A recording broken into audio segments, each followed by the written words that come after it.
It's the Bob and Tom Show.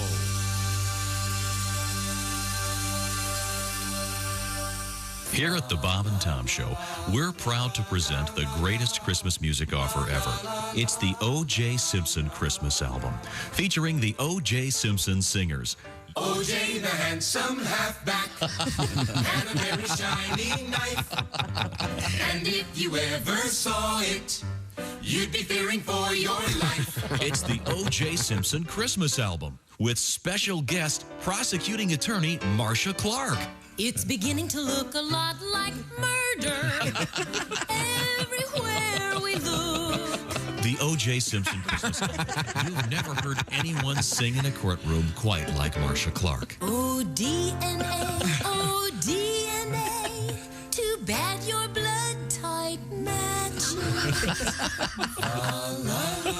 The Bob and Tom Show presents the O.J. Simpson Christmas album. And you'll hear from the man himself, O.J. Strippers and hookers and young blonde Caucasians, big boobs and cocaine on special occasions. All of the perks that celebrity brings. These are a few of my favorite things. La la la la, la la la la. O.J. really puts the sleigh in one-horse open sleigh. It's the O.J. Simpson Christmas album. You'll learn about O.J.'s life behind bars. A large and hairy gentleman will share a cell with you. And if he wants you for his wife, you'd better say I do. La la la la la la la. What's that sticky glue? Oh, no. It's the O.J. Simpson Christmas album. You'll learn about all of the exciting evidence. He dropped a bloody glove that was dumb, dumb, dumb, and dumb. Really dumb. The O.J. Simpson Christmas album, including the great Bing Crosby O.J. Simpson tribute. I'm dreaming of a white Bronco, just like the one Al Cowlins drove. Oh, man. The O.J. Simpson Christmas album, only from Bob and Tom Records. Order now by calling 1-800-%GUILTY. It's a killer. Yes, it may be a little out of season, but it's never out of season to celebrate a new member of hell. It is the Bob and Tom Show. There's Christy Lee at the news desk. Hello. Pat Godwin in the music room. Hey, Josh. Jeff Oskay over there at the OrangeInsoles.com sports desk, sitting in for Chick today. Hello. Ace Cosby across the way. Howdy. I'm Josh Arnold at the I Hate Steven Singer sidekick chair. You can go to IHateStevenSinger.com, and there's Tom. Hey, hi. You want to check out Steven Singer because of Mother's Day. Hey, absolutely. Just around the corner. Bracelet in the car, Tom. You left your bracelet. Okay, well. It's in the car. I could go get Go it. get it. Go get it. That sounds good. A little OJ tribute. I know we typically do not play Christmas music. Christmas? Wait, oh, there did be a rough flow today. It's early. I haven't talked to anybody yet. Oh, you haven't? No, you ever do the thing where the only person you've talked to is your dog? Sure, every day. So you walk every in and morning. say to the boss, "Oh, I was a good dog, bossy." Oh, wait, sorry, I was doing dog talk. Do you have a dog voice, Josh? Yeah, I talk to my... Yeah, Cat? I do. I talk to cats, dogs, babies, all The same voice? sometimes. My cat voice is different. Is it? And the cat voice is more sort of studied and learned and aloof, much like my regular voice. My cat voice is different. Yeah. Your cat voice is different than your dog You always voice? pick up cats. You hold them like this with your right hand, and with your left hand, you take their ears and flatten them down, and you go batten down the hatches. Batten down the hatch. They love that. You're not supposed to talk to your dog in a high voice. Why not? No, I talk to my dog like this. Well, aren't you doing a good job That's today? good, because- you're so pretty. And wait a minute, this is the greatest day of your life? Of course it is. And we're loving this? Of course we are. Why aren't we wagging our tail yet? Oh, now we are, because this is the greatest day of our life. They don't really look in the past much. They're living in the moment. I believe they respect you more, Pat, if you have a deeper voice. Oh.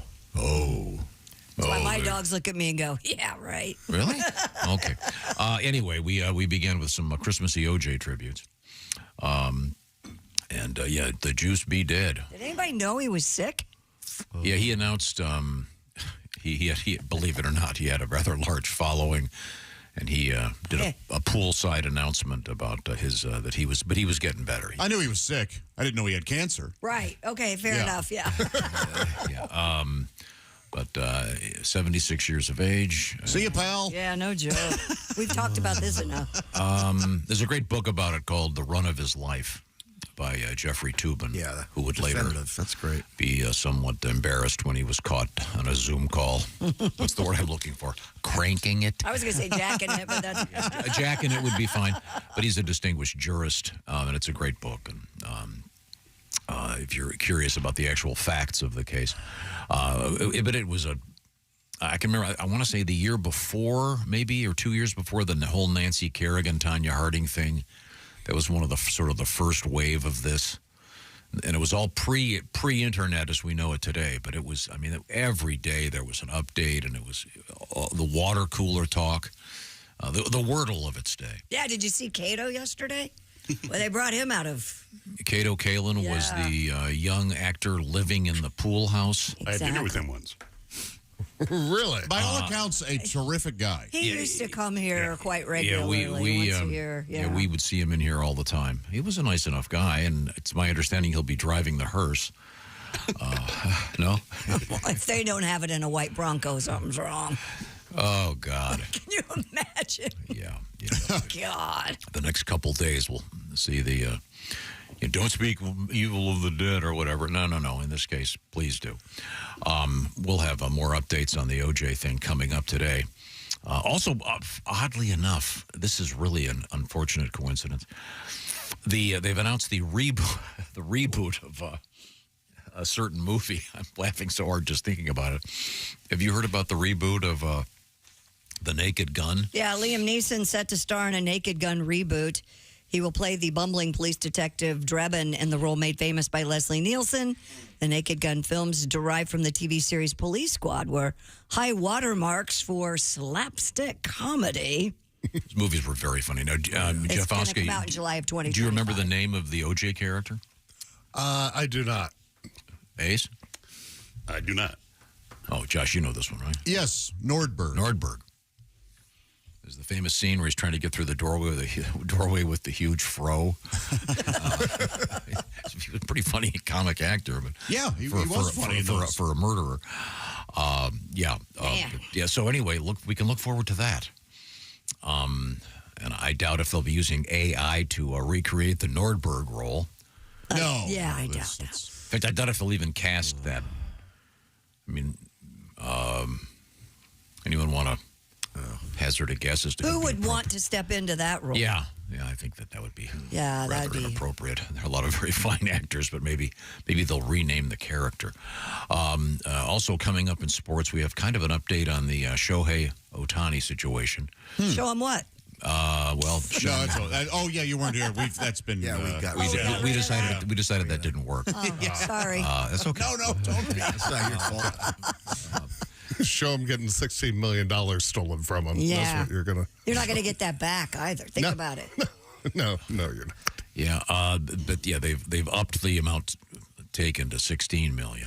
There's going to be a lot of fallout for this. The interesting part of the story is the alleged thief, his best friend and interpreter. This is the funny part. When he would win, he wouldn't put it back in Shohei's account. So he would take the money out of that one. But if he lost, and I want to say it was more than $100 million, but obviously he won occasionally. Wow! But not often enough. I'm sure in his head he was saying, "Hey, look, I'm sure I owe him $16 million, but this next week I'm gonna." I've got the Masters nailed. Yeah. I'm going to get 1, 2, 3, and it'll pay me back. What else is coming up, Christy Lee? Oh, with friends like that, my gosh. Oh, hey, have you ever seen a house floating by on the river? Well, we'll have that coming up. Let's see, what else do we have? Here's a Mr. Obvious for you. Grocery shopping. While you're hungry, do you buy more Yeah, you sure do. Yeah, that is the Mr. Obvious Institute. I wonder if there's a subcategory, grocery shopping while stoned. Oh. Like to talk to people. I would imagine in that case, not only would not only Now would, that you can do it online, yes, there's a lot of. and I would also, I mean, this is again incredibly obvious. The type of foods that one would buy. Right. You know, you're going to buy, ding dongs and whatever. Oh, yeah. Right. You're not going to be buying Not going to get apples, bananas. I'd like the grass-fed organic skim milk. Are you guys out of butter lettuce? All butter lettuce is good, isn't it? You know something? That doesn't get enough praise. It doesn't. Give me that over that field green stuff, whatever that is. It's like mom's backyard. It does. It's like weeds. Kale goes down your throat like road weeds. That's why it's best in a blender and ground up. But yeah, butter lettuce. Let us pause for a moment. Maybe Perfectly named. Maybe that should be a theme every morning. Something that's not getting enough. Yeah. Getting enough praise in our culture. Butter lettuce. Butter lettuce. Thank you, butter lettuce. we guys think I'm kidding. We I'm hardly not knew kidding. ye. And then you get the giant ones, and you can make kind of like burritos and tacos with them. Oh, those romaine leaves. You roll them up. Oh, those are very tasty also. And I always feel like whenever I do that, I pretend I'm in a Cuban cigar factory. Am I the only one that does that? Yes. You don't do that? No, I don't think I'm going to make a cigar. I start I'm speaking with a bad Spanish accent. Oh, senor, look at you pulled it up into Havana. Taking a little bit of ground beef. Perhaps I am the only one. Yeah. We'll shift gears here, kind of. I want to talk about great food, and HelloFresh has really upped it. They've done some changes that are very, very helpful. How does HelloFresh work? Well, they go do the grocery shopping. They put the fresh ingredients in a box, and they ship them to you fresh, and then you put them together sometimes in just a few minutes, hence the ready for 20 recipes. Ready in 20, I should say. Ready in 20 minutes, and they've got a whole bunch of these with a rotating menu of 20 satisfying options. So you got 2 20s here. It's quick to put them together, and it's, of course, great fresh ingredients. Also, every week, more than 45 selections on the menu, and it's rotating as well, so you're always going to have something to choose from. Some of the stuff sounds really exotic, but it's really easy to put together because they've done the measuring. They've even got pictures to show you what you're adding into the recipes. And, of course, some of it's very basic and classic. Great old-fashioned comfort food. What are you working on over there, Christy? This week's box contained the one-pan chicken enchilada verde with chicken thighs, Mexican cheese blend, and hot sauce crema. Takes 5 minutes to put it together, 30 minutes to cook. We all talk about burritos all the time. The enchilada doesn't get the tap on the back it needs because enchiladas are great. And this, they are so good. I love chicken enchilada verde. So for the second time today, we're going to pause. Yeah. And say thank you, enchiladas. Thank you, yes. We hardly knew ye. But yeah, delicious stuff. HelloFresh, sign up right now. They've got something else going on right now that's really cool. If you go to HelloFresh.com/BTS How Sweet. That's the code, like Bob Tom Show, BTS. BTS How Sweet. Why? For a free dessert for life. As long as you keep that subscription active. HelloFresh.com/BTS How Sweet. Coming up, we have a really cool Castaway story with a happy ending. And we have a bizarre story about a vampire, kind of. Oh, my. Yeah, that's crazy. I saw that yesterday, and I was just like, whoa. You got a dead lady. She's got no blood in her. Yeah. But the weird part about it is the headline has the word stunt in it. Yeah, TikTok. Always TikTok, isn't it? So you got a dead body and a stunt? Okay. I'd say it's gone wrong. April Fool. We'll find out what that's all about. This is the Bob and Tom Show.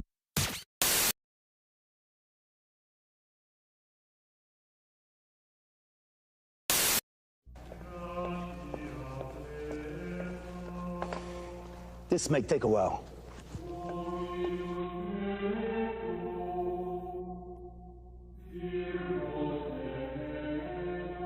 So how'd it go, boss?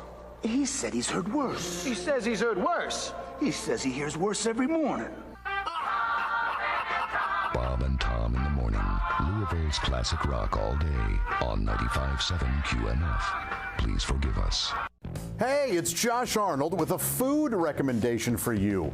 Gardner's Wisconsin cheese, their famous oven-baked cheese. It arrives pre-baked. You just heat it and eat it, grill it, skillet, or air fry it. Check out their new oven-baked cheese flavor, jalapeno. Ooey, gooey, spicy cheese. It's sure to tickle your taste buds with real jalapeno flavor and heat. Perfect for game day, parties, or any time. Excuse me, are you serious with this? I mean, why are you doing this? Me, the real me is right here. I could easily be doing this. We don't need you, man. Look, there's only room for one of us. That's Gardner's Wisconsin cheese, jalapeno flavored oven baked cheese.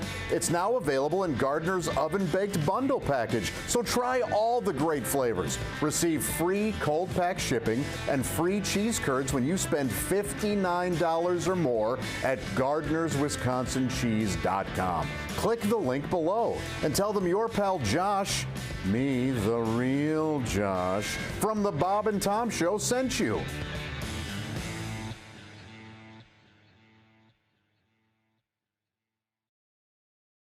I think this is Morgan Freeman slow. I like big butts, and I cannot lie. You are the brothers, can't deny. When a girl walks in with an itsy bitsy waist and a round thing on your face, you get sprung. Want to pull up tough, because you notice that butt was stuffed. Deep in the jeans she's wearing, I'm hooked and I can't stop staring. Oh, baby, I want to get with you and take your picture. My homeboys tried to warn me, but with that butt you got makes me so horny. Dr. Sadie, you're a big Jeff Goldblum fan. Perhaps you could explain to Mr. Goldblum this toy here. Yes. This spark his spot. Yes. Hello. Knock, knock. Who's there? This toy. And that's when Andy realized that that little rock hammer could do more than just break him out of prison. Now, Bob has split the hot dog and put the cheese down the middle of the hot dog. Good. That's fine. And now you're going to stuff that in the And I had to surgically remove the end of the hot dog. I circumcised my hot dog. to fit in the Twinkie. So it'll fit in the bun. Now, did you? want Jimbo to That eat isn't a your bun, hot though. dog? It's a Twinkie. Now, did you It take? is the bun, my friend. Did you take the cream out of the Twinkie? No. No, you don't want to do nuts? that. Why would you take the cream out of the Twinkie? Why would you take the cream out? I'm going to take the Twinkie and shove it in there. Take it, Twinkie. Oh, the Twinkie split open. Look at that. Let me see. Hold up your Twinkie. Now, Bob's looks. Oh, boy. How does it taste, Bob? Bob is now taking a bite of the cheese Twinkie hot dog. Say the secret word, the dog will come down. Give me on it out. Bob, your thoughts? That's not bad. So you've got the Twinkie, which is a cake instead of a bread bun. It's actually not bad. Well, Bob likes it. A little sweet taste, a little salty taste. Holy mother of God, that's delicious. Oh, my God. Have we done a calorie estimate on this? I want to make a point that Bob is using a hot dog to As a pointer. As a pointer. You have got to try this. Me? Yes. Just one? Yes. One little bite. One little bite. Just one little teeny tiny bite. Come on over here. Come over here and buy my hot dog. No, we can do it tomorrow if you want to add bacon. Oh, we can make no, arrangements. she's eating it now. She's eating it now. Oh. Okay. Go, baby, go. I hope none of this creamy stuff gets on your cheeks. Now, Bob, put your hand on the back of her head. Sorry, I don't know what that was all about. Don't hold her ears. Just, You're gonna love it. You're gonna love it. You're gonna love it. Can she let her put it in her own mouth, for God's sake? Oh, yeah. Sweet and salty, yummy. Christy, your thoughts, please. Could you get near the microphone and give us your thoughts? It's not bad.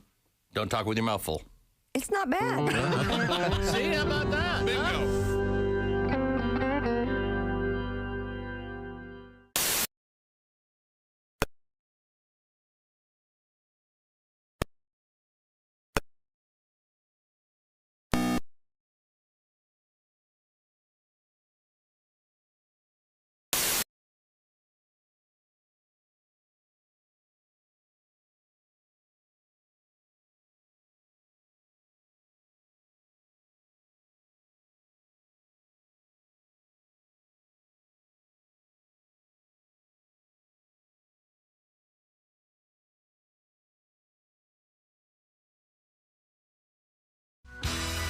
Hey, it's the Bob and Tom Show. Enjoying, well, the beginning of the weekend, aren't we?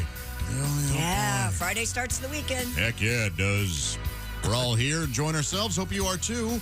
I got a couple of news items of interest. Patty G. Yes, sir. One of Pat's new songs is being floated out there. Yeah, released today.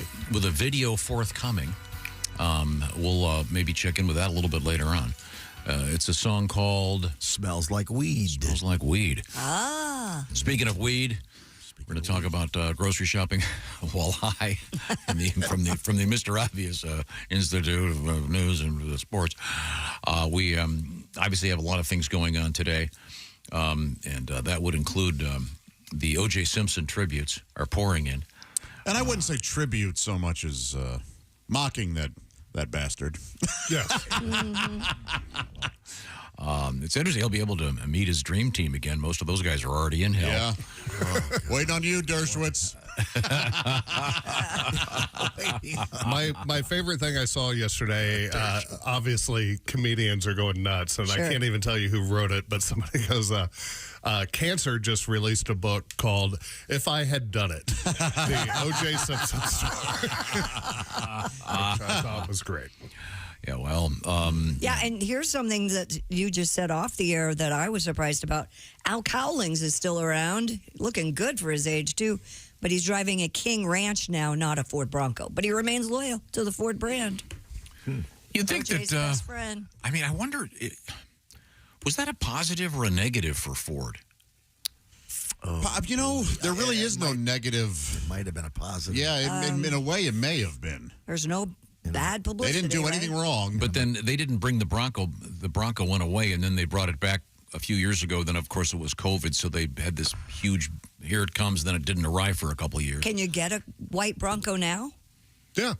Oh, okay. Yeah, they're everywhere now. They're awesome. Well, I've seen Broncos, great. but I haven't noticed the Not the colors. little ones, but the real Not the ones. sport Bronco, the real Bronco. That's not a Bronco.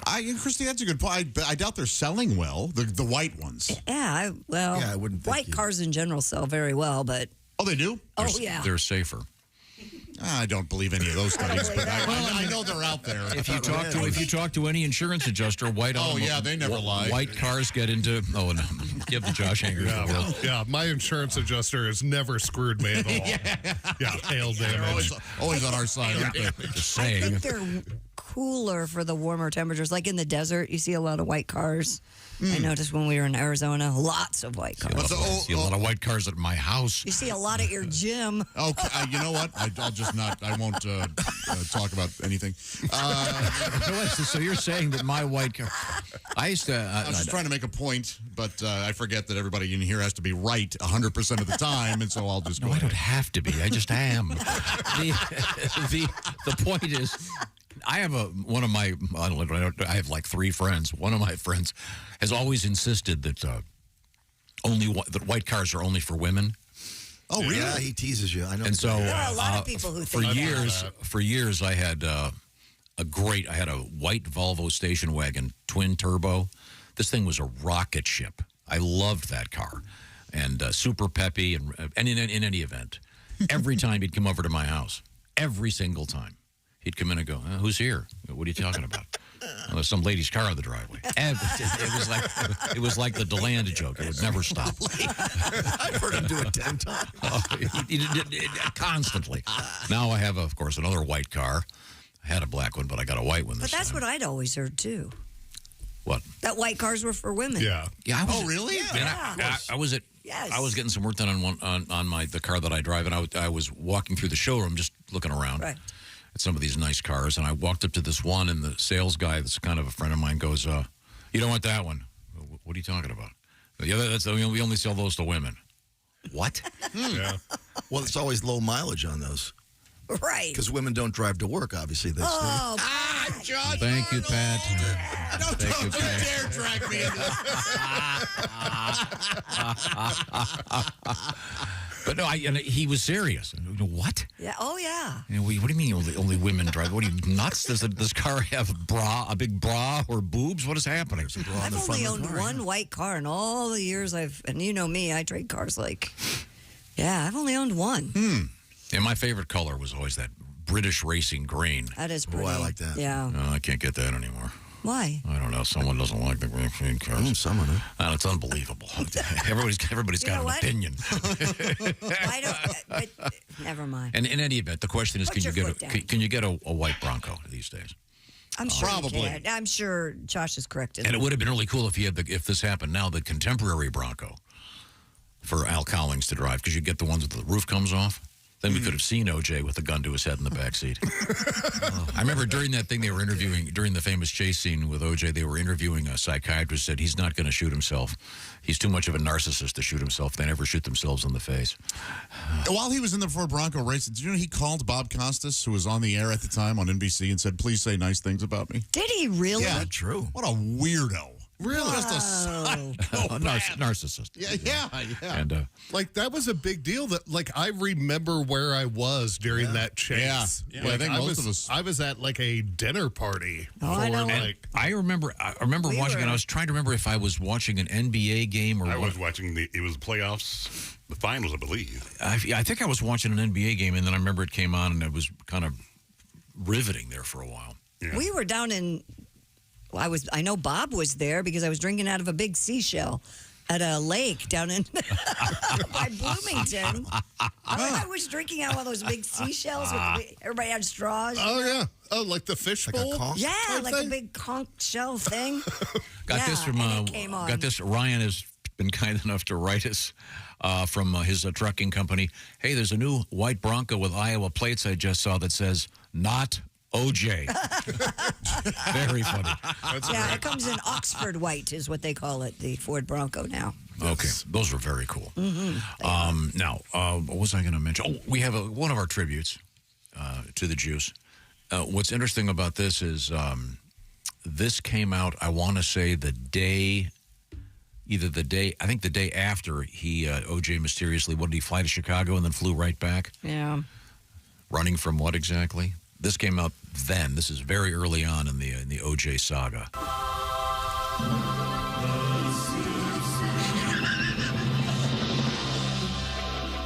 There, take that. Oh, what have I done? Better go to the airport. One ticket for Chicago.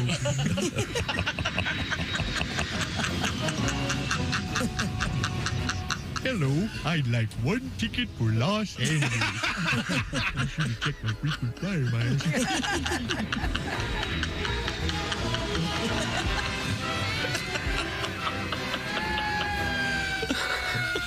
Say, aren't you OJ Simpson? Okay, now remember, don't say I killed somebody. Don't say I killed somebody. Don't say I killed somebody. Yeah, I killed him, so what? I was in Chicago, and I didn't kill nobody, if that's what you're thinking. All right, that's it, Simpson. Come along. There you go. The 1 minute OJ saga. Thank you, Dean. That's a classic. Yeah, it is. Wow. I can remember when the Simpsons first came out and they had that record, the album, the recording of music of stuff. The folks from the Simpsons called us and said, "Hey, can you guys try to use this a lot? Help promote the show." The Simpsons. Like they needed it. Oh, at the I want time to say, they did, I think the Simpsons had been on for 5 or 6 years at that time.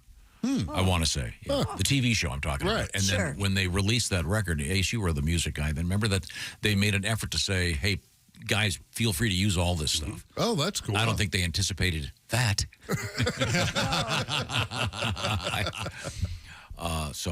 Now, we'll have a couple more of those tributes on the way. Sitting in for Chick McGee today. Over there, I can see him. It's Mr. Jeff Oskay, the man with the handsome beard. And Jeff's part of did a great job last week in West Virginia. And as did Josh and Willie and Patty G. And I can't say where, but I may have referenced a state referencing a license plate recently. There will be another live show coming up. That's all I'm going to say. But we are officially calling that the OrangeInsoles.com Sports Desk. And do you have any interesting sporting news? Stupid world record. A man from Poland has broken the Guinness World Record for the longest barefoot journey. Mr. Paul Durakovic Sure. Began his journey in the South. Wait a second. Aren't you of Polish heritage? Yeah. You can't pronounce the guy's name? I think I nailed it. Durakovic. Yeah. Okay, there you go. What was the first name again? Pavel. Okay. And he was barefooting? He was barefoot. He began. Love this tune. She was barefooting. You've never heard the song Barefootin'? No. Oh, it's a classic. Have you heard that, Josh? Only on this show. On this show. That's the only time I'd ever heard I'm it. sorry, I zone out about Once this again, time in the morning.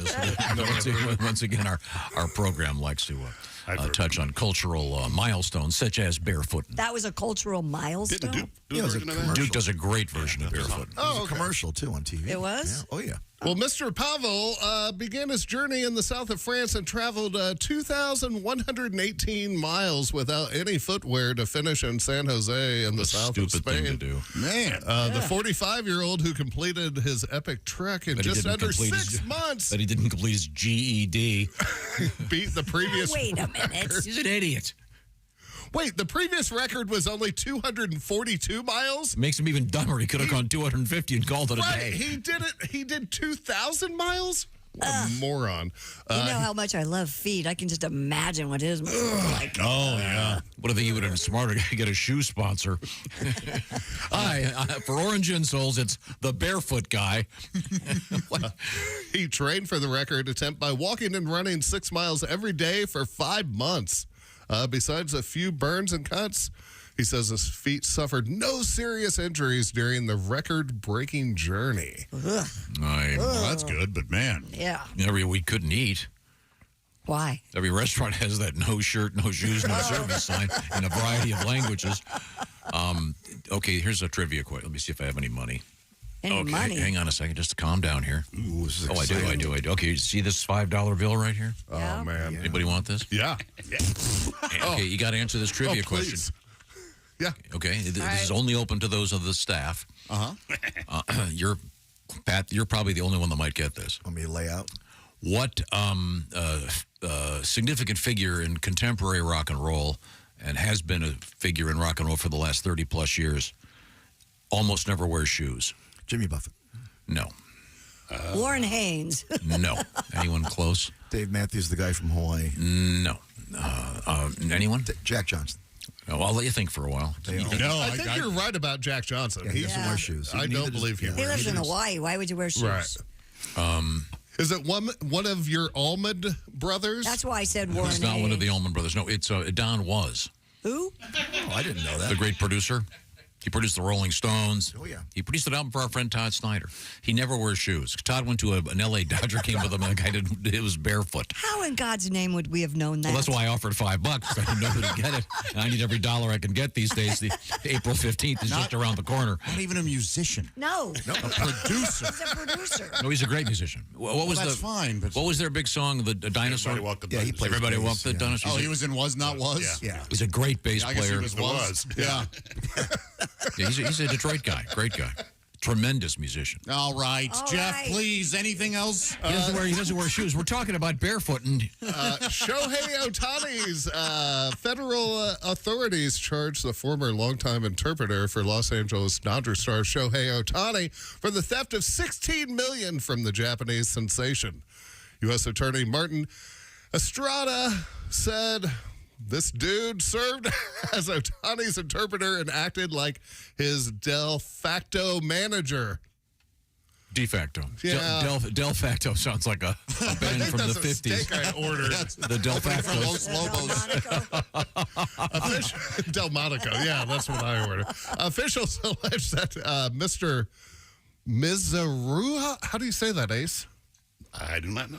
Helped Mr. Otani set up a bank account for the latter's baseball salary, only to steal more than $16 million to pay for his own sports betting. How much do you have to make that you don't miss $16 million? Well, isn't his contract almost $1 billion? God. Right, but don't you have like when you hire an interpreter, don't you hire an accountant or a financial I think this guy's so focused on baseball that he doesn't. He faces a maximum penalty of 30 years in prison. Mr. Estrada also confirmed that he could win when he would win on sports bets, he did not deposit the money back into Mr. Ashanti's account. So, in other words, the interpreter, when he would win, wouldn't put the money back into Otani's account. So he would take the money out, bet it, win, and then put it in his own. Yeah. Keep what he took out and the new winnings. Yeah, but overall, I forget the numbers, but it was like 160 million bet overall, and he was down 16 million. So he did win sometimes. Yeah. Like, I'm sick to my stomach when I lose like $100 at the blackjack table in 2 hours. Yeah. I can't imagine. Like, how do you look this guy in the eye? I think he bet. I forgot. I think he bet like 180 million or something. But Man, wow! Right now, you can bet on his sentence. Yeah. You use the code Shohei and you go to Draft Emperors. It's a gambling site. Not DraftKings, mind you. Draft Emperors. Well, and they'll tell you what this guy. This is unbelievable. And this was his best friend. Yeah. In this day and age, why would you use an illegal bookie? You can because you're stealing the money. Yeah, there's all kinds of implications here. IRS issues and. MLB potentially going, hey, please don't do this. Yeah. And oddly enough, apparently he did not bet on baseball. Mm-hmm. Well, still. But again, that Plinko. Hey, 16 million on Plinko. I wonder. You always hear about these guys that lose. You ever wonder if anybody wins? People win. Like the poor Art Schleister had all his terrible problems, and you never hear about the guys that win $100 million. It's because they're. That's because they're living in Tahiti. Yeah, they're right. I'll call you from my private jet on the way to Fiji for the weekend. Or they win, but they can't just sit there and go, okay, I won, I'm done now. That's the hard part. Problem. There's a famous gambler right now who's, I want to say he's like in his 20s, face tatted. Like, I mean, he doesn't look like a gambler. And he took, I believe, $11 million in 4 days from a casino in Vegas. What? And they banned him from the casino. Like, he's banned from a lot of casinos in Vegas. Well, fortunately, he can disguise himself with his face tattoos. Right. No, you can see him from across. I mean, without sounding like the old man I am, I really draw the line there. That face tattoo? Yeah, that's just a dumb thing to do. I better cancel my appointment. Mm-hmm. Oh, what would you get on your face? I was going to get a little triangle in the corner of my eye. Oh, really? No. What would that mean? It just means that my boss would be irritated all the time. And that's fun for me. Yeah. Who's the guy that has all the face tattoos? He's a really good singer. Post Malone. Jelly Roll. Mm-hmm. Yeah. That guy, I mean, it's amazing. But then you look at him and go, Jesus, what are you thinking? Well, he did that in a time in his life when he wasn't making great decisions, let's face it. Well, maybe make a good decision to get rid of him. It's not that easy. They don't just wipe off. They can get away. Those two, Post Malone and Mike Tyson and Jelly Roll, can get away with having them. Right. Doesn't Machine Gun Kelly have some too? Yeah, you just have to be famous. Right. Yeah. But it's still an ass move to do. I mean, who's the person that just had all of their skin dyed black? Cat. Machine Gun Kelly. And Machine Gun. Yeah, Machine Gun Kelly and what does that tell you? D. Wow. They didn't like their tattoos anymore, and it was easier and to cheaper. do that and cheaper than to have them removed. Yeah. Now, are they going to be able to spot skin cancer under that? Just ask. Right now, I want to talk more about feet and three-dimensional life and orange insoles. Yes. Josh. Thank you. If you have back pain, hip pain, or knee pain, you know how it affects your daily routine. My gosh, it can ruin even the most fun events. I know I've got some fishing coming up. If I didn't have my orange insoles, I'd just be bent over and sitting on the side of the boat. Take your sore feet out of the water. They're scaring the fish. Well, yes. Go to orangeinsoles.com. If you work on your feet all day, you're putting stress on your body. Orange Insoles offer arch support and a deep cup to properly support your heel, your feet, and therefore your whole body. They're so much better than those sad thin liners that came with your shoes that are giving you zero support. They're great for work boots, sneakers, dress shoes, you name it.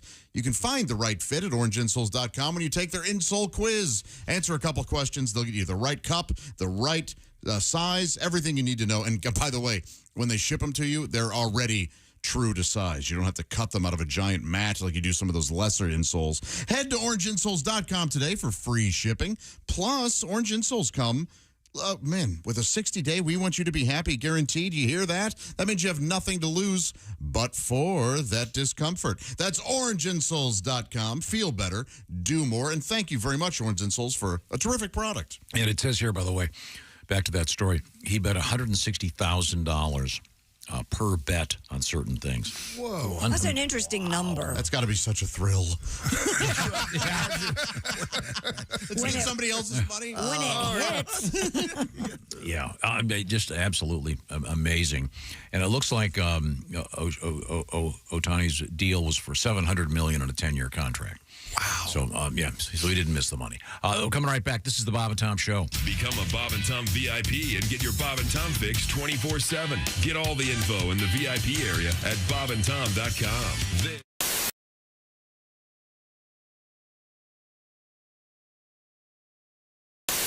Hi, he's Bob. I'm Bob.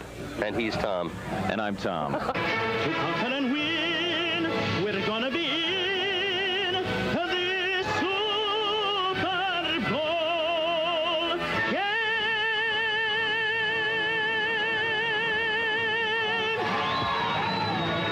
Incredible.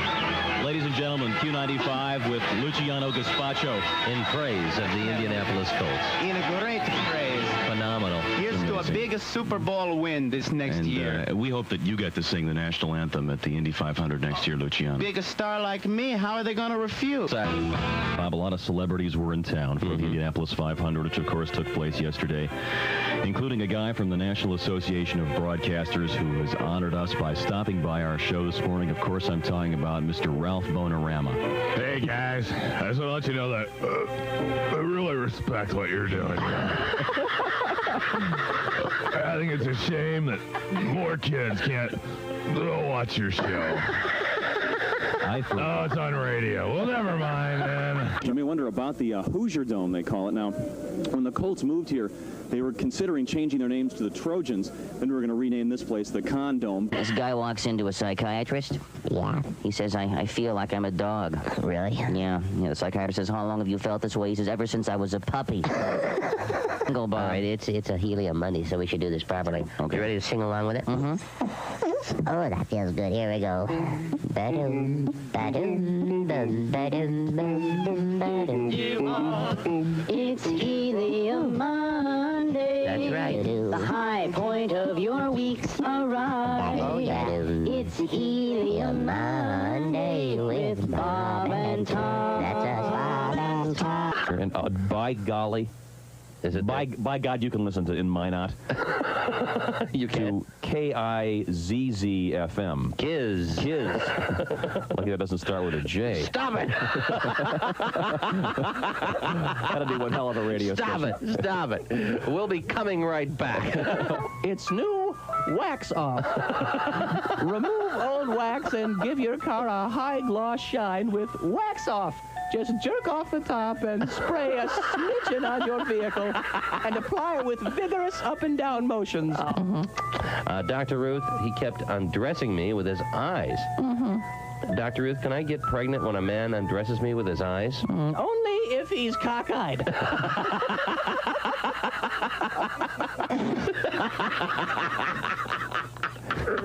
Continue. Yeah. Put a little extra menthol there on your cigarette. That's right. Oh, yeah. Yeah. Haji, put that shaving foam down.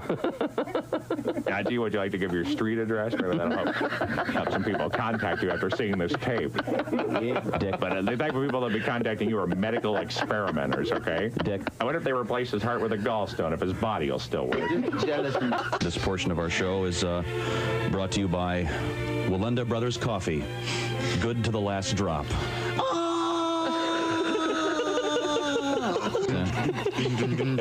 New law firm in the news today. Really? Yeah, 3 famous attorneys have formed a new law firm. Oh, really? Who are they? Gary Hart, Ted Kennedy, and Richard Nixon. What's it called? It's called Dickum, Dunkum, and Cheatham. I wish you wouldn't make fun of Gary Hart anymore. Why? The guy, I mean, he was 6 inches away of becoming president. You know what I mean? Keep it in your pants, Jimmy. Get on your knees and pray, and when you get a Woody, take it home to Tennessee. What are we talking about? Woody Hayes. Of course. So why do they have one of the main thoroughfares for people in that city? Why don't they build a little a tunnel or a bridge? Hey, what a great idea! Guy from USAC goes, golly, Earl, that might be a pretty good idea. Tiki Barber here. Remember the days when I was a running back in the NFL? Well, if you're on your feet all day like I was, you get the struggle. The secret is orange insoles. Their insoles are like magic for your feet and body. They'll help you kick hip pain, sore feet, and lower back discomfort to the sidelines. Feel better, do more with orange insoles. Hey, hi, it's Tom from the Bob and Tom Show. Miss some of the show? Become a Bob and Tom VIP and subscribe to the audio and video podcasts. The Bob and Tom Show, on air, on app, and on demand. 24/7. Comedian Bobcat Goldthwait is here with us. I like goofy movies. I didn't see Phantom Menace or the Attack of the Clones because I'm 40 years old and I've been so Star Wars, the Lord of the Rings, none of that stuff really. But like a jerk, I went to the Star Wars re-release. Have any of you nerds ever seen a Could you pick a out of a police lineup? If I had a and a donut and a mop, could you tell me the difference between these things? Because the day you actually see one, you're going to throw that stormtrooper cookie jar right out the window. You're going to go, what was I thinking about? I go, I don't know. We've been trying to tell you about it for years. Ryan, how many lifestyle changes have you gone through? This year, I've gone through maybe 2 lifestyle changes in the last couple of years. Well, the first one was? The first one was starting to eat meat again. A second one? Now going away from everything I've ever loved. Everything. Like it's no meat, it's no dairy, it's no alcohol, no caffeine. You can't pet a lot puppies. of fruits and vegetables, whole food. You're supposed to drink like non-fluoridated water that has minerals added Boy, this into really it. sounds so dull. it's no tap water. It doesn't sound like you're going to make it. No, it really doesn't. Right? No. It's like you have to you have to find joy in the little things. But don't you find Eat all the other yourself things. like say you're on a date and your date is I make a date exception. Oh, you do? Yeah, I so sure there do. are exceptions I've had to 17 all dates in the last weekend. Lowell Sanders is here with us. I'm on the road. Are you now, Lowell, single? are you a single man? Yeah, I left a wife in Detroit. Oh, okay. I see how it works. Police should have found her by now. I'm kidding. They won't find her. Ain't no way. You're that good, aren't you? Hi, this is Mike Burbage. Thank you. Welcome back to the Bob and Tom Show. I don't know how it is where you're currently, but my gosh, somebody turned the thermostat down to what, 45? I know, I'm gonna change that. What is going on Feels in great. here? Who was it? I didn't touch it. We have a rule. Women are not allowed to touch thermostats in this country. Well, she can now because she's warming it up. What happened? I didn't touch that thing. Yeah, it got Is really... that run by corporate in a different country? We have not It yet could be figured those it poor out. folks who have that, who work in those places. Did you see that in the other building somebody broke a hole through? There's one of those. There's one of those glass. How do you describe it? Plastic baskets, cover? whatever, around the thermostat Sure. with a lock. On Yes. the weekend, somebody hatcheted that thing off. Did you see that? Yeah, put a hole right through the middle. They didn't even try to take a screwdriver to whack. Tired of freezing, were they? Could be. Let's see, where were we? We were celebrating the death of OJ, who's currently in the staging phase of hell, sitting with Kardashian and the rest of his attorneys that would defended a murderer. Let's see now. We have a short segment from our OJ Christmas tribute. It's very short, but... I'm dreaming of a white jewelry. There we go, a little bit of the OJ Christmas album. This is one of my favorites, though. This is Haywood Banks. Also a very short song. Oh, blood on the socks, blood on the shoes, blood on the gloves, blood on the Bronco, blood on the vestibule, blood in the bedroom, blood in the bathroom. Totally a coincidence. It's totally a coincidence. It's totally a coincidence, and OJ didn't do it. There you go. Thank you, Haywood.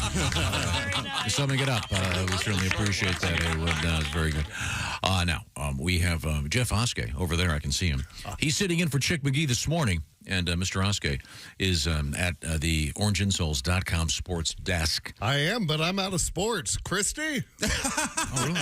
Wait a second. No, we got a couple things you missed. We didn't talk about Tiger Woods You at got the you got the Masters. Get any of that. We have our tribute. You didn't have any of that? No. A tradition unlike any other.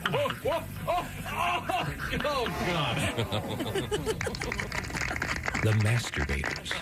This weekend on CBS. Big news at the Masters. They raised beer prices by $1. That was a big. How dare they? Yeah. What happened? They raised beer prices by $1 from last year. Now it'll cost you $6 for a beer instead of $5. That's not bad. It really It's is not bad. That's kind of the Been to joke. an NFL game? All the of all the major events, their Food prices. concession prices were always reasonable. Like you get a pork sandwich for like $3. I mean, Who's complaining about that? Nobody's complaining. I'm just saying that, in fact, that was the story, that inflation is everywhere except for at the Masters. Although, Well, there may be some other issues. although they did talk about the fact that beer did go up by $1, but yeah.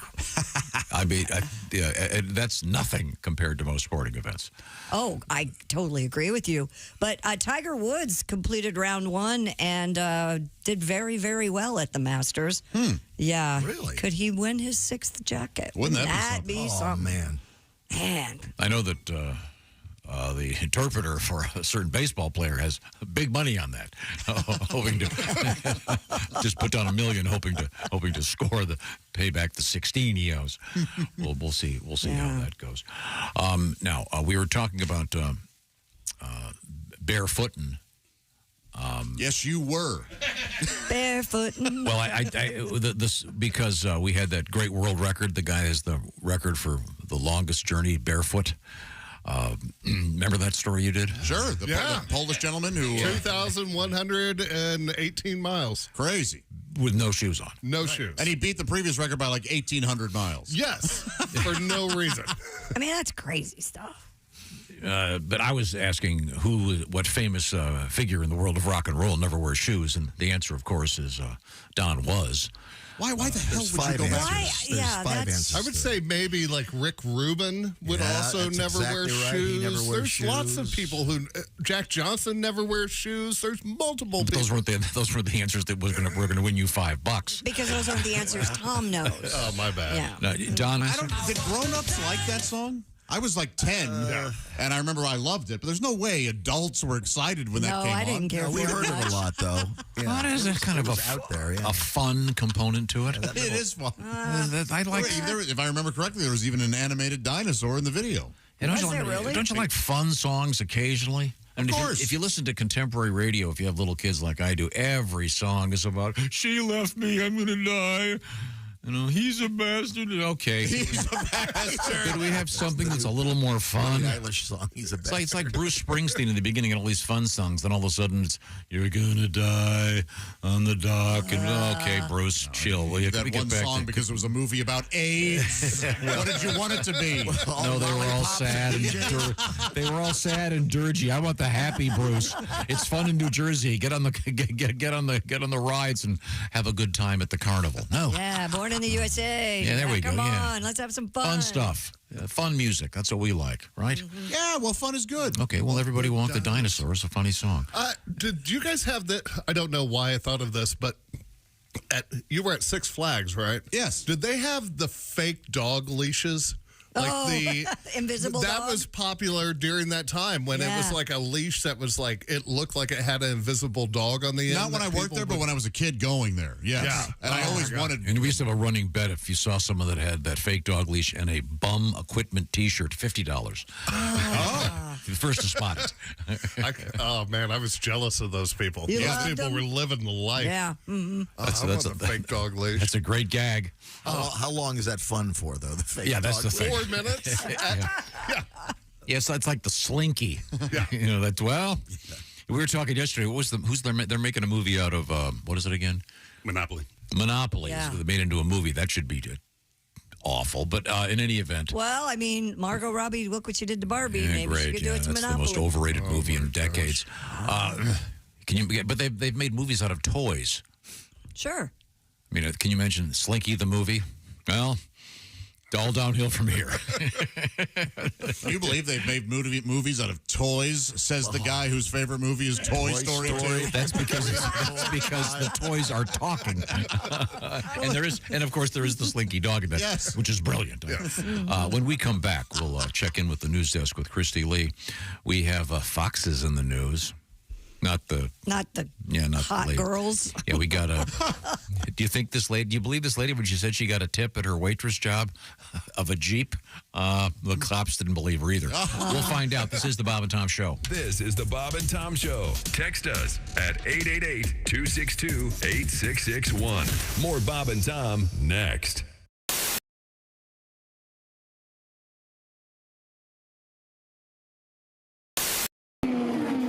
Race fans, it's May, and you're out at the track. You're hot and thirsty. If you don't get some relief quick, just like those Indy cars, your body's gonna overheat. That's why you need the cool, refreshing blast of body fuel. It's like an overhaul for your body in a 12-ounce can. Just one drink, and you'll be refueled and ready for anything your busy lifestyle demands. Excuse me, sir. You look hot and thirsty. Boy, I sure am. I got my 2 kids with me, and I forgot the cooler in the car. God, it's got to be 100 degrees out here.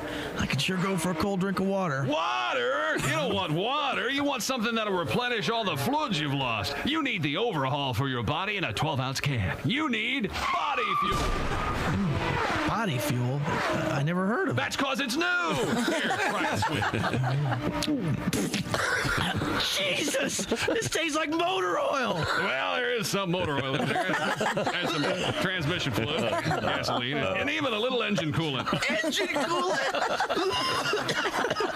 Hey, I can't see. Well, of course you can't see. That's the power of body on your system, making it just like brand new. What do you think of body fuel? Are you trying to kill me? Hey, what's that fizzing noise? That's a little battery amp. Sure, it'll keep your body running smooth and efficient. How do you like the sporty racing look of the package? I can't see it. I can't see anything. Well, it's very sporty. Don't worry, preliminary testing shows that the blindness is only a temporary side effect. Anyway, how about that refreshing, cool, clear taste? Come here. I'm going to sue you bastards. Come here. Where are you? I can't see anything. Body fuel. When you're so thirsty you could die. Try one of Body Fuel's 3 delicious flavors: original lemon lime, iced tea, or diesel. I can't feel my tongue. My gums are bleeding. My gums are bleeding. Body Fuel from the people who brought you Thirspiration Plus. It's the health drink for those on the run. Go out and pick up some Body Fuel today at a supermarket or auto parts store near you. Come here, you son of a bitch.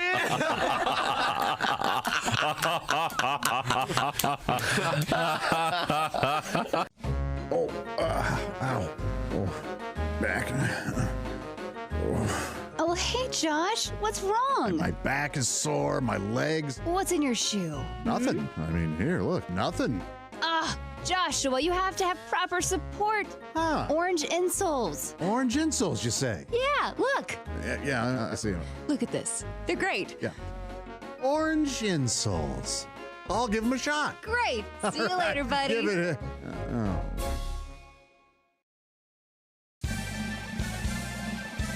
Yippee! I can mow and dance while I do it. Ha! No more pain. Thank you, orange insoles. Josh, did you get orange insoles? Jessica, I sure did. Thanks to orange insoles, I feel great. Terrific. See you later. Orange insoles. Feel better, do more. Bofa on the front. What? Bofa on the front. What are we talking about? D's nuts on the back. The new T-shirts. What do you think? What are they going to say again? Bofa on the front. And then on the back, D's nuts. And another T-shirt. Uh-oh. Having just been. Wait a minute. Hold it. Wait a minute. Yeah, I'm fine. I do very well. But I don't know what on the back yet. What do you think? Are you recording this?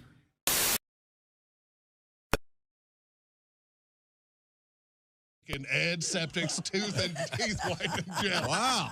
I like to tell people with my gel, if your tooth or toilet got any whiter, they'd be dancing in the lawn at a Dave Matthews concert. Now that's what.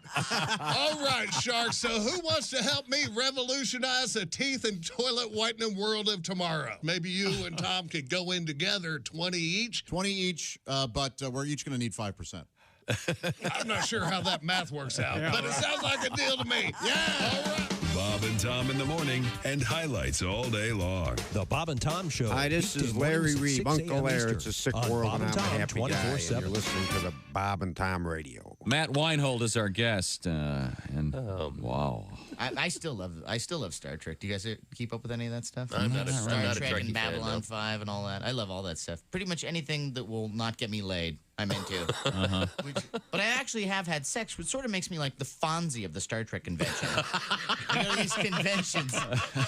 Oh, man, it's Matt. He's been with a girl. Right. I actually bring a girl into these things. Say, where'd you meet her? On the internet? No. No. I met her at a bar. Whoa! We're not worthy. We're not worthy. Oh, that's great. Things are so complicated. Remember the good old days when all you needed for romance was a van and some chloroform? Sure. Yes. What happened to those days? Bob and Tom, 24/7. Oh, yeah. Yeah. You just ruined it. Mike Birbiglia is our guest. Are you dating anyone? Do you have a... I realize what I need to find is a woman who loves me for my money, but doesn't understand math. I know this girl, and she wasn't too bright. She wasn't like book smart. She was like magazine smart or butter label smart. I went out with this girl middle of the date. I swear to God. And she goes, "You know what turns me on?" I go, "What?" And she said, "Black guys," which I really found discouraging because I've been mistaken for a lot of things in my life, but I've never had anyone be like, "You're black, right?" No, I'm Olive Garden Italian. It's time once again for people who suck at small talk. Hey, catch the big game last night? Well, what truly is a game when you really think about it? I mean, it's merely a struggle for conquest between competing rivals in a match to attain victory, so they can feel superior about a relatively inconsequential endeavor. Jeez, sorry I asked. Join us again next time for people who suck at small talk. Hi, this is Kostaki Economopoulos, and you're listening to Bob and Tom Radio. Yeah, you will. Hey, it's the Bob and Tom Show. There's Christy Lee at the news desk. Hi. Pat Godwin over there in the performance room. Hello. Jeff Oskay across the way at the orangeinsoles.com sports desk. Ace, how are you? It's Friday. Yes, it is. I'm Josh Arnold at the IHateStevensinger.com sidekick chair. And my gosh, if it isn't Tom Griswold, Tom, how the heck Where are you? am I? How did I get here? What's happening? You are exactly where you need to be, my friend. Okay, good. Oh, good. I'm glad to be here. We have a lot going on, of course. And we're celebrating the death of OJ Simpson, gleefully. Finally. Yeah, karma took a long time on this one. Oh, he did get that 9-year stint in Stir. Yeah. Reaction has come in regarding the death of O.J. Simpson after prostate cancer. He was 76. Simpson's family announced the news on his Twitter account. Relatives said he died Wednesday. Simpson's attorney confirmed his TMZ that he died in Las Vegas. The decorated football star was acquitted of charges he killed his former wife, Nicole Brown Simpson, and her friend Ron Goldman, but wound up in prison years later in an unrelated case. Goldman's father, Fred Goldman, called Simpson's death, in his words, "No great loss to the world." Others offered condolences to Simpson's children and grandchildren. Caitlyn Jenner, once married to Nicole's best friend, posted on X, "Good riddance." Yeah. Yeah. And I heard, what was it again? Cancer wrote a book Yes. Called If I Did It. And they're saying OJ Simpson died without having paid the lion's share of the $33.5 million judgment a civil jury awarded to the families of his ex-wife. They got nothing. They got like 1.5, and it wasn't even from him. So really, yeah. His pension was somehow untouchable. Yes. The panel found Simpson liable in a wrongful death lawsuit in 1997. Now his money is likely to go into the court probate process, and the Goldman and Brown families could be at the front of the line to get paid a piece of whatever Simpson had left behind. I can't believe he has much left, right? Well, all that Hertz, NBC, all that money was in these pension Accounts? funds. Oh. Yeah. Oh, okay. So he had. I think he did. He probably had some left. Huh. But ugh. Well, we'll see. Bless those families. Hope this provides any sort of closure for them. I don't think so. I know. Okay, now we have a couple more tributes coming up, including this one. I'm dreaming of a white jury. The classics. Thank you very much. That's from the OJ Simpson Christmas album, featuring the Bob and Tom singers and dancers. Quite a nice thing. Anything else in sports over there, Jeffrey? It looks like Kansas City Chiefs wide receiver Rashee Rice has surrendered to police on charges including aggravated assault after he and another driver of a speeding sports car allegedly caused a crash on a Dallas highway last month. Oh, they're like racing? Yes. Yeah, there's a video. It's really cool. A spokeswoman for Rice's encouraging attorney. people to do Not this. encouraging people. I'm just saying it's nobody got shot or anything or stabbed. They weren't driving a white car. So. No, they were not. They were driving a really nice car. Yeah, they were. Well, it was a nice car. The Associated Press in the evening that Rice turned himself in at the Glen Heights Police Department. Rice is being represented by somebody who gives a crap. Johnny Cochran. Yeah. That would be interesting. Wait a minute. And you forget these guys are kids sometimes. Yeah. Yeah. With a lot of money. Exactly. That no one's ever said no to. Right. Yeah. It's ever since they were in the 6th grade. He's a great football player. Let him do what he wants. I'm not making excuses for him. It's No, but you're sometimes absolutely you go, oh right. yeah, these. And it looks like in Augusta, Rory McIlroy. Yeah, caught a break when his tee shot hit a tree on the 9th hole at Augusta National and kicked out onto the middle of the fairway. Yes. Giving him a workable second shot. McIlroy saved the par and used the momentum to shoot 71, his first subpar opening round at the Masters since 2018.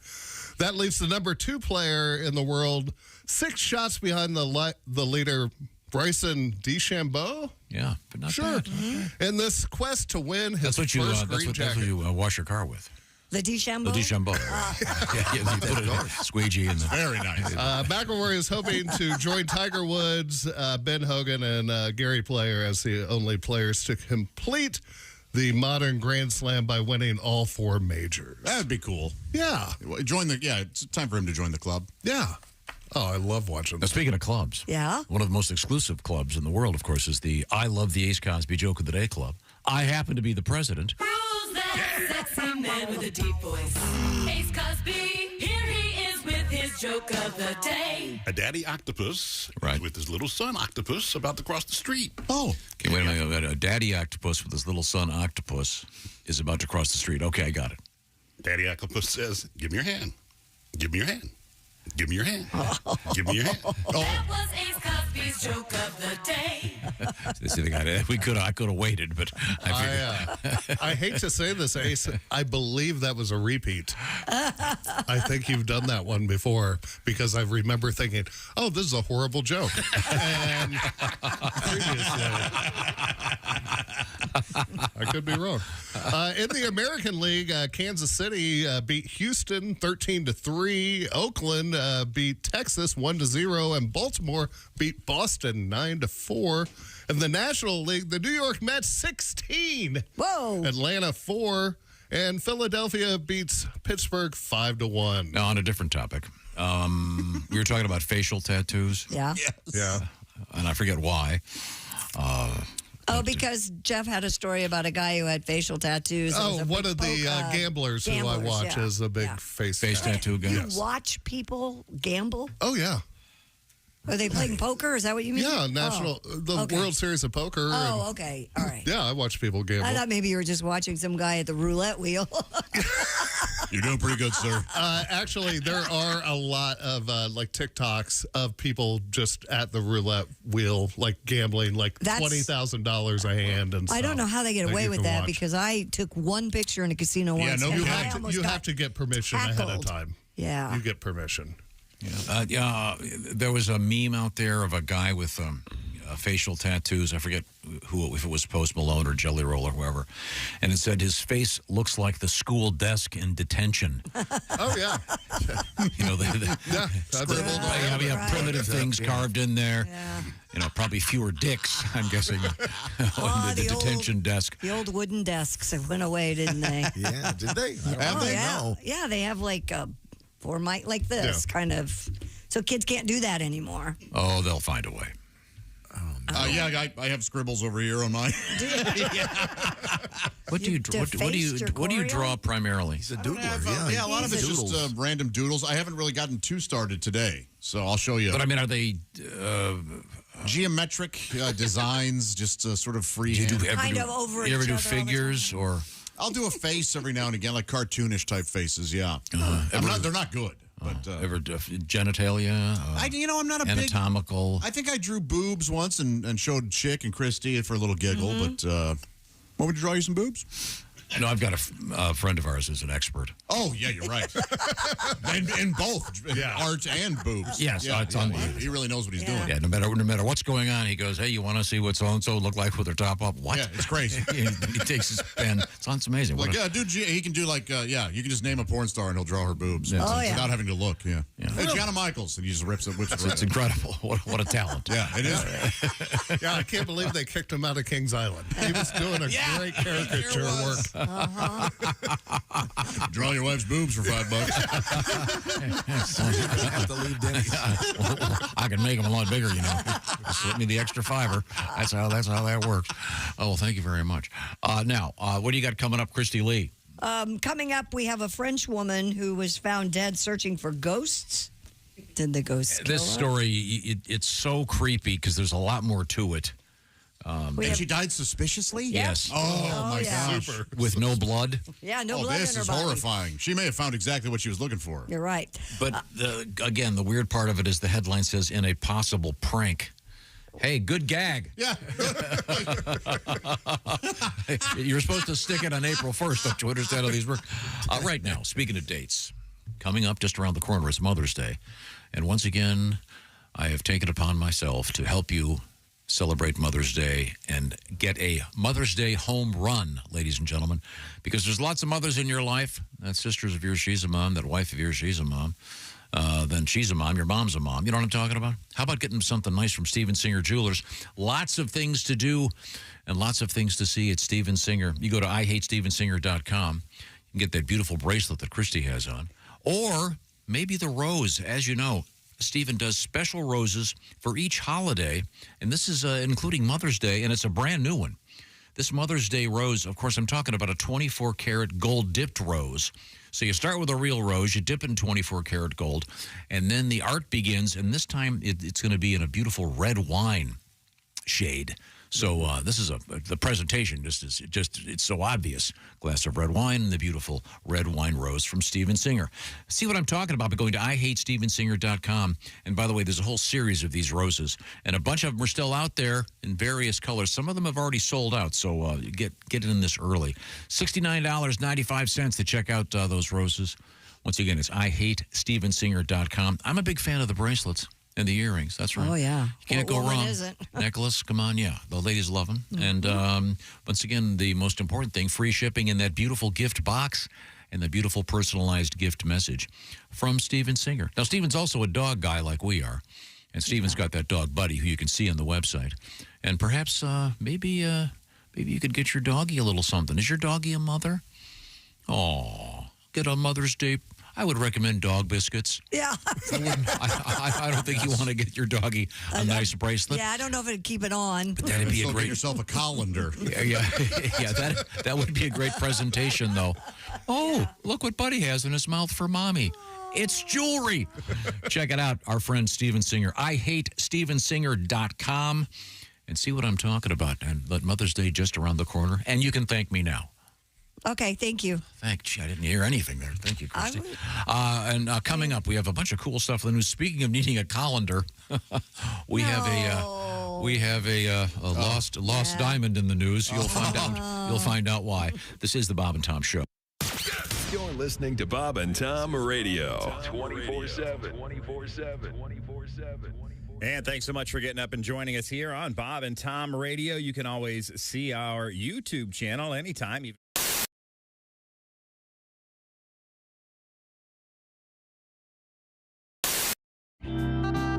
Brett Michaels is our guest, and can we talk music for just a second? Sure. You got a lot of TV stuff going on, of course, but this all started for you as a musician. Right. Let's go way, way back. Very first band that actually had a gig that you were in.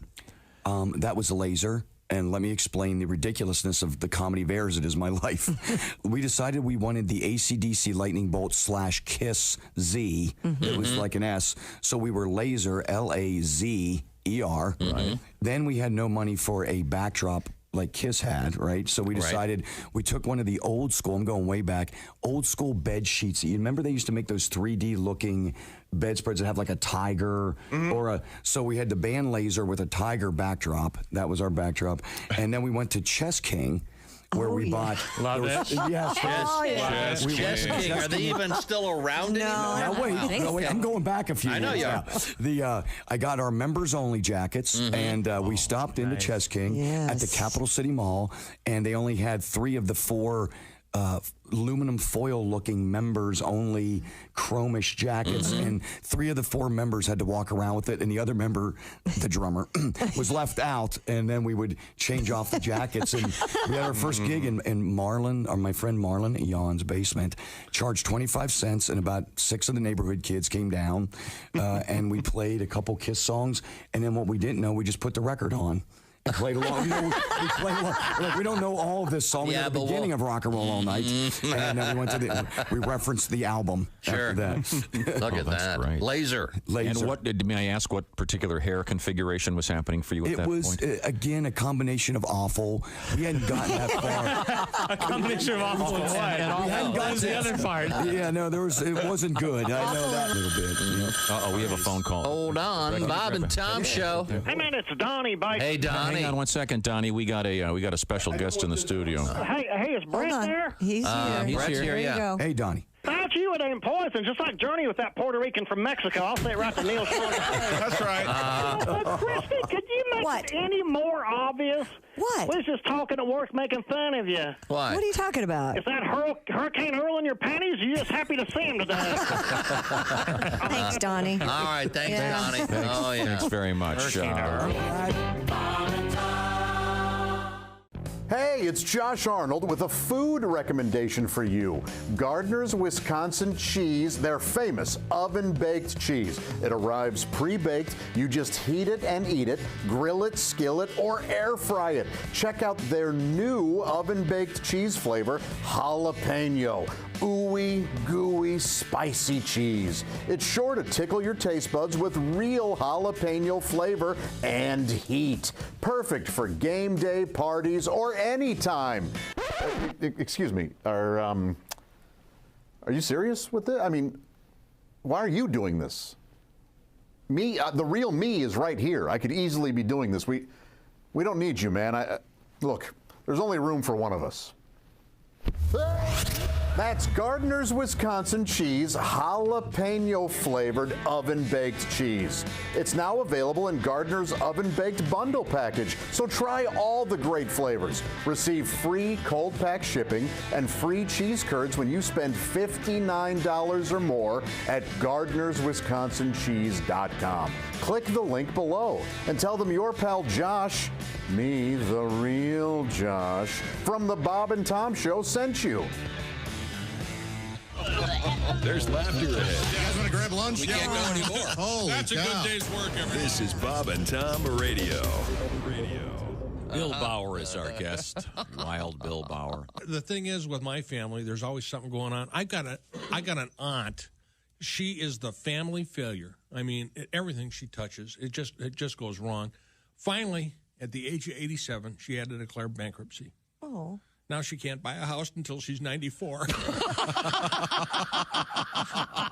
That poor soul. She is a victim. She's a victim. Absolutely. She's at home last week, knocking on the door, vacuum cleaner salesman. I got a dandy of a vacuum to show you, ma'am. Oh, I can't afford it. I don't have any money at all. Just let me show you what it can do. He forces his way into her place, reaches behind his back, pulls out a sack of horse manure, dumps it on the floor, and goes, whatever this vacuum doesn't pick up, I'll eat. She goes, well, I hope you got a hell of an appetite because they turned off my electricity this morning.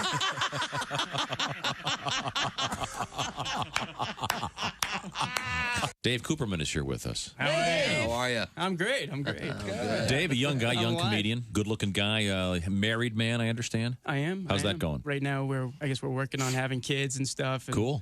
But we're having some trouble, and she's blaming me because she's not getting pregnant. And I'm like, honey, you realize we actually have to have sex, okay?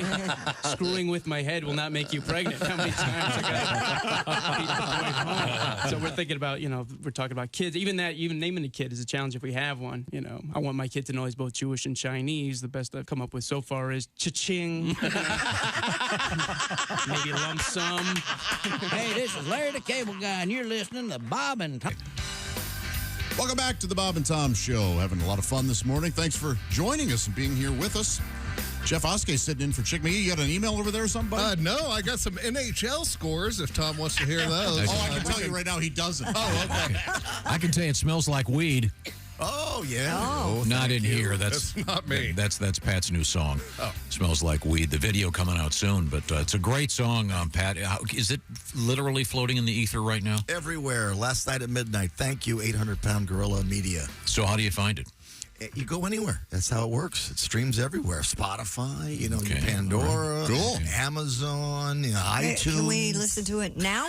That's up to Tom. It's called the Bob and Tom Show. Nope, sorry. We can listen to it in a second. I've got to clear some stuff off this machine. Could we get more slots on this somehow?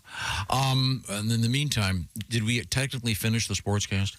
Well, Florida, Buffalo, Philadelphia, the answer New is yes. Jersey, all winners in the NHL. Okay, those are on the internet. Those are much like Pat's song on the internet somewhere. Thank you very much. From the OrangeInsoles.com sports desk, that's Jeffrey Oskay sitting in for Mr. Chick McGee. And we promised the diamond search. Have you seen this, Christy Lee? This is a fun story. Yeah, hold on a second. That's not where I was going. This could be dangerous. Oh, my gosh. We were talking about some nice jewelry for Mother's Day from our friend Steven Singer. But a bakery in Kansas asking customers to check their cookies for a lost diamond. Dawn Sis Monroe, owner of Sis Sweets Cookies and Cafe in Leavenworth, told KMBC. Anybody want to play? We are all about Kimbo. Kimbo Slice? Yeah. Okay. Yeah. Said she believes the main diamond from her ring, worth $4,000, had fallen off while she was preparing dough. Mrs. Monroe said she was distraught and frantically searching for the missing jewel. She said they were able to narrow down the search to either chocolate chip, sugar, or peanut butter cookies. The bakery has since issued a warning to their customers to be cautious before biting into a cookie. see, to me, there's two things here happening. Yes. If you knew about this, are you going to go out and buy some of those cookies? Oh, kind of a Willy Wonka type thing? Looking for the diamond? Looking for the diamond. When I saw the story, I thought, why not just hold on those batches of cookies? Right. No, well, they'd already sold them. She didn't know when she lost. They'd already released them. Right. And then there's a couple other questions here. If you're working like that, wouldn't you take your ring off or wear gloves every day anyway? She never took it off, she said. Oh, okay. Then she should have on gloves. What a dirt ball. I don't know, man. This makes me want to go to that bakery. Yeah. Knowing that, like... Sweet lady there making them by hand. Yes, and that it's all handmade and it's all What's the fresh name of the bakery? But she should have been wearing gloves, right? Isn't that the whole... It's Sis, S-I-S, Sweets, Cookies, and Cafe in Well, Leavenworth, then it's probably Kansas. controversial. Why is that? Sis. Well, it's CIS, so we're okay. Yeah. SIS, like sister. Yeah. Sorry, just contemporary culture. Yeah, so, I mean, I guess my first question is, would you go out and buy the cookies to see if you got lucky and got the diamond? Would you return it if you found it? Absolutely, yes. Well, after paying the dental bill. Right. There are those out there who might. Chocolate chipped tooth cookies. Yes. I mean, don't get me wrong. I'd say, hey, I got your ring. What am I going to get? Yeah. Some free cookies. Cakes? Or... By the way, I found it on the second tier search. You owe me a new colander.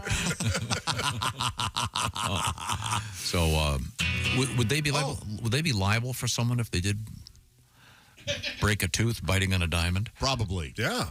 Okay. So anyway, if you have any cookies from that place, look for the diamond. Pat, you got a song? Who helped me find the diamond from this ring? It fell out of the setting now. I just lost my bling. The diamond in the ring fell in the batter for the cookie dough. It could be in a donut and was dipped in a cup of joe. It's worth a lot.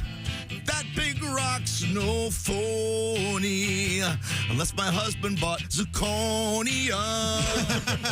Now that reminds me of a guy we all know. I knew, let me get the right chord. I knew a guy who bought a phony ring. But Mark Adams didn't know a GD thing. Sorry, I had no idea. This diamondless ring doesn't shine like the real thing. They had it appraised. It's worth nothing. That's got a sting. So if you get hitched, make sure you buy a real diamond, or you'll never bust the hymen. It got even worse. It did get worse. So sorry. Wow, I had heard that story. I just didn't know it was Mark Adams.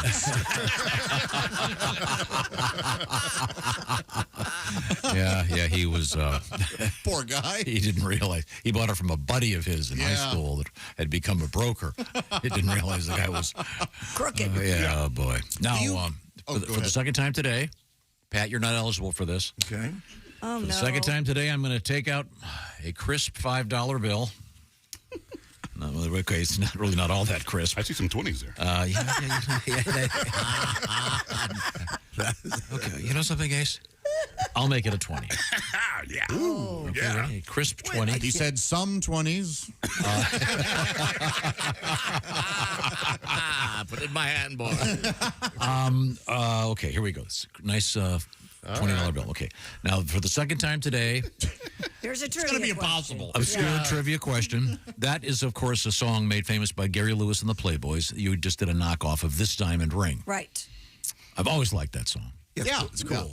Yeah. There is a connection between that and Leonard Skinner. Does anyone know the connection? Oh, yeah.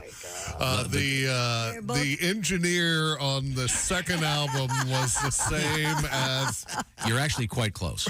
Oh, then that angers me. $20. No one knows? No, Tom. Well, of course, Skinner's first few albums were produced by the great Al Cooper. Who the hell's Al Cooper? Al Cooper, the man is a musical genius. Al Cooper wrote the song "This Diamond Ring." You didn't know that Al Cooper produced Skinner? Why would anyone know? I don't even know who Al Cooper is. Oh, he's great. If you ever want to, he started Blood, Sweat, and Tears. This is fun for no one but you. Sorry, I was trying to give Ace $20. I thought he'd know. There's a great Al Why Cooper. would Ace know? Because Ace is a music guy. He knows music. I would think Gary Lewis wrote that song, but Gary Lewis did not write that song. Okay. God, and By the way, I'm a big fan of Gary Lewis and the Playboys. yeah.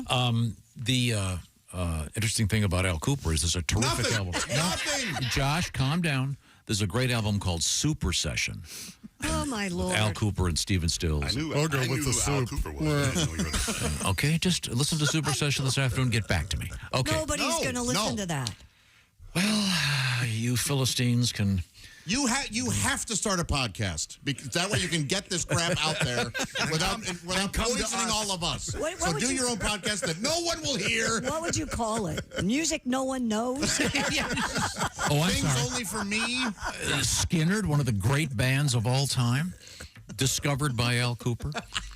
I hate this Al Cooper. I hope he's dead. Al is and I not hope dead. he died in front of his family. Fascinating man. I hope to get him as a guest on the show. Okay. No idea why we're talking about Al Cooper. I have an idea. He's the organ player on the Like a Rolling Stone. Don't you add in? I love this stuff. That's true. That's because Pat is his best friend. And you know, he'd never played organ before. I know the whole story. He went in that session to play guitar, he but sat Michael there and he Bloomfield went was over there. the Sorry, organ. okay, I'm sorry. Tom, the thing is, I'm trying to help you. Okay, sorry. We can move on now. Okay, yeah. Let's get here. I want to hear about this dead French lady. This is a great story. It's super scary.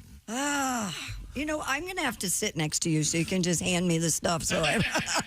Police in Italy say a French woman was found dead in an abandoned church, and she may have been looking for ghosts in a possible TikTok stunt. This is less scary than how scared Tom just looked when you said you might have to sit next to him. I know. You should have seen his face when I had to ride in the passenger seat of his car. It was heaven. Man. Oh, it looked like Tom had seen a ghost. It was hilarious. I don't like having people in my car. I know. Yeah, I'm very or well around you. That's true, too. The 22-year-old woman told family members she and a friend would be searching for ghosts. The victim and a male friend were spotted in Italy's Aosta Valley dressed like vampires. Mm-hmm. Her body was later found in a deconsecrated church. Police believe the victim's death could be related to a TikTok ghost hunting competition.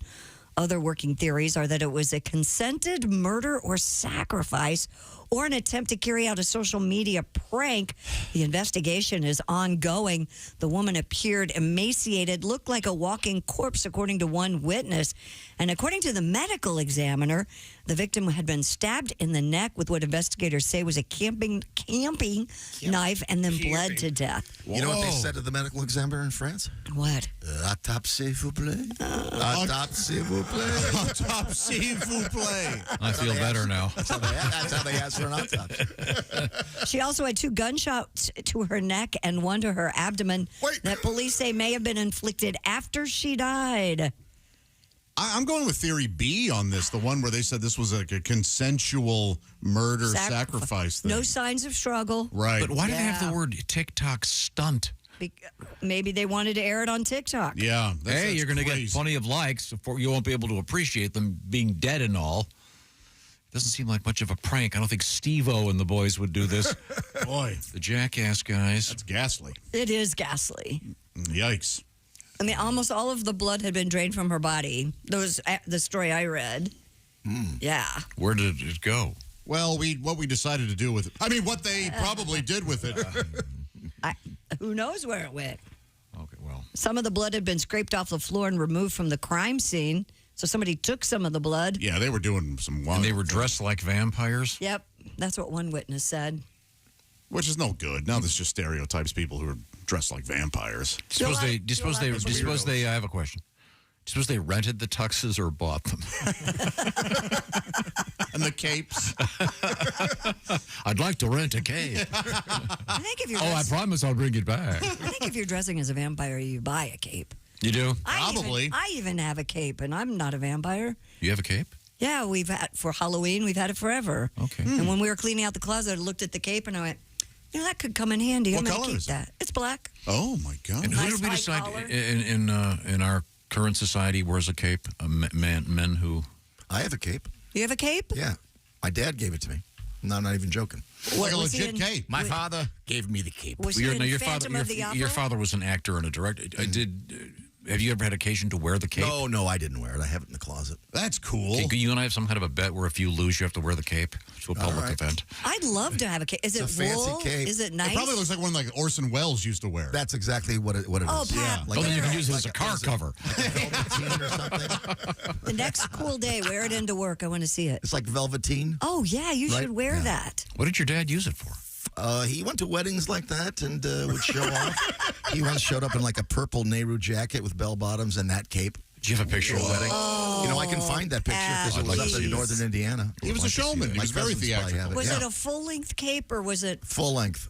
Yeah, and purple outfit to a wedding of my cousin's. That's all. My mother was not happy.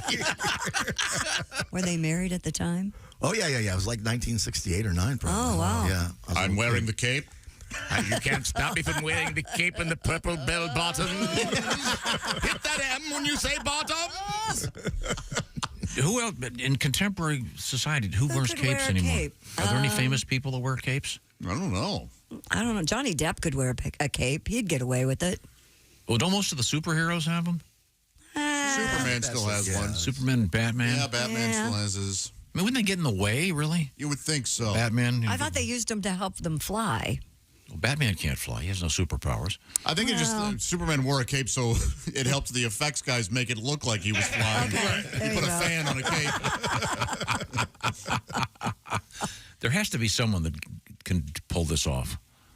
I mean, Orson Welles wore one occasionally. Yeah. A guy like Jared Leto would wear a cape. Yeah. For sure. But these are bona fide weirdos. Yeah. It's like no one's going to sing. Like if I came in here with a cape, I would never hear the end of it. Oh, I'd love it. I would too. You can swing him around when it's cold. Yes. Of course, the latter-day Elvis. Yeah, Elvis wore a cape. yeah. Sure, yeah, on stage, yeah. Sure. And, of course, James Brown. Sure. Oh, yeah. That was I old. have the gold one right in here that we did for the Elvis thing right next to me. Right back. That's Oh, right. a cape? Yeah, right there. Oh. Please, how much for you to wear that, like, to the grocery store? Hey, when we film me secretly, you put the phones up. I'd do that. That's an afternoon. How funny would that be? And I get everything, all the cakes and pies. Not say anything, just wear the cape. But Dracula traditionally had a cape. A morning coat and a cape. Yeah, of course. He was very well dressed. Okay. Darkwing Duck had a cape. There you go. In that Napoleon movie, does he wear a cape? I'm not sure. Who's Darkwing Duck? Only one of the finest DuckTales spinoffs that ever came about. Okay. All right, okay. What's coming up, Christy Lee? Coming up, we'll talk about going to the grocery store. We do have a house floating in the San Francisco Bay. We have castaways in the news today. This is cool. Have you seen they've been rescued? Oh, there's the story. Yeah, but I'd like to hear the story. circumstances. There's a lot more to it. They were eating humans. They were eating what? Oh no! I know. I made that up because Christy implying that we've given the whole thing away. No, there's a lot more to it. It's cool.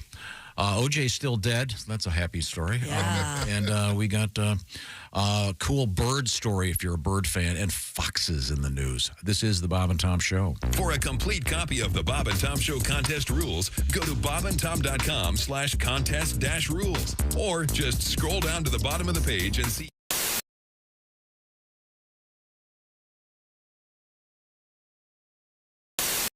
My wife listens to ASMR. I don't know if you guys know what ASMR is or stands for. Autonomous Sensory Meridian Response. And I don't know what that is either. It means whispering. That's all that is. Bob Ross, he's whispering.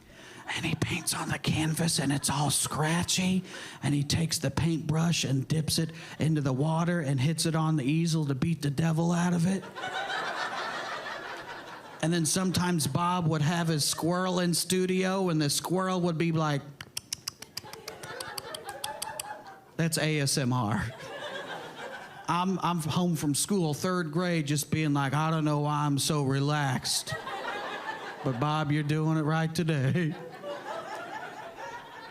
That's what my wife listens to every single night. Her favorite lady, she's got 3-inch fingernails, and this Wolverine woman is always just click-clacking on things with their fingernails, typing on a keyboard, and out of nowhere she'll be like, I'm gonna eat a big pickle.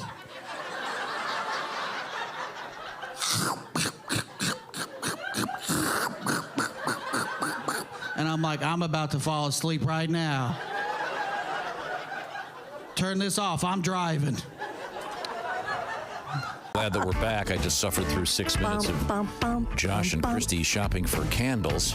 No, we weren't. You weren't even paying attention. Yes, and then Josh goes, I've got a coupon. No, we were looking for an avocado tool. Yes. You tool. And you know what? Oh, I'm Yes. sorry. I do have a coupon, and what's wrong with that? He goes, I'm going to go to Bed Bath & Beyond today because I have a coupon, and he'll get a coupon. I'm going to get candles and an avocado tool. Yep. What are they going to pen it? A T-shirt? What kind of candle are you getting? What flavor candle are you looking for?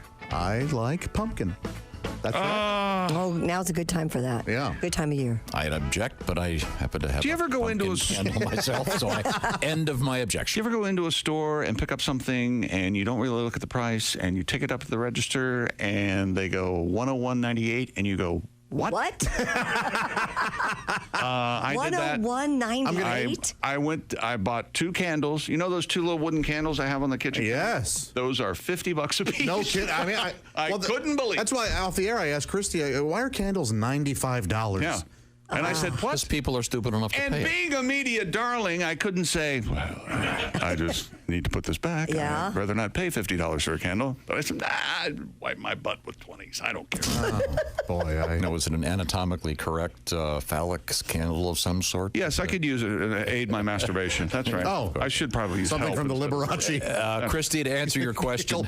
What was my question? When you guys were talking about avocados, you asked if there was an avocado vodka. 10 best avocado drink alcohol recipes. There are, yes, you can something make called drinks avocado. I'm sorry, what? Avocado too, Tom. No. I think Chick does also. Avocado. That's a Russian. That's a Russian bluegrass band. Now it's avocado. That's a Genesis song. Isn't it? Hi, this is Pat Godwin from the Bob and Tom Show. Miss some of the show? You don't want to do that. Become a Bob and Tom VIP and subscribe to the audio and video podcasts. The Bob and Tom Show, on air, on app, and on demand.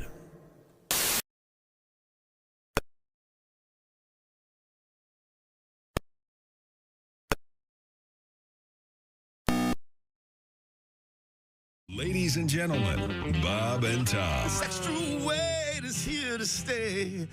I'm eating pizza 3 times a day. Domino's is on its way. So make it cheesy. Do-do-do. Do-do-do. Yeah. Goo-do-do. Mozzarella through and through. Oh, do-do-do. Oh, that'll do. Make it cheesy. With sauce and a crust. Bob and Tom in the morning and highlights all day long. The Bob and Tom Show, weekday mornings at 6 a.m. Eastern on Bob and Tom 24/7. Hi, this is Augie Smith, and you're listening to Bob and Tom Radio. Right now, we've got Bert Chalice as our guest. Did you drive here from? Yeah, I drove over and no longer driving my Yugo. You know, I had got rid of it? Yeah, I got a Yugo for a while because I bought a Yugo because I had the coupon. You know, sure. And it's not much of a car. You turn up the radio, the car stalls. You know, no rear view mirror because nothing will be behind you. Believe me. You can actually tick off the Amish people. You know, they go by and bullwhip you. You know. Sorry, they don't have horns. I got places to go. I don't know if you know this or not. If you ever get behind the Amish, those horse-drawn carriages, they usually have that orange triangle sign on the back. I found out if you fire a softball and hit that sign, you dunk the driver. You just lose him. It's a great little highway thing to do. That's a nice little trick. Hi, this is Andy Kindler, and this is a different register in my voice. And you're listening to Bob and Tom Radio. So continue. Comedian Rick Schrader. You're talking about your ex-wife. She was not big on approval. This is what I'm getting at in a roundabout way. Make sure you find the right person before you get married, because the first time I got married, I looked, and I thought I found that person who would tell me those 5 words every man longs to hear. Get off me, you're heavy. Are you done yet? That's one of us should be enjoying this.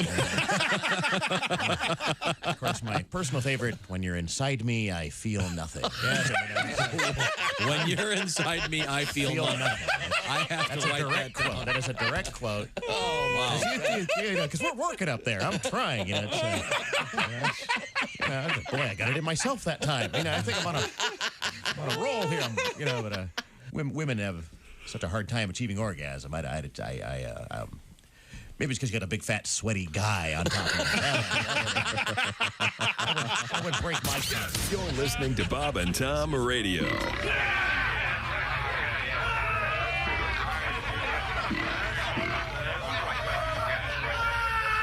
Essential Morning Radio. This is Bob and Tom Radio. Those in a few minutes. Hey, it's the Bob and Tom Show. Welcome back. Good to see everybody. Glad you're with us. Tom, a lot going on this morning. A lot of fun stuff. Indeed. We'll get to more of the fun stuff in a matter of seconds. Talking about capes. Yes, we have more news with capes. I love winter capes. I love wearing a cape in the winter. I don't know that I've seen you do it. I haven't worn one in here. I used to have not quite a few. I had like 2 or 3. Wow. Now I'm down to 2. But I like them. A winter's cape. It's a good look. We were talking about capes because of some weird stunt. Vampire story. And TikTok in which somebody's found dead with no blood. It's very church. weird.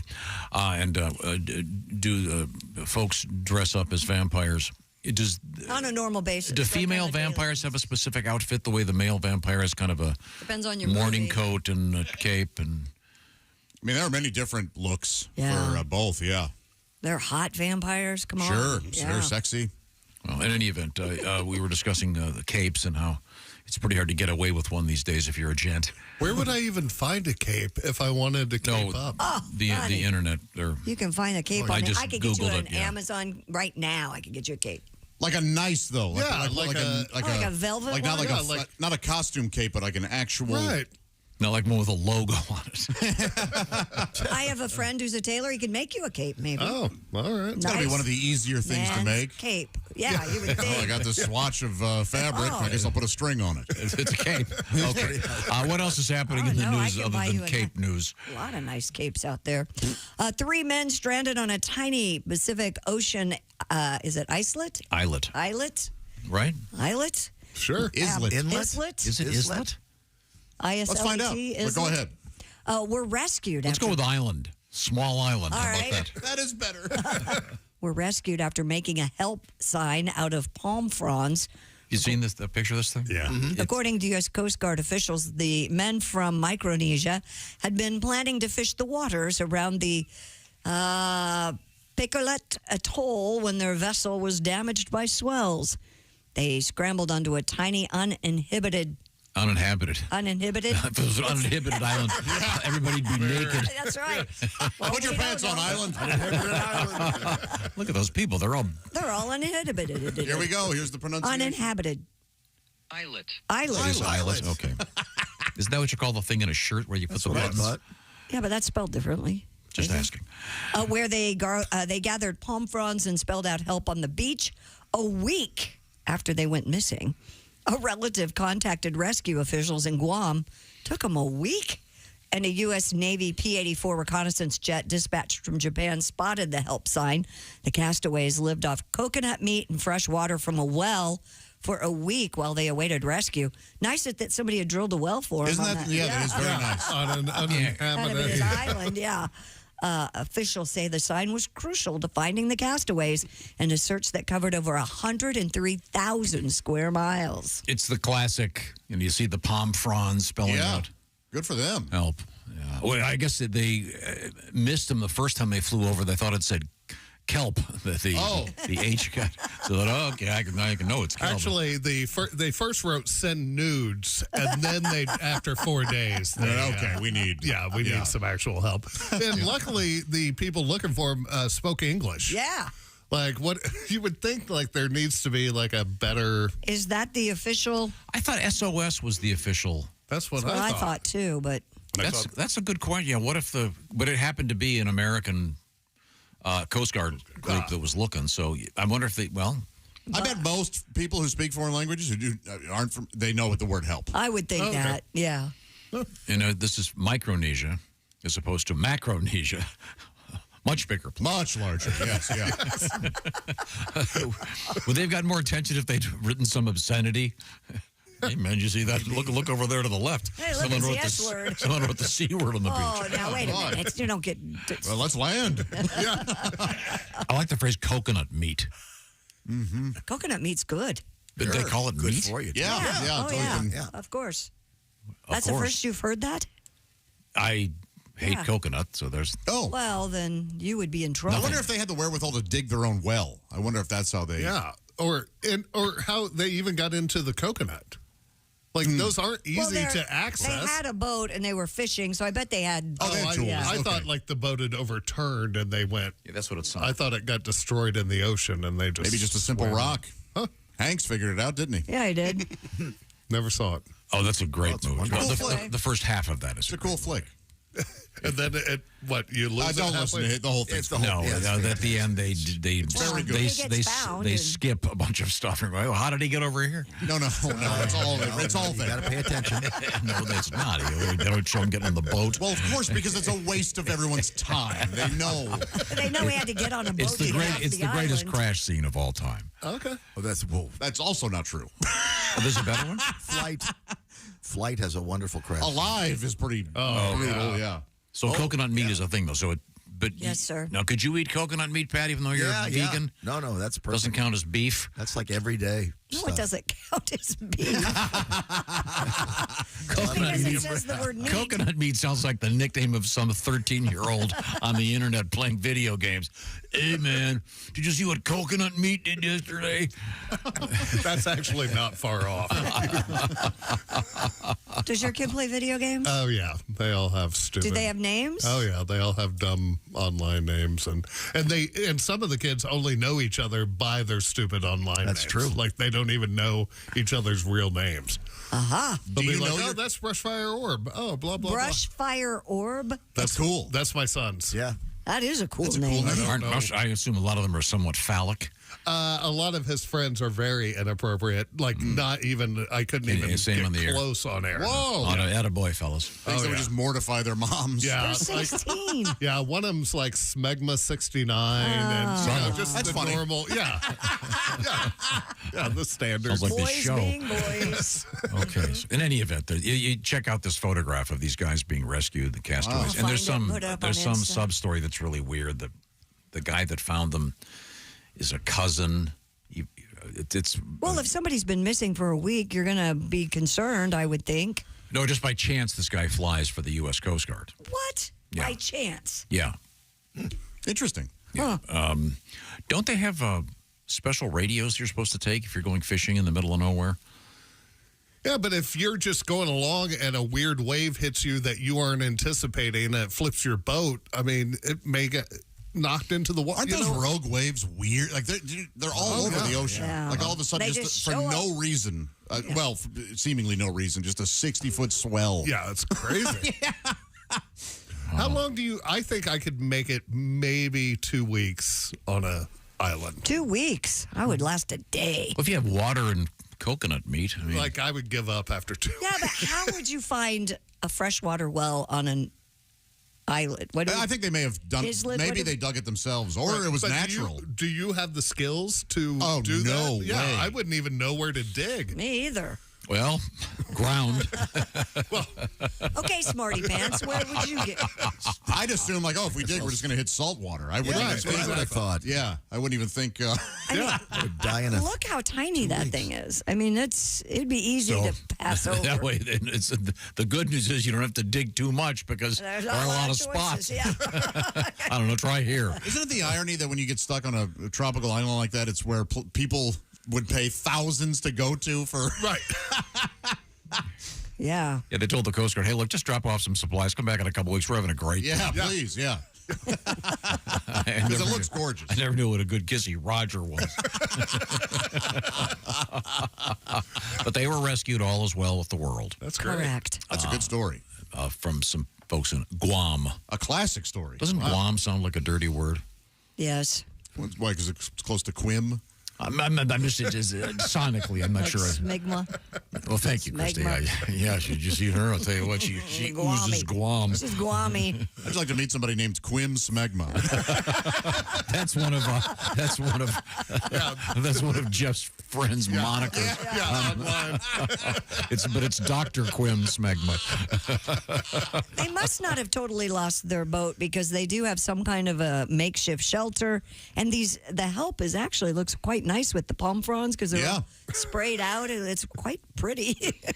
Well done. Yeah. Well, cool. Thank you very much, Christy. What's coming up? Coming up, we have a house floating in the San Francisco Bay. We have grocery shopping in the news. And boy, did that person really give you a Jeep as a tip? Well, we'll find out. Oh, okay. Thank you. This is the Bob and Tom Show. Thanks for listening to the Bob and Tom.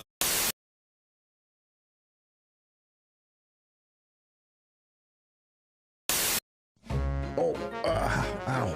Oh, back. Oh, hey, Josh. What's wrong? My back is sore, my legs. What's in your shoe? Nothing. I mean, here, look, nothing. Joshua, you have to have proper support. Orange insoles. Orange insoles, you say? Yeah, look. Yeah, I see them. Look at this. They're great. Yeah. Orange insoles. I'll give them a shot. Great. See you later, buddy. Give it a...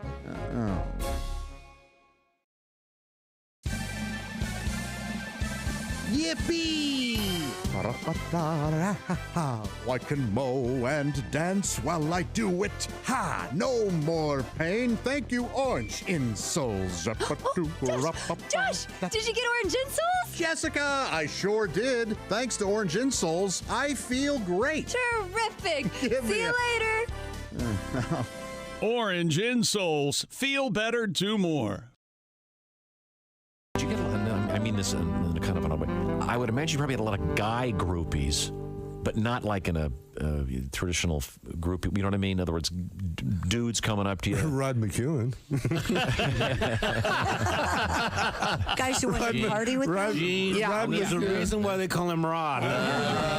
Rod waited for us in Hawaii. We were on our way to Australia, and Rod heard we were coming to, stopping in Hawaii. Mm-hmm. He waited.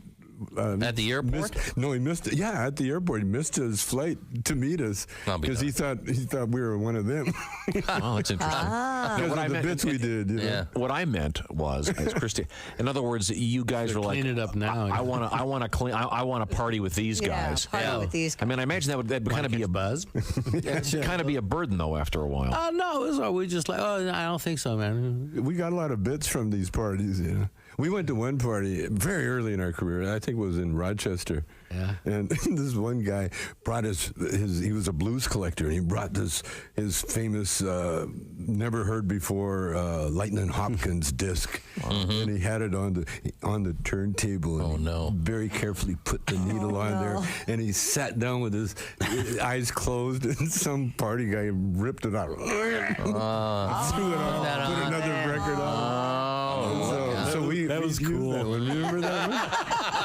That's where we got Earache My Eye from. Oh. Hey, that's my record, man.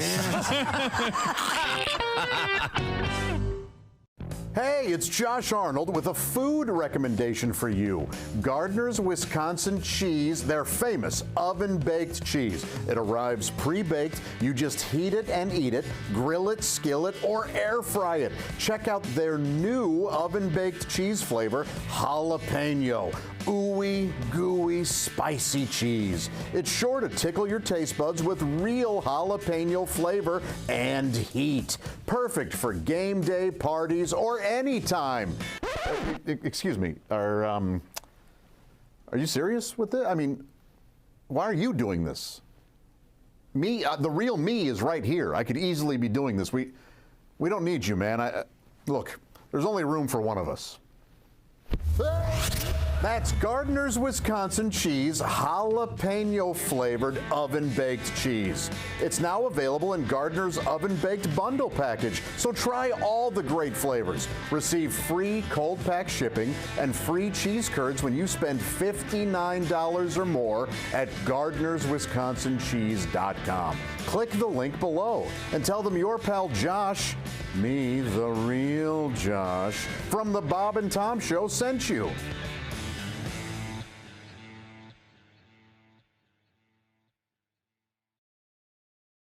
I am amazed at the women who do that.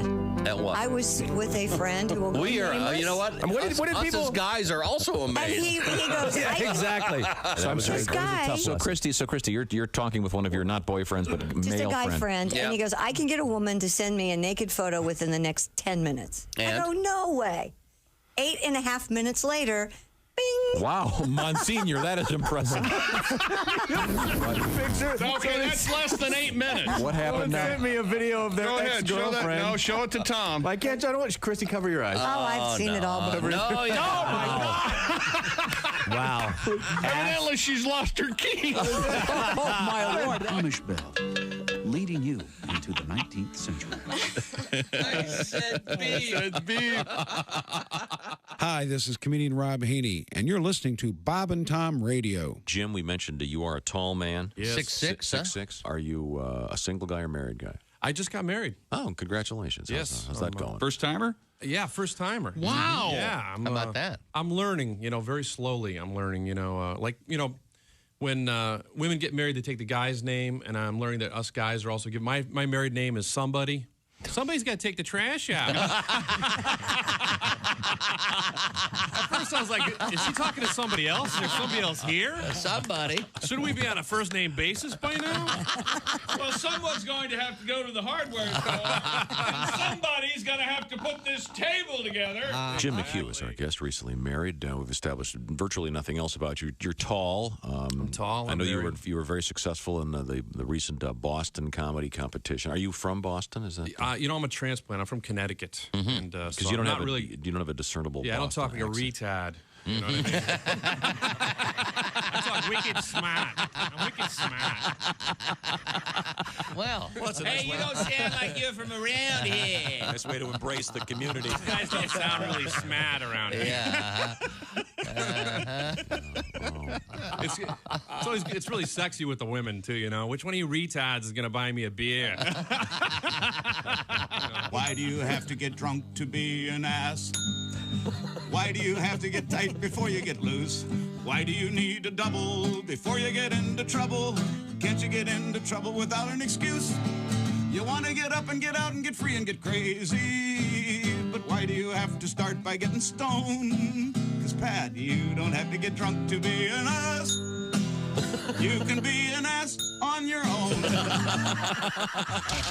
Bob and Tom, 24/7. Oh, yeah. Enter.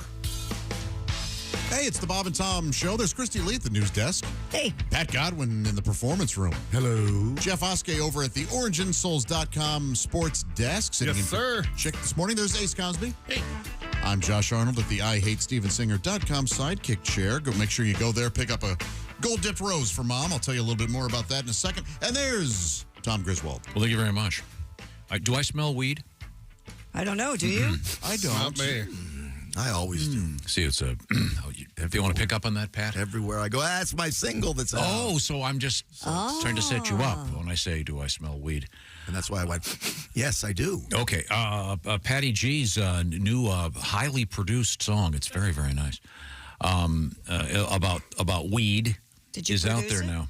No, Alan Johnson did. And I wrote a couple of checks. The point is, the video of this will be out shortly. Cool. But right now, it is as of midnight.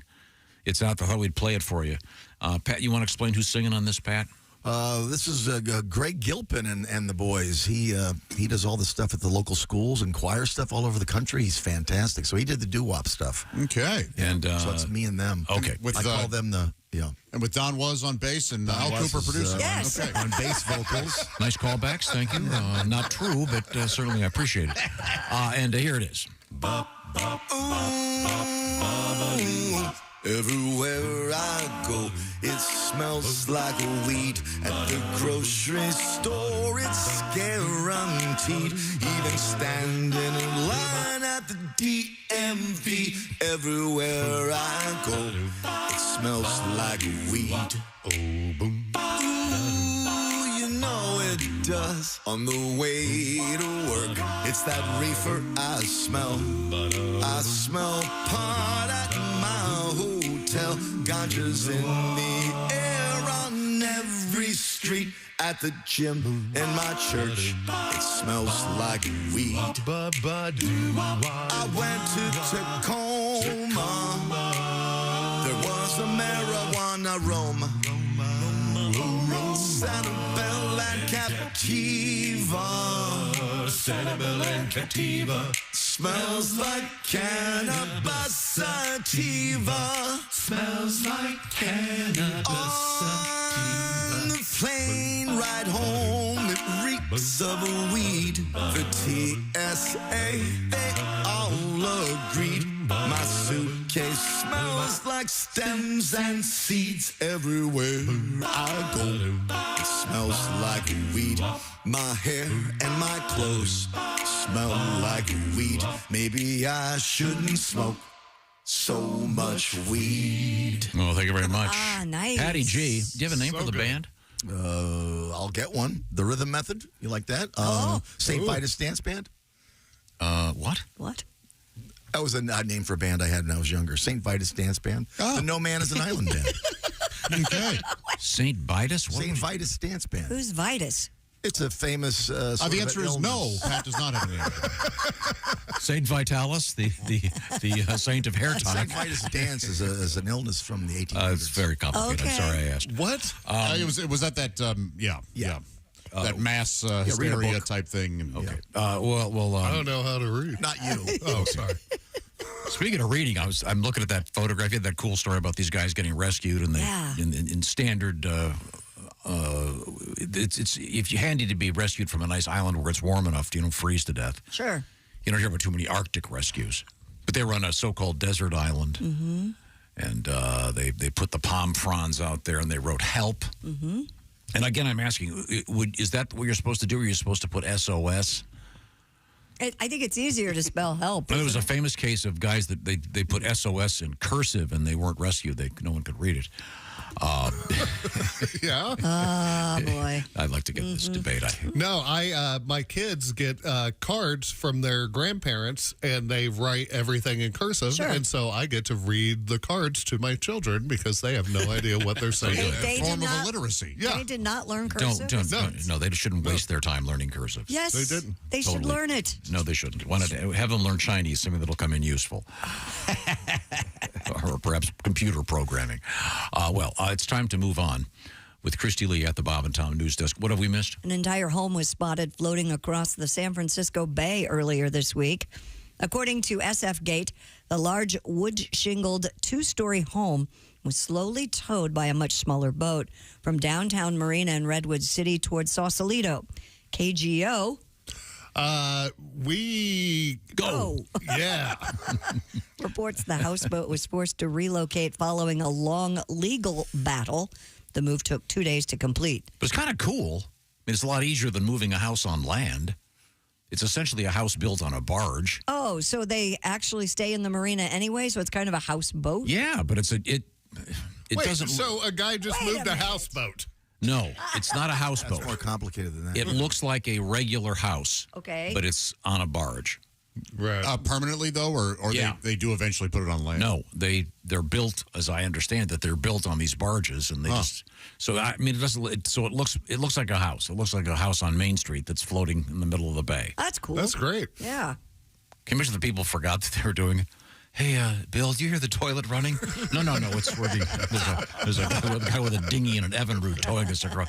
There's the Golden Gate Bridge.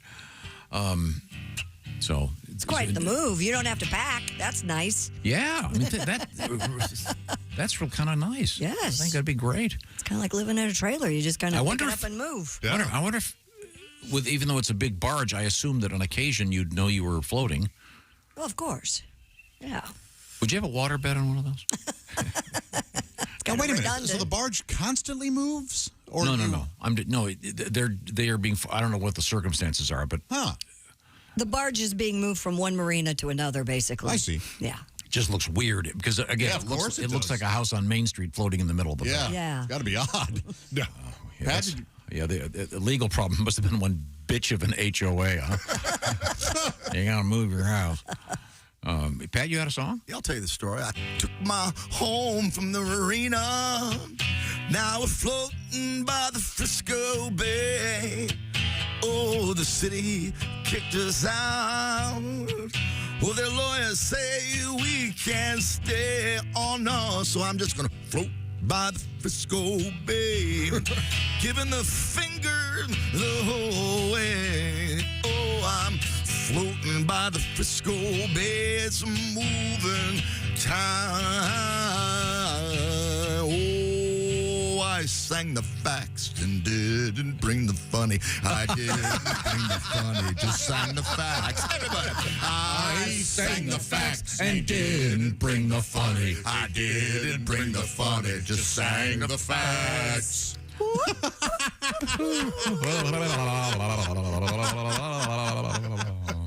In your defense, it's hard to follow yourself. Yeah.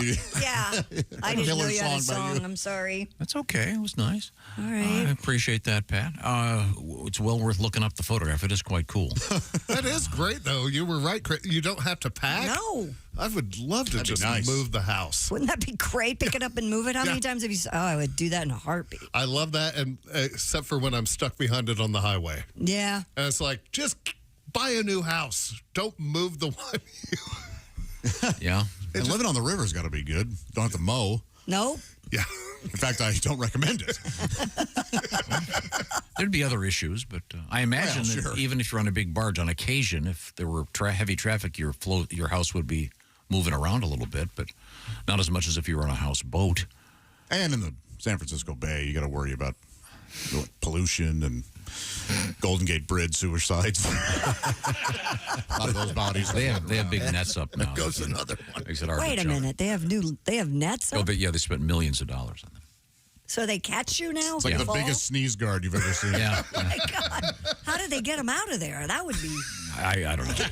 You're stuck there. Spent a lot of money. Is it like Top Golf for people? Yeah, exactly. Yeah, that's exactly what it is. Yeah.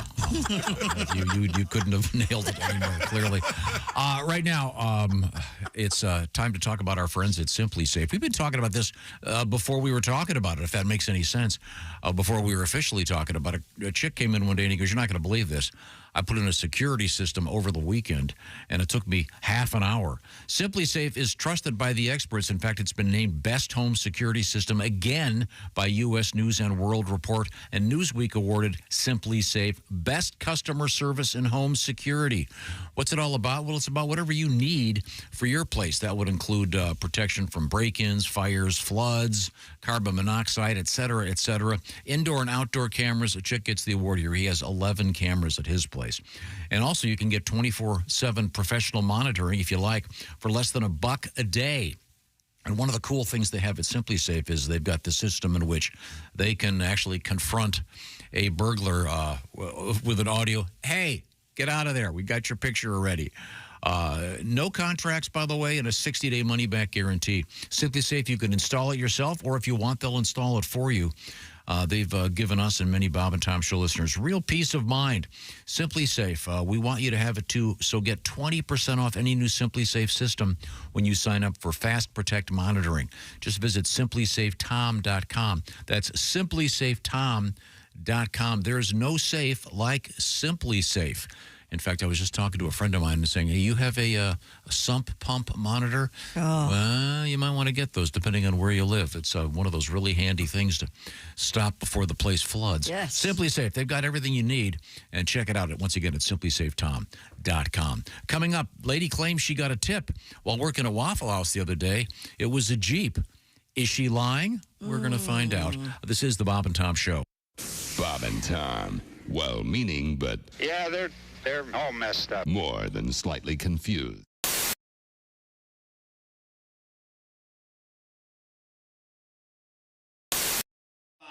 Chick McGee.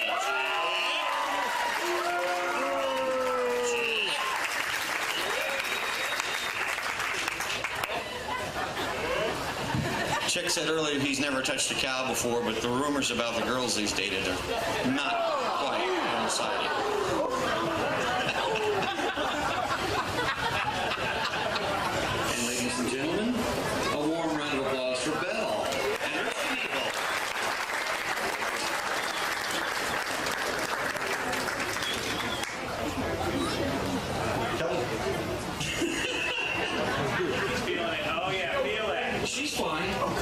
fine. She's just fine. Oh, yeah. Let's see if we can get something out of there. Okay. You got the hang of it there? Yeah, I think so. You think so? Well, you better get some milk because we don't want you to be an utter failure.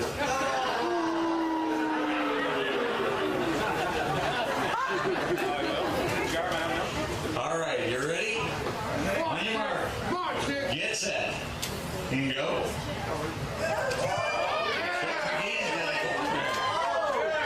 Yeah. There he goes. He's. Come on, keep going, Chad. The cow's leaning over towards you. You must be. When was the last time you had your head completely into the hooks of the section of jersey? She falls over.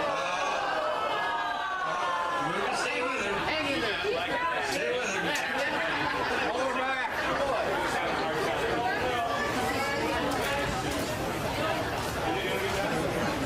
Bill, he's a nice guy. Don't make him chase you. I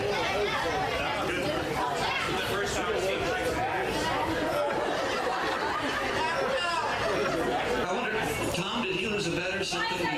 5 seconds. Come on, Chip. And time. It's over, Chip. You're all right.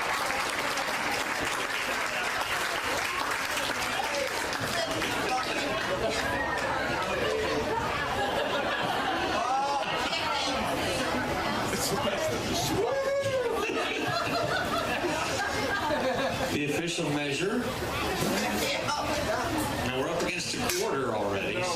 Smiley's ahead. Oh, wait a second. Yes, you did. Well, we have a set. Ladies and gentlemen, a big round of applause for Mr. Chick McGee. What a trooper, Chick. And you know the Bob and Tom are not going to let you live this down. Neither is Christy. You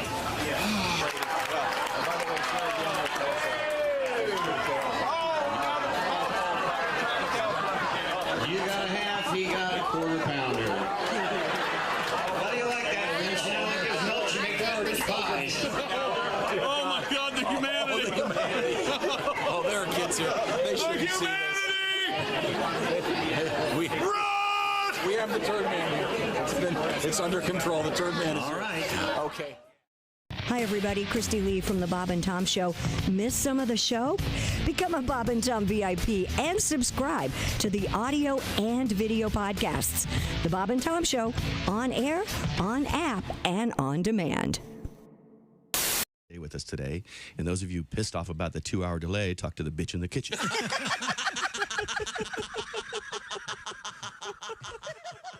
This is Jimmy Pardo. You are listening to Bob and Tom Radio. I can't think about the big picture. It's just hard, don't you think, to be human right now? I mean, we got stresses and pressures. I've got suicide bombers and gingivitis. You know, something's gonna Something's gonna get me. Oh, it yeah. is. I mean, I do the best I can. You know, I floss twice a day and spy on my neighbor because that's what they said. That's what they said. To do that. Keep your eyes open. Let us know if you see something fishy. That's what right. they said. And I don't know. You think that's going to work? There was a lady in Florida that gave birth and didn't know she was pregnant. Yeah. Yeah. You want that lady watching your back? Really? You want that lady voting? You know, yeah. Really? Yeah. I mean, I'm sure she's a nice lady, but something tells me things get by her. That's all I'm saying. I mean, how do you? Yeah. I have a baby. I thought I had indigestion. A little backfire from a burrito the other day. Yeah. It's a baby. Yeah. Here, can I help you through the X-ray machine, Mr. Otta? Yeah. Sure. Yes. Comedian Matt Weinhold is here with us. I think that you should avoid all sort of living with anyone. Even if you're married, don't live with them because that'll mess it up. That's what messes it up. Because, remember, when you're dating, it's so great. It's so fun. You go on these dates and you go and you get coffee and you see movies and you talk and you have this wonderful sex and I love you and I love you. And then you go home and I love my cable and I love my refrigerator. I love my life. And then they move in and then they're right in your face. And, hi, we live together now. Hi. What are you doing? What are you thinking? How about now? Or now? How about now? That was yesterday. What about now? Where are you going? What are you doing? Who was that called? Bob and Tom. For your information, these are two of the worst kids I have ever encountered in my life, and I work the state fair. Oh, hey, it's the Bob and Tom show. Caught me daydreaming. And thinking of you? I was thinking of all of you. Especially Jeff Oskay across the way doing the robot. Oh, look at that. If you don't have the VIP to watch that, I don't know what you're doing. Oh, Tom, you're missing this. Well, it looks like the robot just before it ran out of batteries. Was that your move on the dance floor? Would you go to clubs and bars and dance? Yeah, and my friend said I danced like Belinda Carlisle. Oh, from I don't the know Go-Go's? I mean, I know her. I never did like one of these kind of moves. Yeah. And they would say I was doing the Belinda Carlisle. I like that. That shows you have some movement. Yeah, I get on the dance floor. I cut it up. Tom, will you dance at like a wedding? When someone referred to movement with regard to my dancing, they meant bowel movement. It was not particular. Oh, you got to go You out don't there have and a lot dance. of rhythm? Is that what you're saying? I don't cut the rug. If I ever get married, will you dance at my wedding? I will. Okay, thank you. If you get married, but I insist on being the officiant. The officiant. No kidding. All right. Now, I wouldn't want to put that pressure on you. No, I've got a whole thing now. Pat, I'd love for you to sing, but it will be like nobody has pubes anymore. And it's, you know what I mean? I want to see like my aunt's faces as you're up there. Well, that would be great. I'll be your flower granny. Flower granny. If you had to dance to a song, Tom, what song would get a Tom Griswold out on the dance floor? Oh, that's a great question. What can you not stay seated for? Yeah. Disco Inferno. No, Disco Inferno is a good one. Probably the Hokey Pokey. Oh, come on. Yeah? You know, something that I like to be instructed as to what to do when it comes to dancing. What's the great Chuck Level piano part in that Allman Brothers song? That's that instrumental. Come on, Pat. It's moving. It's a moving song. Jessica? And Jessica? I could see him dancing to that. You can't dance to that. Sure. You can. You can't dance to Melissa. I like to do the Allman Brothers. That's the whipping post. You lean back. That was really good. Somewhat inappropriate, depending on the crowd. Yes. You're welcome. It was fun. It's time to move on to anything but Egyptian. Wait a minute. Oh, wait a minute. Yeah, look at him. He's out there. The greatest disco song of all time. Don't you dance for your girls? Oh, just in the car, especially. They are so embarrassed. when they'll have a friend in the back seat, and I'll start dancing to some song while there's on a red light.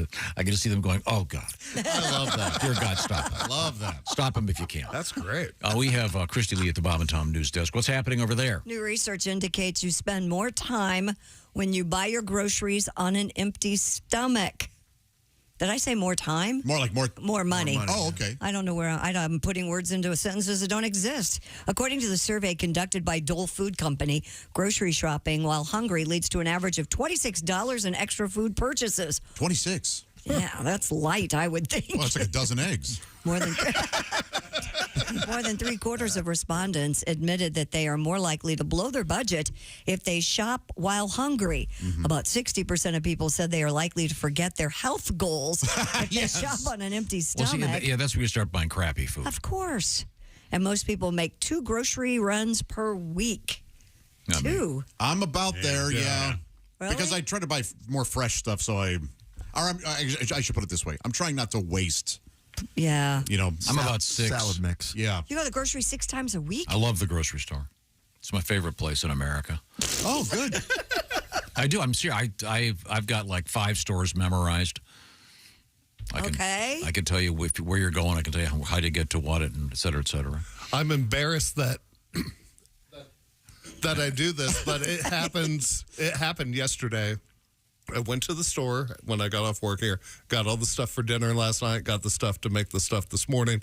Driving back home, it's around 1 o'clock in the afternoon, and I called my lady. I was like, hey, I didn't pick up anything for lunch. Do you want me to get something to go? So I had a trunk full of groceries and still went through a drive-thru to get lunch. Yeah. Even though I had just been at the grocery 5 minutes earlier. Do you ever do this? You're like on your way home and you're like, oh, we have nothing for dinner tonight. I should stop at the grocery. Nah, I'm just going to go on home. And then you go home and go, why didn't I stop at the grocery and get something? Now, do you find the same? So the point of this news story, though, if I'm getting this right, is that if you're hungry and you go to the grocery store, you're going to spend more money. Yes, and I have always heard that. Yeah, exactly. My Never mother shop. So this is why you were telling me off the air, Christy, that before she goes to the sex toy shop, she likes to, sure, get down a couple times, so she's not, Horny when I go. Yeah, you don't want to walk in and go, well, I wasn't going to get the double donger, but I'm a little bit itchy, if you will, down there. Yeah. I'd like to. Now, what I'd like to see is the shopping wall stoned. I mean, I know it's incredibly obvious, but yeah, it's more junk, more. I've made that mistake of shopping while stoned, and the only thing that happens is you get home and you have bought stuff for 4 meals, but you've missed one ingredient for each of the 4 meals. So you're like, I forgot the chicken for the chicken salad. Wait a second. I got the Velveeta. I forgot the bread. Right, exactly. Do you plan your meals out like on Sunday afternoon? Yes. You sit there and go, we're going to have this. Do you really? Yeah, for every day of the week. Wow. But then I'll go on Sunday and get groceries to last till Wednesday, and then on Thursday I get groceries for the rest of the week. That's good. I can't imagine being that organized. I'm probably the only one. You get the wrong. You get the wrong one, the wrong thing every time you go. Like what? Like everything. Name something. Milk. I'll get the wrong one. Well, I've started. I did this the other day, and a woman came up to me afterwards and was like, "You are a genius." My lady wanted a specific type of salad dressing that I could not find. Right. So I FaceTimed her. I do that. Yeah, all and the I time. turned it around, and I just kept walking up and down the aisle, showing her every dressing. And finally, she found one that was comparable. And I got off the phone, and a stalker lady came over. And she goes, "That was genius. Do you know how many men would just buy the wrong dressing?" And I was like, no, I'm on it. I swear to you, I'm not making this up. I had to do this in the feminine hygiene aisle not too long ago. But it's perfect. Because Christy, there are more products in that area than there are automobiles manufactured in America. I'm a little surprised she didn't tell you exactly what. I'm sure she did. She did, Josh. Haven't you figured out? I can't listen. Oh, okay. Sorry. What the hell's wrong with you? I hear things kind of. Things don't register when you say things to me. You may have noticed that being here and being around me. I'll send pictures. Yeah, that's always helpful. That's awesome. Yeah, please do. This is what you need to. Yeah, ladies, no guy gets mad. They shouldn't, at least. If you send a picture and say, "Get this." Yeah, there's these subtle distinctions. There was a peanut butter issue. A peanut butter issue. I get this exotic peanut butter, and there's one of them that's got oil in it, and the other doesn't. And it's the sign on it's about the size of. Do you like the one with oil that you have to stir? No, I don't either. No, but I don't like that either. Now, Ace, you know this, since you're the consummate shopper here, and you're a thrifty man. The way they stack the shelves, they've got the stuff that's more expensive at eye level. Yeah, right. Yeah. And then I'll be at one of the stores I go to, and they've got stuff that's so high. There's always some poor little lady desperately trying to get the cereal on the top shelf, and they can't get it. Oh, yeah. And then the stuff down below is also the better buy, right? You have to reach down and get it. Yeah. A lot of stores, I've heard this where companies get better placement if they are. Yeah, they pay for the placement. Yeah, Greg Warren talked about that. Stocking spaces. Remember when he used to fight for his spots when he was working at P&G?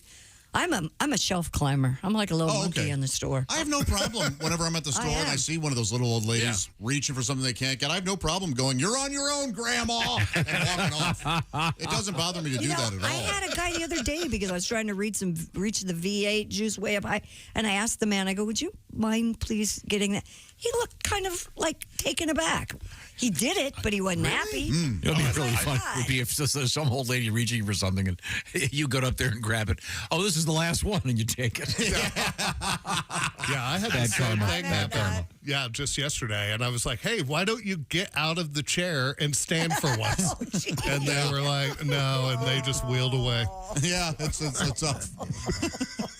Now, so the next time she'll try harder. Yeah, exactly. You got a stool to stand on? Stand on the seat. The point of this, though, is if you're hungry at the grocery store, you're going to spend more. Yes, which is very. And you're also going to buy things that are obvious. less healthy. Mm-hmm. Do you self-checkout, Tom, or do you? I love the self-checkout. Yeah. Mm-hmm. Yeah, whatever possible. I like it. Yeah. I think you should get 3% off if you use it. Yeah, because you're saving them money because you're not staffing. You kind of can, Jeff. It's called not ringing up certain items. I'm not a dirty thief. So. Yeah. I always hate it, though, when you're doing it and something goes wrong. And you've got to call them over. Something. Is there something at the grocery store that you're not supposed to get, but you sneak it in every time? Like, at his house. What, and then, like, eat it in the garage? well, that. On the way home? Cat? Yeah. Oh, No, crazy. I'm not a candy guy. So Well, no, I mean, like, you don't eat anything fun anymore. So he said he hadn't had a donut in what, months? You're looking good, though. I go, you look great, but you can have a donut. No, those donuts look really good, though. Yeah. What about what if you go to the grocery store drunk? I wonder what that do people. That's probably the same thing. Is it Do fun? they buy more junk food or they buy more booze? Yeah, you might find it buying more booze. Yeah, sir, the ice and soda water are over there, Dipso. I'm sure that obviously the people who stock grocery stores and run them know what they're doing. Oh, for sure. I did read a really cool thing about salad dressing. This is kind of a famous experiment. They had, I'm getting the numbers wrong, but they essentially had 100 different salad dressings available at this one store. And then whatever, they kept track of the numbers. Then a month later, they only had 10 available. And when they had 10 available, they sold more. Right. Because people, it's too taxing on people to go, oh, my God, I can't decide what to do. It's what I call Netflix syndrome. Yeah. Where you go to Netflix and you look for 20 minutes, you go, screw it, I'm not watching anything. There's too many options. My daughter, Sophie, is exactly the same way. We can't have too many choices. Yeah. Give me 2 or 3. Like if you're paint colors, for example. You know that paint book wheel thing they give you? Oh, yeah. No, just pick out 3. Give me the little samples, and then I'll pick one because it's too overwhelming. Yeah. Yeah, salad dressing, there are lots. Hot. Well, we have too many choices. Well, it's There's good. too much of a lot in We're there. blessed, really. Yes, but we are. You just buy the ranch. I mean, do we need... No, we don't. Do we really need garlic cream cheese Oreos? Whatever the hell. Whatever. Oreos have lost their mind. Yeah. And by the way, their new mushroom and Swiss, not great. Yeah. I think at what point have we gone, something, and maybe the commies have it right. Just paint everything gray and Yeah, I know the get in line. classic Oreo's great, but I like golden Oreos. Oh, My son does too. I really like those. Yeah. I'm just saying a handful of variation is nice, but sometimes there's just too much going on. Yeah. Moving on, authorities in Oklahoma say a woman found driving a stolen Jeep told officers it was, quote, a birthday tip from a former customer. The Tulsa Police Department said it responded to an alert about a stolen white Jeep Liberty and pulled the vehicle over. During the traffic stop, the driver, a Ms. Angela Harrison, told officers that earlier in the day, she ran into a former customer of hers when she worked at Waffle House. And according to police, the woman said the customer gave her $10 cash in the Jeep Liberty because her 53rd birthday was coming up in a few that makes weeks. sense. A $10 tip. Oh, and then a Have my car. nice Jeep. Yeah. She was arrested for possession of a stolen vehicle. Police said the vehicle was reported stolen, though, before Christmas. The owner of the Jeep apparently had died last year, and the recovered vehicle has now been returned to the owner's family. There's a lot going on here. So do we know, though, that she did steal it? Yeah, what maybe. I'm saying is somebody didn't tip her a stolen car. Yeah, maybe he knew he was dying, and he did tip her the Jeep because he didn't need it anymore. And what's the $10 for? That's what I don't get here. One of these things is not like the other. Right. I mean, if you're going to give somebody a tip at Waffle House, I don't know. That seems like a little steep. Yeah, but there are all these crazy internet stories about that kind of That's that true. very thing. Yeah. But isn't tipping someone a Jeep more of a La Peep thing than a Waffle House thing? Yes. I mean, are you eating at Waffle House if you have enough money to give away your car? Maybe a 94 Camry. If you're a car, I'm not if you're a car thief, is what I'm saying. I'm not being a car snob, but it is a Jeep Liberty. Jeep Liberty, earlier we were talking about this, and Jeep Liberty is one of those cars I was looking at, and I was told that is by the salesman, who was a female, that is a girl's car. Really? Yeah. Yes. Oh. Yeah. For sure. The female saleswoman told me, you should not buy that. That is for women. Maybe that's why you gave it to her. Yeah, maybe. It's fun. I'm driving a chick's car. Yeah, sorry, here you go. But again, who is going to tip Nobody. a She car? made it. Of course she made it. But again, the 10, I don't get the. Maybe if she said, this was given to me as a tip. then you throw in the $10? Yeah, that's odd. That just seems ridiculous. Do you think she stole it? I don't know. Or do you think a car thief was trying to get rid of the evidence and said, hey, you lady, take this? Oh, I see what you're saying. So, yeah. But also, I wouldn't have used the story as a tip. I would have said something like, yes, I won it in a fight at Waffle House. Or an Elvis Presley thing. He used to give away Cadillacs to his friends and stuff as tips. Okay. Elvis gave this to me. Now, what's cool is, you've seen the mugshot? No. And she's doing the Jeep wave. Nice. Yeah, it looks like I don't think it counts with a Liberty. Yeah, it looks like she's ducked either way. Yeah, I didn't know that the Jeep wave is only for the Wrangler. Right. And what It's a only bummer, for the Wrangler. that rubber duck thing. That's for the Wranglers, too. Yeah, I want a Jeep Wrangler, but I don't want to have to spend $40 a month on my rubber duck fund. You don't have to do it. Explain the rubber duck fund, please. Apparently, if you have a Jeep, people just leave rubber ducks on your Jeep. And then you're you do the supposed to, same. pay it forward. It doesn't, I don't know how it started, why. And it falls off when you drive? Well, you put it in your dash. You don't drive it. Don't get that. I would do that. No, it doesn't make any sense. Okay. So, now Haven't you seen the Jeep Wranglers with like all those ducks on their dash? So many. No. Yeah. Yeah, It's weird. a thing. Hence the phrase "getting your ducks in a row." Apparently, I'm looking at Jeeps. They look awesome. They're all But for So years am I I. drove Love a Grand Cherokee. And you were doing the Jeep wave? Oh. He didn't know. My dad informed me the other day. My dad has a Corvette because he's at that age. And he informed me the other day that there's a Corvette wave. And I was like, what do you guys do? Just tip your MAGA hats to each other as you pass? Like, what are you doing? Oh, by the way, Jeff, I apologize for what I told your son. What'd you tell him? That much like the Jeep wave, every time because he's starting to drive now. Right. Yeah, every time he passes a police officer, he should give them the finger. Yeah, that's that it's actually considered a friendly thing. Yeah, I wish you wouldn't have done that. I shouldn't have done that. No. Thanks, Uncle Josh. So Elijah's driving now. Yeah.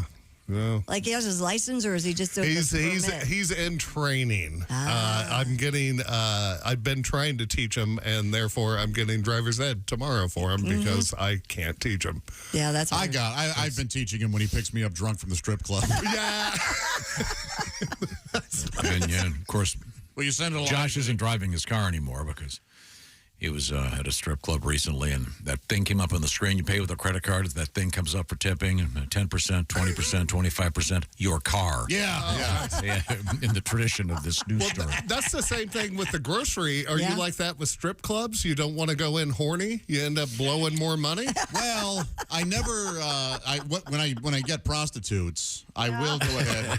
And when she comes over, I say, "Wait a second, I'm going into the bathroom." And she goes, "What do you mean?" I go, "I'm going to take care of myself." She's like, "Why would you do that?" I go, "I'm paying you. I don't want you to have the easy one." The long one. This took a dusty old joke. This took a terrible turn. I'm so sorry. In any event, coming up, we have foxes, the furry kind, on the run. in the news with early man. Yeah. Very interesting story. And we have an unfortunate incident during a burglary. And we'll have another OJ update. Let's see. Good news, still dead. Right now, the Bob and Tom Show is sponsored by BetterHelp. BetterHelp is all about therapy and a better way to access therapy in our contemporary world. What I'm talking about is, of course, going online. The way BetterHelp works is you can be assigned to one of about 35,000 plus therapists that are working with people like you without the hassle of having to get in your car and drive to the office or take the bus over, et cetera, et cetera, et cetera. Taking advantage of being online. So the way it works is you fill out a questionnaire and you will be matched with a licensed therapist. And by the way, you can change therapists at any time. But as I said, the therapy, it's also done online. It can be done like it's a phone call or via text back and forth or like a FaceTime call, whatever works for you. And it's also about not just being more easy to access, but it's about flexibility. See what I'm talking about by visiting betterhelp.com/BT show today. The /BT show part will make you eligible for 10% off your first month.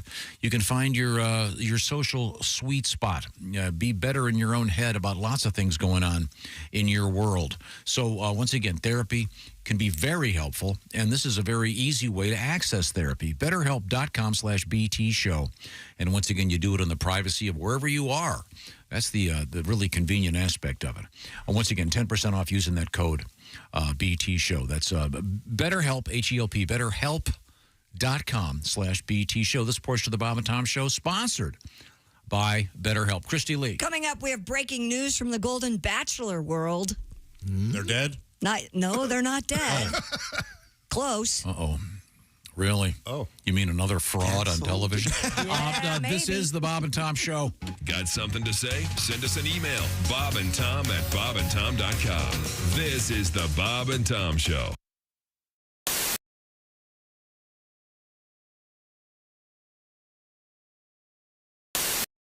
Ready and action. Hey, we should wake up every morning with Bob and Tom. That sounds good to me. No problem here. Sorry, that'd be my fault. The hell was that? Ready and action. Hey, we should wake up every morning with Bob and Tom. Well, that sounds good to me. No problem here.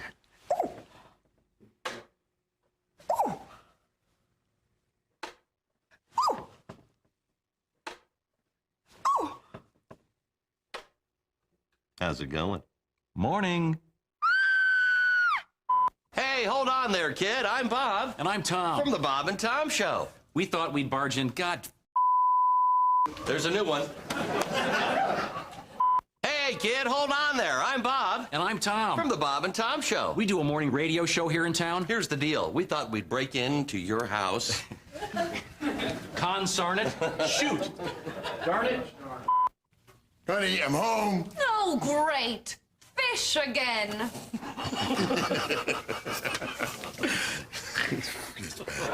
You know, we can vote you off this commercial.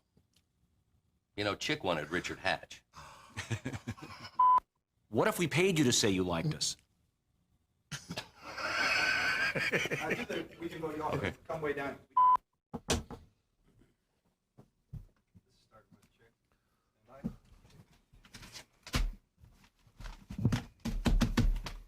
And now the news.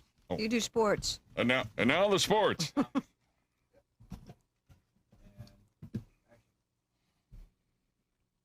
That would be you, Chick. Sports terms that sound dirty, but they're not. Oh, really? Ready? Mm-hmm. Coming in first place. Good. Palming the ball. Mm-hmm. Sorry. Taking it to the hole. Yeah. Just don't get your holes mixed up. Right. Ooh. Just don't get your holes messed up. Flip the cord over. Flip the cord over. I don't want it in my... I don't know if that's what they're looking for here. Don't Christ. How many times have I heard that? Take two. A London homeowner who discovered three men trying to rob his house had no difficulty in describing one of the suspects. He had no legs. Ooh, usually in crime, it's the...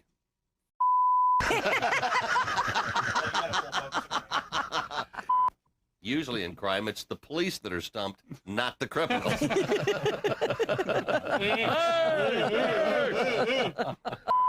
I know you guys probably aren't interested, but guess what I did this weekend? I don't know. I don't know. Did you impeach Bush? No. Buzz the honey hole.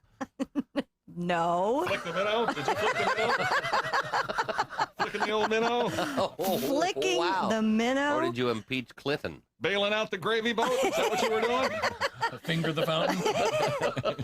Sounds like a wonderful time, but no, I didn't do any of those things. Sorry. What a boring weekend. Yeah, Move on. yes. Bounce the bearded clam. Did you attend the clam twiddling jamboree? That's it? That's Wondering what if I you're gonna did? Get to that or not?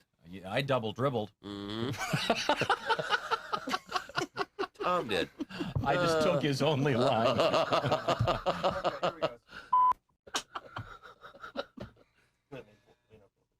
It's okay. I like to think of Bob as the funny. Uh-huh. Yeah. Prop, yeah. It's part of the drinking act.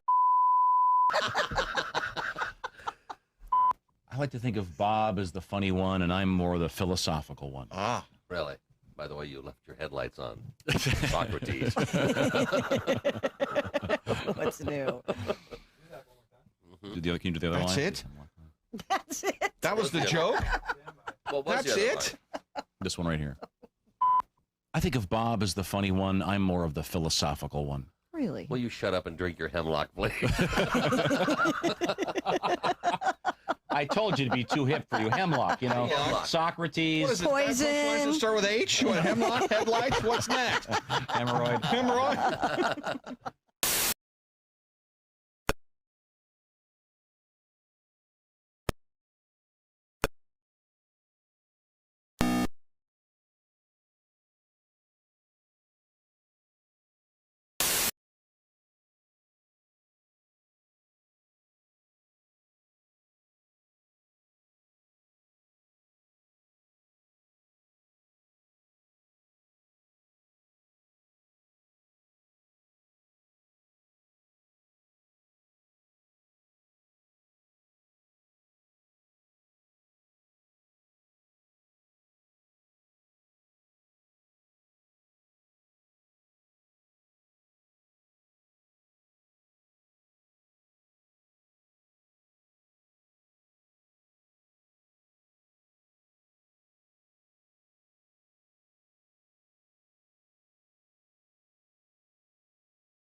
Kentucky. We're not going to say exactly where you were, cop. We were walking around downtown. In This guy's laying uniform? Yeah, this guy's laying on the sidewalk. He's laying there going, and I'm like, shut up, you drunk fool. And I got him over to the hood of the car, and this woman walks up and she goes, excuse me, officer, you might just want to let him lay there. He just jumped from the 10th floor.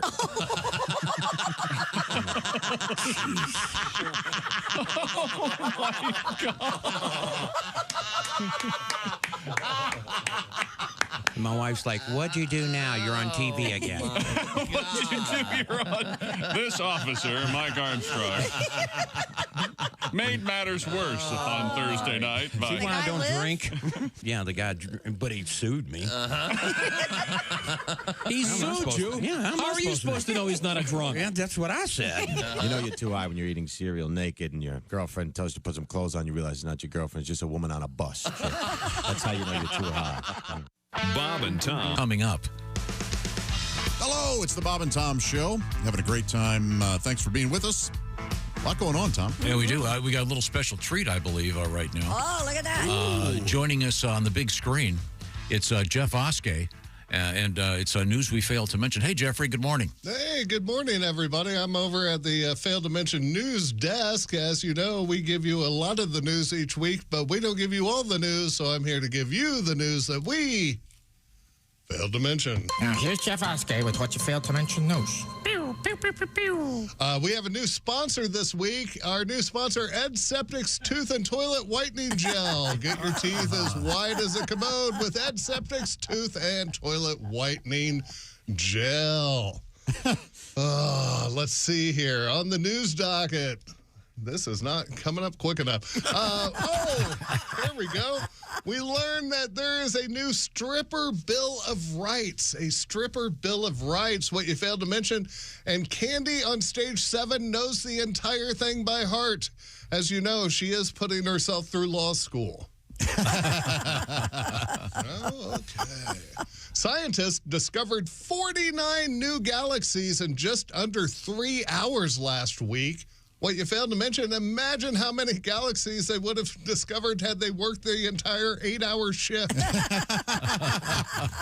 You know what? 49's good. Let's call it early. Mike Tyson is selling ear-shaped THC gummies. What you failed to mention, the only drawback, they taste like Evander Holyfield. Oh, yeah. Sweaty. A Canadian man tried smuggling 3 pythons into the U.S. before being apprehended by customs. What you failed to mention, is that a python in your pants, or are you just excited you're being deported? 70 coins were found in an alligator's stomach at the zoo. What you failed to mention, that is not what the vet meant when he said the gator needed some change in his diet.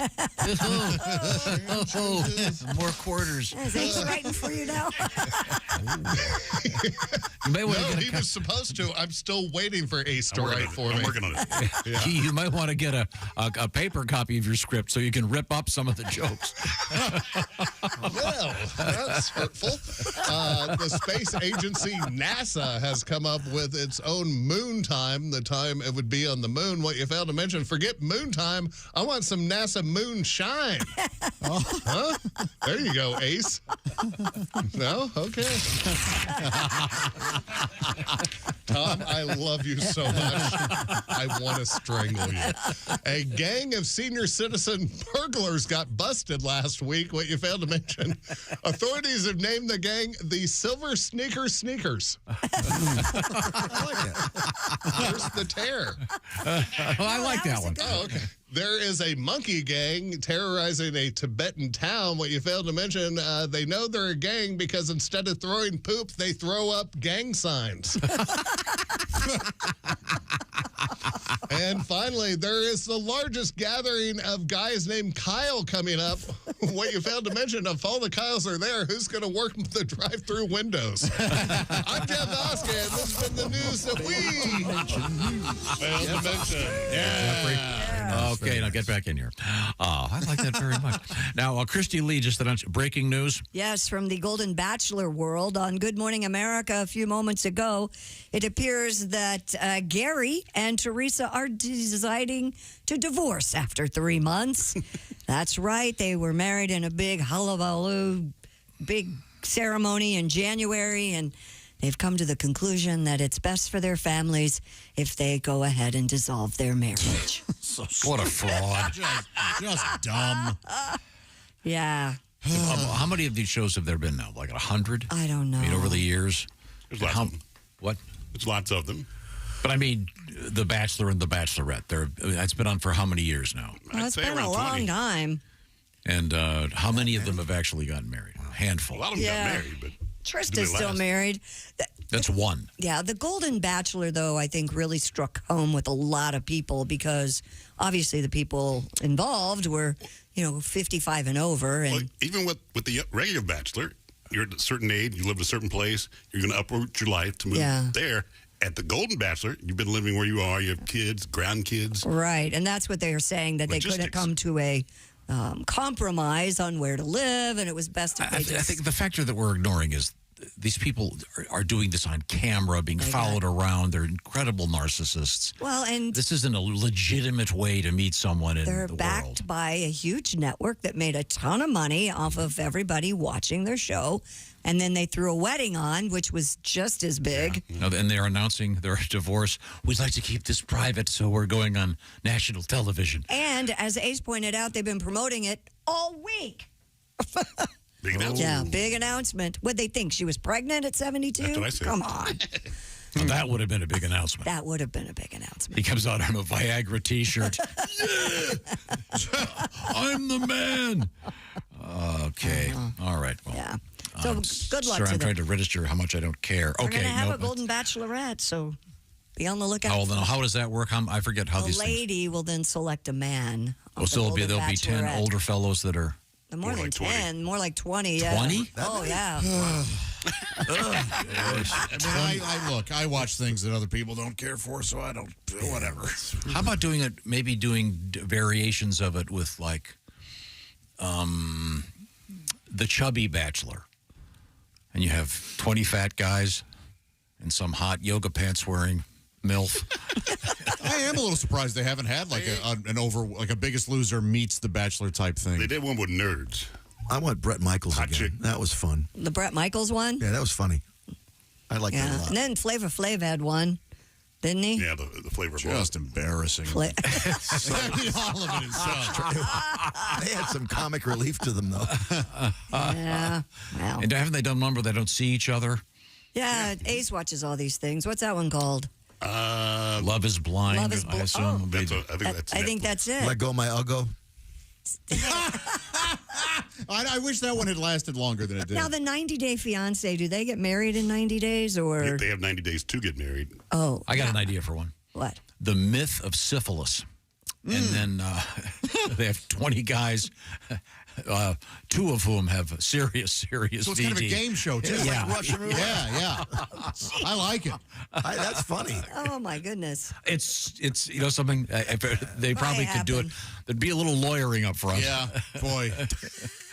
Are any of the 90-day fiancé people still married? Oh, yeah. Oh, all right. Ace Good actually for them. knows. I I'm hope sorry. they're in love. Well, we're going to come back with the Bob and Tom players. I hope. Okay, great. This is the Bob and Tom Show. Thanks for listening to the Bob and Tom Show this morning. Catch any part of the show you missed later today on our YouTube channel.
Hi, this is Bobcat Goldthwait. You're listening to Bob and Tom Radio. Hey, Bobcat, Mark Allison with you. Don't forget about the laughter after the Bob and Tom Show. We call it Bob and Tom's Work Farce. All the fun without really any effort at all. Keep that smile going all day and keep your coworkers guessing what's making you so happy. It's us here on Bob and Tom Radio. And don't forget to check out our YouTube channel as well. It's free. You can see it anytime, even now. Go to YouTube and search The Bob and Tom Show. You can watch today's show tonight when you get home or check out highlights from the week there on our YouTube channel. It's free as well. Right here, we're free on Bob and Tom Radio. Rolling through a Friday with you. Thanks for choosing us as your morning radio show. Hi, everybody. Christy Lee with your Bob and Tom Entertainment News Update. Jerry Cantrell guitar update. I know you didn't sleep knowing this. The guitar that belongs to the Alice in Chains member was found because it was never stolen to begin with. If you recall yesterday, Cantrell offered a reward for the return of his blue dress G&L guitar, which he believed had been stolen from his car in Los Angeles. But then he posted on social media that it had been misplaced between his studio and photo shoots. He says he's happy to cry wolf because he's got his guitar back. Among the films Paramount introduced at the Las Vegas trade show's CinemaCon yesterday are stories we're all familiar with. Teenage Mutant Ninja Turtles come out with an R-rated live-action film, as well as an animated sequel to Mutant Mayhem. G.I. Joe and Transformers will have a crossover movie. There will be a sequel to the horror film Smile. Gladiator 2 is going to be coming out. And other films in the works include The Bee Gees, a comedy from South Park creators Trey Parker and Matt Stone, a new scary movie, and a Star Trek origin story. Oh, and one of the perks Michael Douglas got while playing Ben Franklin for the series Franklin, well, he got to hang around Versailles when nobody was there. Douglas says he looked forward to on Mondays when Versailles is closed and the production team had run of the place. The series is the true story about how Ben Franklin went to France to convince them to side with the Americans during the Revolutionary War. You can catch that now on Apple TV+. And that's your entertainment news. I'm Christy Lee. More of the Bob and Tom Show on the way. Ladies and gentlemen, Bob and Tom. This extra weight is here to stay. I'm eating pizza 3 times a day. Domino's is on its way. So make it cheese. Do-do-do. Do-do-do. Yeah, good.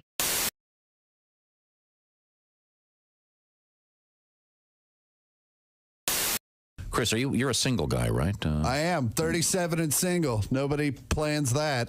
Right? No one's in high school going, I'm just going to wait till the end and see who's left.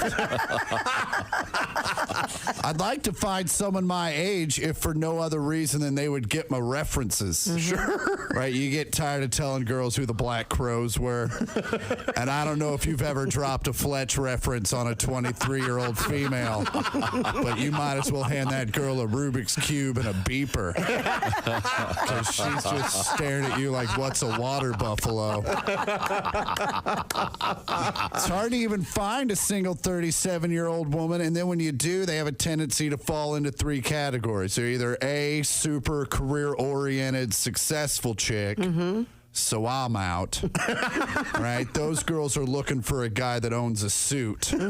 I have a pair of slacks. I don't know where they are. I know I got them because my mom bought them for me, so I had something to wear when people die. I don't know if you've ever shown up to a funeral in jeans, but your mom refuses to let that go. Yep, I agree. In my defense, the funeral I showed up to in jeans was for a 94-year-old woman. Not exactly a tragic event. 94 is a solid run. Yeah. It's about time. Have you ever been to a 94-year-old person's funeral? Nobody's sad. Everyone's just happy to be off work on a Tuesday. The second category of women single at my age are divorcees, and those women are like Chernobyl. They're beautiful, but something bad happened, and now we all need to leave it alone for a few years. For the millennials listening, Chernobyl is a city in Russia. I know a lot of you are wondering why I'm mentioning that map on Call of Duty. And the last category of women single at my age are women that have been single the entire time because their therapist hasn't quite got their pill combo locked down, and they still have episodes where they'll break into your apartment and set fire to kittens. I don't even have kittens, man. She brought them. Chris Porter. Hi, this is Chick McGee from the Bob and Tom Show. Miss some of the show? Become a Bob and Tom VIP and subscribe to the audio and video podcast. The Bob and Tom Show, on air, on app. He goes, hey man, if one of these engines fails, how far will the other one take us? And I was like, all the way to the scene of the crash. You don't say we didn't warn you. I'm warning you, don't do that. There's laughter ahead. I should be having a better time if this is a part. Tom. Welcome back to the Bob and Tom Show. Christy Lee, my goodness, adorable as always. You're so kind, Josh. At the news desk, and there's Pat Godwin. Hey, Josh. Also adorable in the music room. Thank you. Jeff Oskay looking, oh my gosh, well now he's just trying to warm America's hearts with those puppy dog eyes. It's a lot of hair. At the orangeinsoles.com sports desk, there's Ace Cosby. Oh, handsome, my gosh, bedeviled me. There's me, Josh Arnold, at the Steven Singer sidekick desk. Let me tell you a With little the something. as yet untrimmed beard that you promised you were trimming this week. Yeah, this weekend. This week you're going to come back with it trimmed properly? I am. Yep. I'm excited too. I'm about over it. Uh-huh. So, but you know who's not over receiving gifts because she's a wonderful woman? Your mother. The 24-karat gold-dipped rose and red wine now available at IHateStevenSinger.com. The 24-karat gold roses are the #1 gift for Mother's Day, exclusively and only available at IHateStevenSinger.com. Yeah, Tom, you're over there, of course.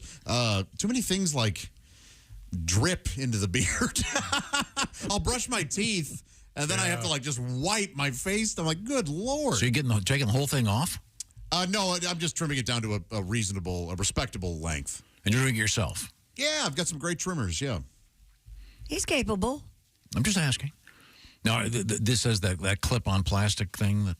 Yeah, in different lengths. Mm-hmm. Have you decided what length you're going to go? No, this one's brand new. So what I'm going to do, I'm going to start with the one that I've had for a while. And then I have one that's even a nicer trimmer, like a more precision trimmer that was just gifted to me by one of our bosses, actually. And so I'm going to use that and decide which guard is the best.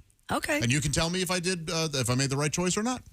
Are you going to do one side with one trimmer and one side with the other trimmer, and we get to guess? Oh. I could do that. And then we could even it up. After. I've got to say a special hello to our finest listener. Who's that? Bob Caldwell. What's Mr. Caldwell up to? Oh, he was just saying how much he enjoyed my Al Cooper hunk. I don't believe this. Earlier in the show. We had a little quiz. You guys all had a chance to win $5. It was never a chance. It was impossible. We should do that every day. Win Tom's money. I like that. I like this idea. Like Ben Stein? I used to love that show. Yes, me too. I love Ben Stein. We were discussing when Kimmel still had a sense of humor. The song "This Diamond Ring," a classic from Gary Lewis and the Playboys, because Pat had a nice little parody of it, and I offered $5 if any of you could say who wrote that. Of course, Al Cooper produced. Oh, of course. Produced Leonard Skinner's early albums, and do you know the writers of all the famous songs? No, just that one. And then he pointed out, as Pat did, that Al Cooper played the organ on Bob Dylan like a Rolling Stone. And he also recommends the album Super Session, the great Steve Stills and Michael Bloomfield on separate sides. So this guy wrote in and just said everything you said. Kiss your ass is what he did. No, he just said, "Dear fellow genius." And he probably lives in Michigan, right? No, he lives in Springfield, Missouri. Oh, okay. So thanks. Thank you very much, Bob. Now, we move forward here. We just had a news bulletin about, well, first of all, OJ still dead. That's good news. What was the other thing you had? The Golden Bachelor, they've decided Gary and Teresa to divorce after 3 months of wedded bliss. Oh, they gave it a I don't think shot. they even lived together one day. Oh boy, yeah, they really tried hard, That didn't they? fourth Yeah. month. Do they at least give her? Do they at least give her hymen replacement surgery or something? At 72? Well, you know, never too late. Or 70? Or 7-hour operation. Probably got some extra boob flesh that's falling off. I had some leftover calamari. The Golden Bachelor. Well, we're going to have a Golden Bachelor tribute coming up in just a few minutes. I'm very we excited. are? Yeah, I'm very excited about that. You're part of it, so be ready. Oh, all right. There's sound effects and everything. Whoa. It's going to be. We're going all out. Well, it's going to be very complicated. We spared no expense. Odds are. It's going to be very complicated, which means A, it'll take up time. B, it'll fail miserably.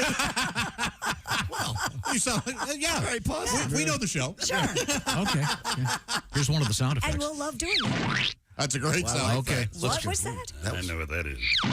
That's a sound effect from the forthcoming bit. But first, we return to the news You desk. could use that on this story right here. Okay, I'm ready.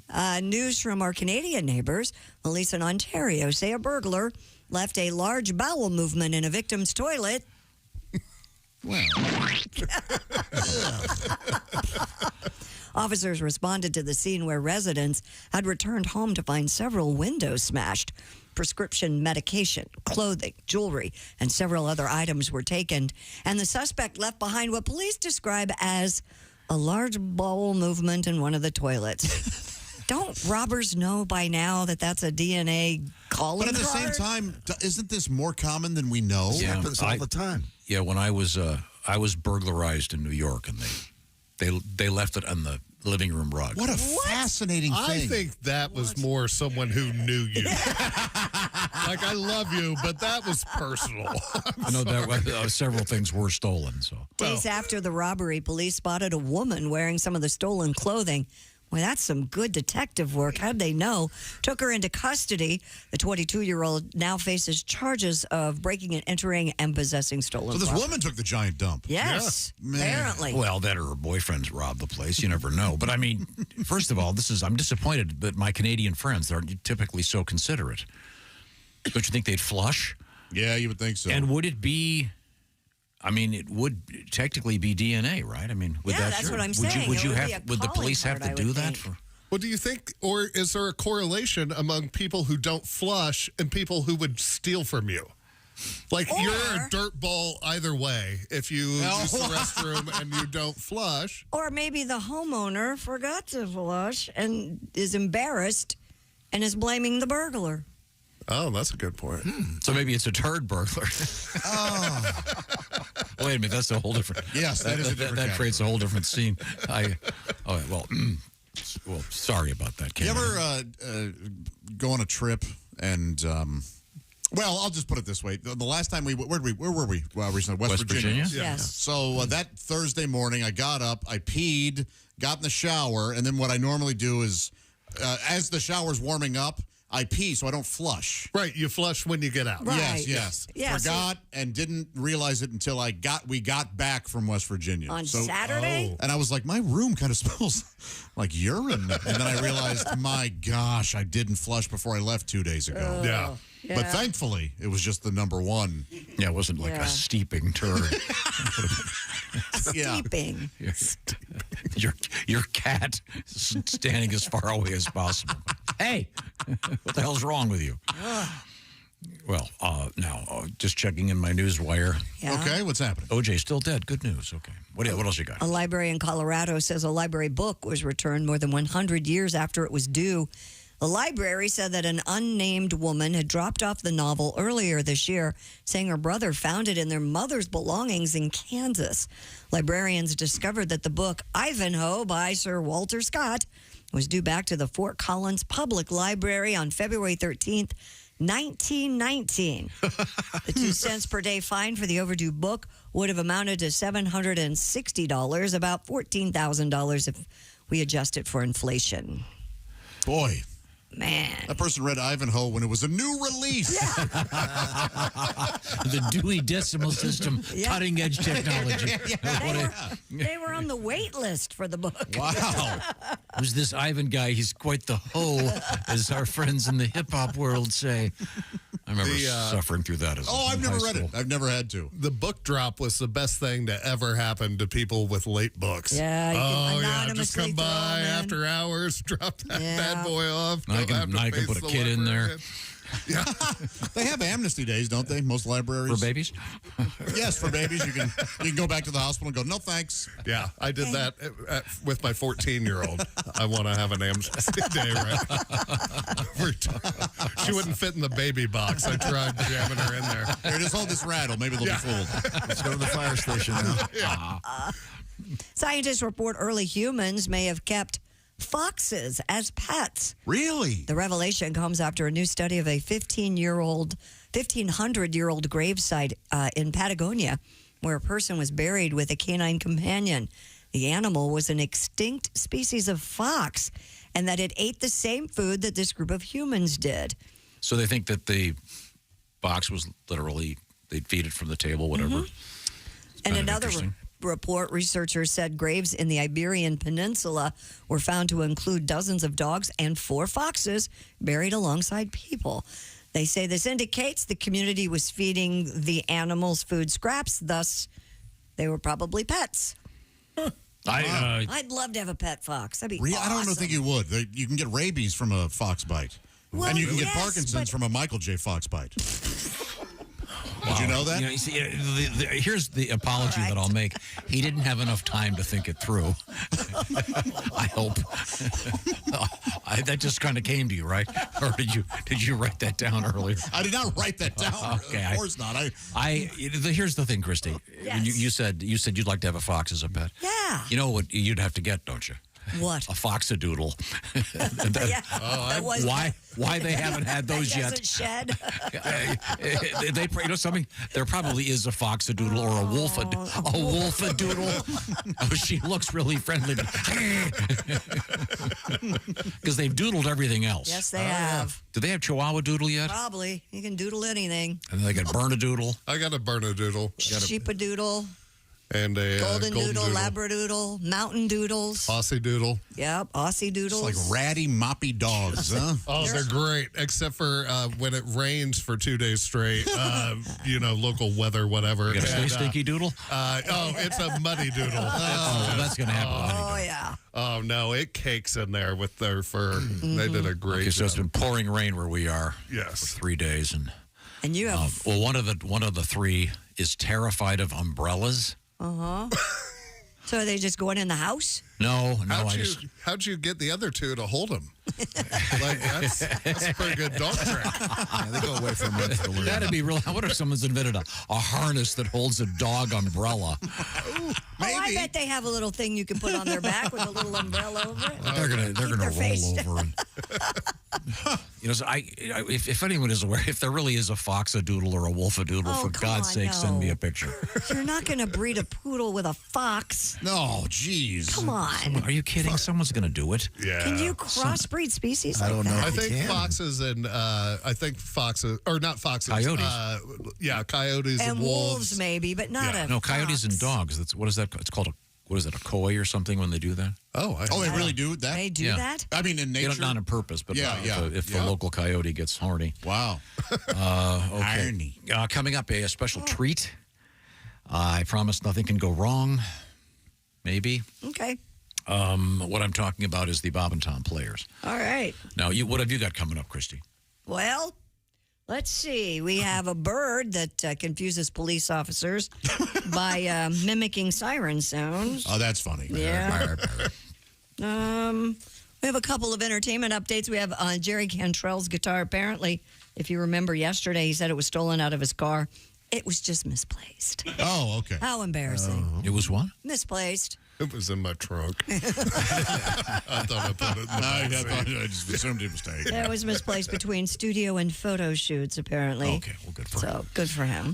Tonight, Willie G, Laugh Factory, Chicago. All right. We've got another couple shows coming up. Pat Godwin's going to be at The Strand in Shelbyville Friday, April 26th. Oh, yeah. That's going to be a cool show, Pat. Good for you. And we got a couple of other shows we'll be announcing very, very soon. Right now, I want to tell you about, I'm a big fan of those Raycon earbuds, and I'm a big fan of those Raycon over-the-ear headphones.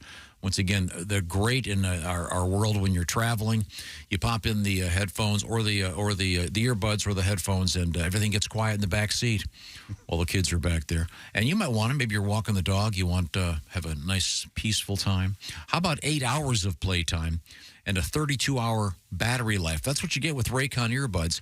And by the way, they're designed to fit in any ear. They have special little gizmos that come with them. What are those called again, Christy? I can never remember the Ear tips? The gel ear tips? That's it. Yeah. The optimized gel tips. Yeah. I really have to learn how to remember that. I know how they work, of course. I have my Raycon earbuds, and I love them. They're about half the price of those other ones that keep falling out and landing in the parking lot only to be crushed by the next person walking by. No, get the Raycon earbuds. Find out what I'm talking about. Go to buyraycon.com/Tom and get a staggering 20% off today. That's buyraycon.com/Tom. And by the way, free shipping. So we've got a really great deal going on right now. 20% off and free shipping. Buyraycon.com/Tom. They sound better than and they are cheaper than those other ones. You know what I'm talking about. Buyraycon.com/Tom. Thank you, Raycon earbuds. We're big fans. Coming up, the Bob and Tom Players. Nothing can go wrong. And remember, one of the sound effects is... Okay, this is the Bob and Tom Show.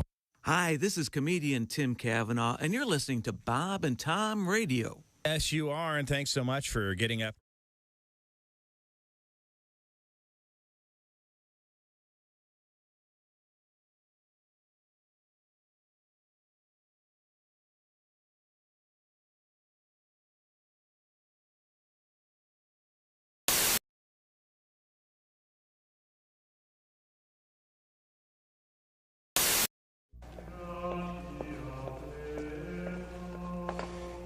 This may take a while.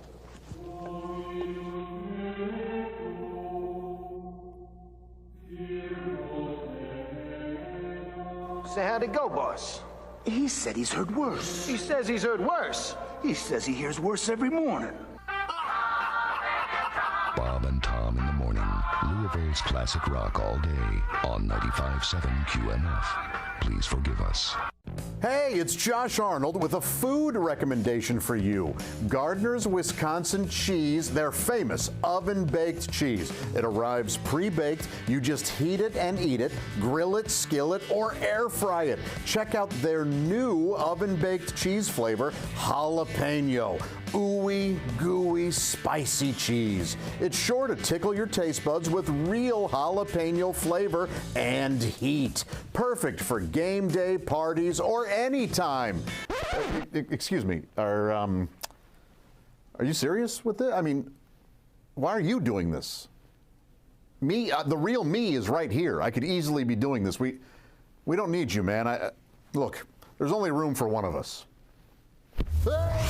That's Gardner's Wisconsin Cheese, jalapeno flavored oven-baked cheese.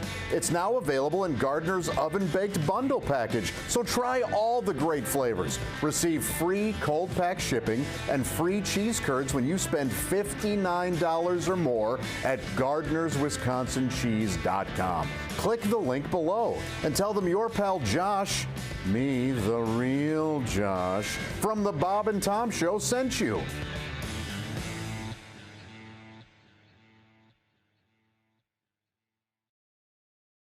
I think this is Morgan Freeman slow. I like big butts, and I cannot lie. You are the brothers, can't deny. When a girl walks in with an itsy bitsy waist, and a round thing on your face, you get sprung.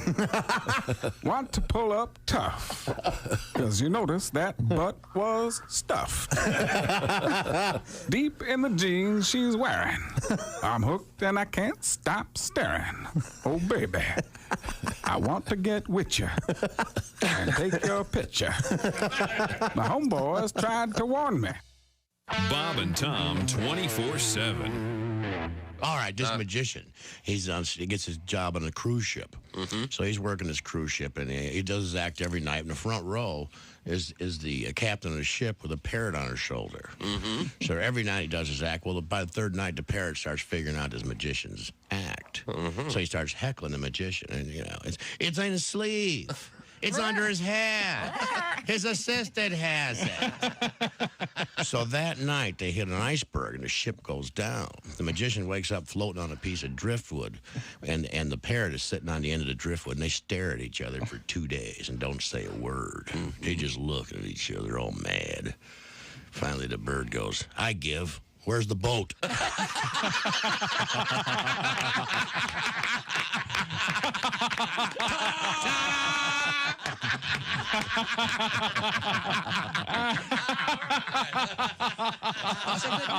Oh, yeah. Bob and Tom. If you irradiate poop, it will be sterile, but it's still poop. You can pick your morning radio show, but you can't wipe Bob and Tom on the couch. Are you a computer geek? No. I see. I didn't grow up with computers. That's why children have the advantage. They slip out the womb. They're born with a password. Oh, yeah. You know, you look at the ultrasound, you see the sex of the child whose internet provider is going to be. So you're an email guy then? Oh, no. Well, I check my email. I never get real emails. They're all junk. I got a junk box, and the junk box is like, look, we don't even have time to sort out this stuff. And it's all burn DVDs, lose weight, consolidate debt, and then be like young teen sluts, whores, triple X. Thousands of it. And then I got a weird one in the middle that says, do you need a birdhouse? And I actually got that. I'm like, who's the birdhouse guy? And then every day I get this email. Jim, do you want to enlarge your penis? Yep. And how did I get on the small Willy email list? That is the real question. Comedian David Dugan. Dave Dugan joins us in the studio. David Dugan. My formal name. You sound like a grand wizard. David Dugan, grand wizard. Stop. You have a couple young children. A couple young kids. Raising kids at that age is sort of like being hazed into a fraternity. Yeah. There was like a 2-minute time period the other day when I changed a dirty diaper, picked up grounded up fruit chews out of the carpet while chocolate milk was being spilled down my back. Geez, if I could pants myself, I'd be a Fidel right now. You're listening to Bob and Tom Radio. Don't. The Essential Morning Radio. This is Bob and Tom Radio. Welcome back to the Bob and Tom Show. We're back. Even after a stern talking to. Good to see you all at the beginning of the weekend. Looks like we have something special coming up with the Bob and Tom players. That's right. Now, we've asked Jason from our staff to saddle up to one of the microphones and explain to everybody what's happening. You've just been handed several pages of stuff here. This is relevant to a current news story, not the OJ story. I just checked the AP wire. He's still dead, so good news from that front. Jason, what do we got here? Well, as you all know, Tom likes to give us things to do that we don't ask to do. Of course. You know, and this is definitely one of Tom's favorite things. And he's like, hey, let's do this. And I don't care who does it. So he's going to hate whoever I gave the certain announcers to, but we're going to do this anyway. All right. So I'm announcer number 2. You're announcer number 2. Who's number 1? Josh is going to be number 1. And Okay. there's other ladies that are involved. And the big thing is we have a bachelor. Am I the bachelor? And I can't imagine the last time you were a bachelor, Jeff. Yeah, I'm. The ladies lock me down pretty Do quick. you need me to do 3 lady voices? No, you're going to do 1. Who's doing the others? We have people. All You right, never know. okay. We could pipe in whatever. Okay. All right. So All right, I'm well- just going to sit and watch. So And I'm Tom, confused. Here's the key, Tom. I'm confused too because they're 2 different. Whatever you're highlighted is All what right. you're doing. All right. Okay. I'm talking to you too, Ace, because you have a part at the end. Don't screw it up. Okay. But Tom, you have 3 Sound effects? sound effects. Oh, Should I boy. test them? No, not Okay. at all. Are they in order? Yes. Okay. But All right. I have your page circled properly. I'm Okay, sure I it got it. wasn't Okay, I'm good ready. enough, I'm ready to but, go. uh, Announcer number 1, go. We're ready? Okay. I'm out of it now. All right. After more than 20 years of fostering love. Wait a second. Hang on a second. Pat, can you give us some? I'm playing one of the parts. Oh, you can't play the piano? Okay, sorry. Go ahead. Sorry, announcer number 1. Go ahead. After more than 20 years of fostering love on The Bachelor, The Bachelorette, and The Bachelor in Paradise, ABC Television presents The Golden Bachelor, showcasing a whole new kind of love story, a love story for the golden years. Meet Mr. Tommy Warner, the charming 72-year-old widower. He's our first Golden Bachelor, proving that love stories only get better with age. By mid-season, Mr. Warner has already wham-bam thank you ma'amed half of the desperate, horny gilfs on the show. All erections courtesy of Senor Roccardo's Little Blue Pills, the ED pills from south of the border, from the people who brought you Retread Trojans. And now we continue with The Golden Bachelor. After a dozen episodes, Tommy's gone through the entire bunch of saucy, naughty, age-appropriate ladies. And now, Mr. Warner has picked his future bride. So for our season Golden Bachelor finale, it's wedding shower time. It's the Golden Shower. Oh my Lord, he's in a pit.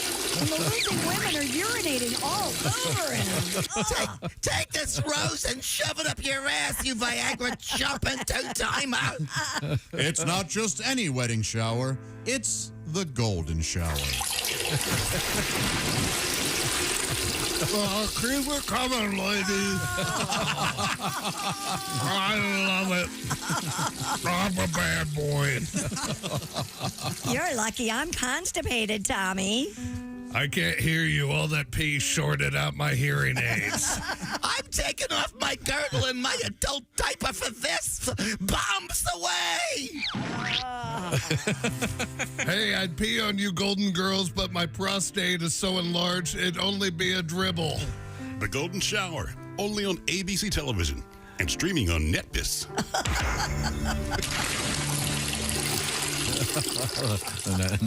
Nut piss. That's I sure wish I hadn't been a part of that. And the Golden Bachelor news, Christy Lee. Yes, the Golden Bachelor, Gary, and his wife of 3 months, Teresa, have decided to amicably part ways. They found it too difficult to find a place to live where they could bring all the families together. That's a shame. Their relationship seems so not manufactured. Yeah, right? And they wanted to have everyone's respect and please be left alone while we go on network television talking about it. Well, yes, of course. I mean, this was on ABC's Good Morning America this morning, and they'd only been promoting it all week. So, yeah, it was a big ratings boost for ABC television. The Golden Bachelor was very And successful. they're doing it again, you say. They're going to do the Golden Bachelorette, yes, I believe. So they're having auditions? Uh-huh. Would you like to be on the Men show? of a certain age? No, thanks. I'm busy right now. Somebody break my hip. Yeah, that's what you'll get, Golden We Bachelorette. could put Chick on it. Chick could be the Golden Bachelor. Oh. Yeah. Interesting. Uh-huh. Now, do these in these shows, do they make it clear that these people are, hooking up, if you will? Yeah, well, what they do is they call it the overnight date, and they show them going into the room together. What? But they don't have like cameras in there or anything. Yeah, and then they show them the next morning, and they're all tired. Really got me going. My jaw doesn't work. For God's sake, I don't know who she thinks I am. 90 minutes. I tell you what. These people are vibrant, healthy. They're having people have sex in their 70s. Come on. Ew. They shouldn't be. Just Really? knock it off. You don't think your parents are having sex anymore? Oh, God, no.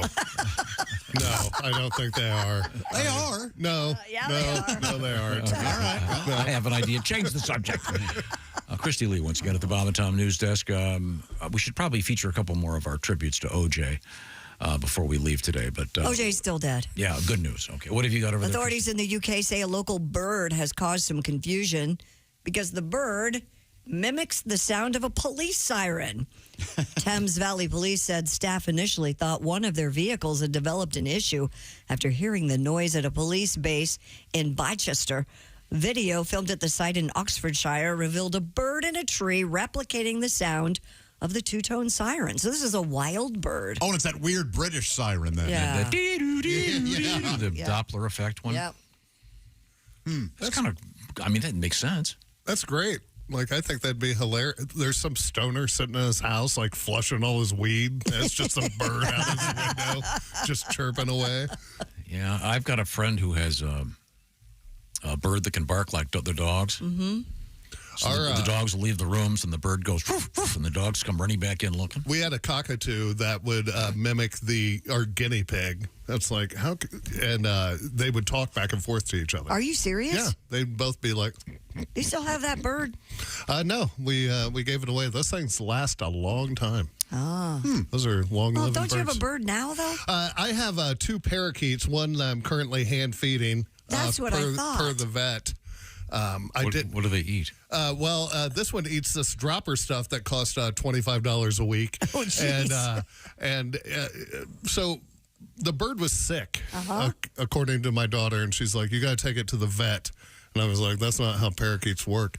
Like, Can't you just go to the pet store and get a parakeet? Exactly. And I took it to the vet, and even the vet was like, "What are you doing in here with a parakeet?" I know it's free to open the cage, Yeah, right? exactly. And so you have to feed it by dropper twice a day. And I know what you're thinking. Does it want to be fed by dropper? No. You have to put on an oven mitt and corner the thing in the corner of the cage and pick it up and then feed it by hand. And you got to be careful because they're getting all that bird poop on your iPad. Oh, because no more papers? No newspaper subscription. Yes. When I think of this bird in this news story, it's mimicking the police siren, which to me, all I could think of immediately was the Flintstones. Remember in the Flintstones, they'd have all the... the animals that would make different sounds, like the dishwasher. And, It's a living. I used to love it. And then the one bird with the beak that was the record player. Right. Yes. His nose was all kind of bent. That was so funny. And you think you have a bad job. You would just look at the camera. So let's see. No, I promised we'd have some more OJ stuff. I'll see what I can find. Oh, here we go. This is a classic, very short component of the famous OJ Christmas album, which came out during the height of this thing when it finally got to be Christmas season. I'm dreaming of a white church. Oh, yes. Those were the days. Can we hear the Haywood one again? That's my favorite. Okay, I'll dig it up. Give me just a second. All right. But first we go back to Christy Did you know Lee. that OJ Simpson made all of his close friends, I don't know how many had left, sign an NDA before he died? He called them all into his hospital bed and so hospital room and said, "Hey, yeah, you have to sign this non-disclosure." Yeah. Yeah, but he's dead. He's dead. Can't I know, you right? disclose anything you want then? Like, So why he would- can't sue Yeah, you. haven't we recently learned NDAs mean nothing? Yeah. How? I'm sorry, this isn't funny. How are NDAs even allowed? Like, they shouldn't be a thing. Like, Well, you money mess make- up, yeah. the world gets to find out. Like, you can't See, buy I'm the someone opposite. I off. think they should totally count, and that anybody. Yeah, that's what I don't understand. If someone's paid $150,000 to not discuss something, Yeah. Don't discuss. As far as I'm Discuss it. concerned, it's You made a deal. right. We paid you. A deal's a deal. And if you talk, we kill you. Right, but that's some gangsta stuff. I know. I like that. I want the world to work that way. All right. There's not enough. You broke the rules. You're dead. Yeah, but basically they broke the rules, and here I paid enough that no one gets to find out I broke the rules. I think that's great. In OJ's case, what could be worse? Right. Than he obviously killed 2 people. What he is? killed 4 people. What are they? You don't know what he's doing in his free time. Yeah. What did he not disclose? Yeah, exactly.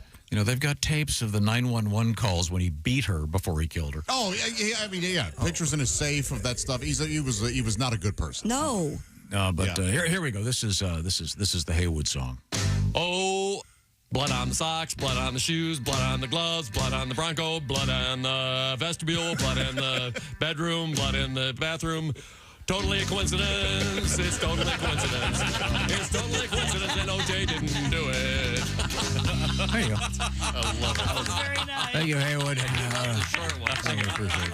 Thank you. Now we have to wait and see what the courts find, because if whatever money he has left will probably go to the Simpson to the Nicole Brown. I and wouldn't Goldman count on there families. being a lot left. I can't imagine there's a lot left either. I don't know. I don't know. Movie residuals and stuff like that. Movie stuff. Who knows? I know Does that end? It ends he had when an you NFL die, pension right? that was substantial, but for some reasons I don't understand, was untouchable. Yeah, that didn't make. Who knows? It didn't make. That's sense. lawyers for you. Yeah, and who knows? Yeah, and then coincidentally, they are doing a new version of Naked Gun. Oh yeah. With Liam Neeson. Yeah, that's going to be set for 2025. He, of course, was Nordberg, and funny. Yeah, Oh, very OJ funny. was, yeah, but we talked about this morning. We don't think they'll recast his part. OJ was a charming man. Like, you know what I mean? Yeah. He was charismatic, and everybody loved him. Well, not everybody. No, they did until this. Yeah. Yeah. Are you guys watching Manhunt? I am. That's about the John Wilkes Booth. No, Yes. I would maybe if you guys wouldn't. Okay, well, Well, other than if you like history and if you like things of like that ilk, the guy playing Stanton is brilliant. he's wonderful. This is why you guys have really ruined a lot of entertainment for me. Why? Because you come in here and you talk about it all the time. Just shut up. Watch something and shut up.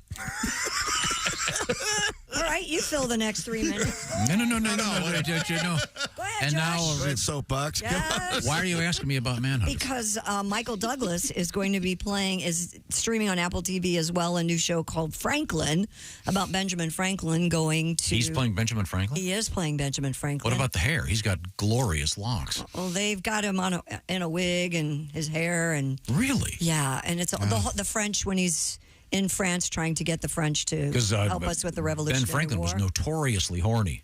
Yeah, and so was Michael Douglas. So. I was going to say. Wait, what? Yeah. Benjamin Franklin, a notorious wild man. Yeah, absolutely. He loved the French France, women. yeah. Ooh, Yes. boy. And anything else that... He made love to that kite. Yep. Yes. Yeah, this series tells the true story about how Franklin went to France to convince them to side with the Americans during the Revolutionary War, and it's streaming on Apple TV Plus. I think it's disgusting that Michael Douglas is playing him, taking a job away from a truly talented, skulleted actor out there. Exactly. Yeah, I mean, of all the... Exactly. Many bald men out Yes. there. Look at him, There's so many great bald guys out there, and he's got the most glorious hair of anybody. Just a Paul shame. Rudd did that too, didn't I he? love Michael Douglas, man. I That do guy's too. a terrific actor. I love that show he did with Kaminsky Method. Alan Yeah. Arkin. That was great. Oh, yeah, another one you guys ruined.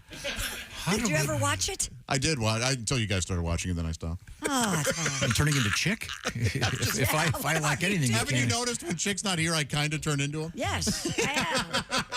Thanks. Well, thank you very much. The Apple TV is where you find Manhunt. It's Yeah, and Other we're than- all caught up. The new one dropped. It's funny because they say the new one coming out April 12th. I watched it last night. It must. Oh, it you have the came- sneak preview. No, it came out early. I guess I don't know. So I have one more left, and I'm April 19th. It wraps up. Spoiler alert: Lincoln gets shot. we get shot. Oh, in he the gets first shot in one. the first episode. Oh, thanks for ruining it. Does he live? There wouldn't be a manhunt if he didn't get shot. It's called Manhunt. Oh, I thought it was about John Wilkes Booth hunting for a man to shoot. and then that new Michael Douglas thing is called Woman Hunt in Paris. I'm glad they went that way. Yeah. It could have been, yes, it could have been much worse. It could have been a Bruce Jenner starring in. He's playing Liberace again. Never mind. Oh, that's amazing. That would have been totally different and unacceptable. I'm so sorry. All right, now I want to help you, everybody. That's right. Tom here, and I'm gonna save you, fellas. Pay attention right now, and ladies. I'm talking about Mother's Day. Lots of great moms out there. You got to get something for them. How about getting something from Steven Singer, our buddy Steven Singer? From Steven Singer Jewelers. You'll find him at IHateStevenSinger.com. Of course, there's a new rose. It's not just any rose. It's a rose dipped in 24-karat gold, and then it's painted a beautiful color. The new color this time is red wine. So the presentation, it just writes itself. Nice glass of red wine and that beautiful box from Steven Singer Jewelers. Open it up inside the beautiful red rose, 24-karat gold, starting at just $69.95. And by the way, there's a whole array of these in a variety of colors from Steven Singer Jewelers. While you're there, you might want to say, Christy keeps talking about that great bracelet she got. At last, it's a beautiful bracelet. Yeah, and gorgeous. a great value, too. Find out the details at IHateStevenSinger.com. And, of course, did I mention free shipping? Probably not. I should have. How about a free personalized gift message for you? Check. And a free lifetime guarantee. Also, when it comes to the jewelry, of course, you can always upgrade with Steven Singer. You got those nice earrings? Maybe those diamond earrings would be a little nicer if they were a little bigger, Mom. Okay. Well, Steven Singer can help you out there, too. It's another Steven Singer exclusive, of course. I'm talking about those gold-dipped roses. 24-karat gold-dipped rose. It's the red wine this season. You can get this out of the way and be all set for Mother's Day. For all those moms in your life, IHateStevenSinger.com. We get love letters from people who act on this. IHateStevenSinger.com. Say hello to his dog, Buddy, for me. We're coming right back with some history. This is the Bob and Tom Show. Hey, thanks for listening to the Bob and Tom Show this morning. Get a look at today's show on our YouTube channel.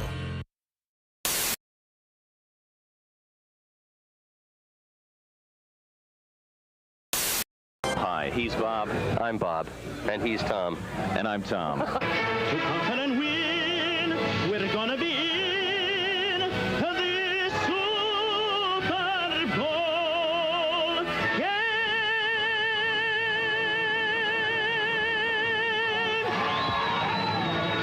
Incredible. Ladies and gentlemen, Q95 with Luciano Gaspacho in praise of the Indianapolis Colts. In a great praise. Phenomenal. Here's to a big Super Bowl win this next year. We hope that you get to sing the national anthem at the Indy 500 next year, Luciano. Big star like me, how are they going to refuse? Bob, a lot of celebrities were in town for the Indianapolis 500, which of course took place yesterday, including a guy from the National Association of Broadcasters who has honored us by stopping by our show this morning. Of course, I'm talking about Mr. Ralph Bonarama. Hey, guys. I just want to let you know that I really respect what you're doing here. I think it's a shame that more kids can't watch your show. Oh, it's on radio. Well, never mind, man. I may wonder about the Hoosier Dome, they call it. Now, when the Colts moved here, they were considering changing their names to the Trojans. Then we were going to rename this place the Condome. This guy walks into a psychiatrist. Yeah. He says, I feel like I'm a dog. Really? Yeah. The psychiatrist says, how long have you felt this way? He says, ever since I was a puppy. Go by. All right, it's a Helium Monday, so we should do this properly. Okay. You ready to sing along with it? Mm-hmm. Oh, that feels good. Here we go. Ba-doom, ba-doom, bum, ba-doom, bum, ba-doom. It's Helium Monday. That's right. The high point of your week's arrived. Oh, yeah. It's Helium Monday with Bob and Tom. That's us, Bob and Tom. And by golly, is it by God, you can listen to In Minot. You can. To KIZZ FM. Kiz. Lucky that doesn't start with a J. Stop it! That'd be one hell of a radio station. Stop it. We'll be coming right back. It's new Wax Off. Remove old wax and give your car a high gloss shine with Wax Off. Just jerk off the top and spray a smidgen on your vehicle and apply it with vigorous up and down motions. Dr. Ruth, he kept undressing me with his eyes. Dr. Ruth, can I get pregnant when a man undresses me with his eyes? Only if he's cockeyed.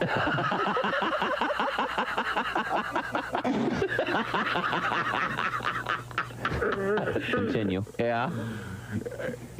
Put a little extra menthol there on your cigarette. That's right. Oh, yeah.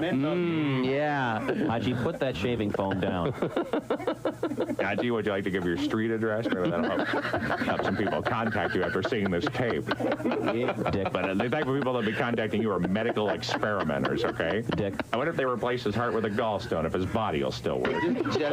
This portion of our show is brought to you by Walenda Brothers Coffee. Good to the last drop.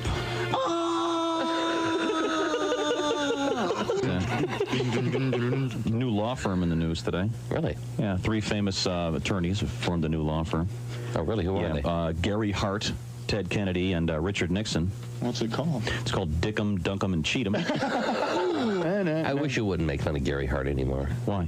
The guy, I mean, he was 6 inches away of becoming president. You know what I mean? Keep it in your pants, Jimmy. Get on your knees and pray, and when you get a Woody.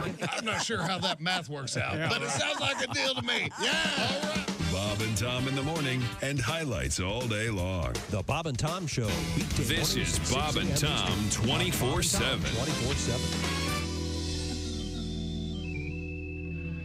I used to have a corporate job, but I figured why should I have a job that pays $200 a day when I could be a comedian and make that in a week? All right. There we go. I like going to job interviews. There were interviews. Greg, before we get started, would you like something to drink? No, thanks. Had a few beers before I came in. Do you have any experience? I don't even have an appointment. They always ask you questions where they try to make you sabotage yourself. Have you noticed that? They're like, so tell us, where do you think you could use improvement? As if you're going to say, well, I am seething with hostility. I've got a debilitating character flaw. I cannot stop throwing staple guns. Does this look like ringworm to you? You know. Tell us about yourself. Well, I've got pink eye and my foot's asleep. Got matching silverware for the plate in my head. I think I can fly. I collect ointment. What can you bring to our company? Head lice. Where do you see yourself in 5 years? Next to you in the dumpster behind the airport. Where do I start? How do you like my weight belt? Hey, it's comedian Roy Wood Jr. You're listening to Bob and Tom Radio. It's time once again for people who suck at small talk. Hey, nice weather we're having today, don't you think? Yeah, it is rather amazing the cyclical manner in which meteorological trends manifest themselves. Jeez, sorry I asked. Join us again next time for people who suck at small talk. So, Mark, you're a single guy. Yeah, I tell you, though, it's tough because I got these neighbors behind me. Really? My neighbor, Gail, very... Gail? Gail is a woman who just moved. Her bedroom wall is right behind mine, and she has a new boyfriend. Mm-hmm. And I found this out. His name is... I babysat a cat a couple weeks ago. No, it went in the show. Oh, Then he started picking his out of his litter box and dropping him in the middle of the living room floor. Oh, this is a protest. It did seem like some sort of action. Cats are, you know, jerks, basically. Can be. Cats are jerks.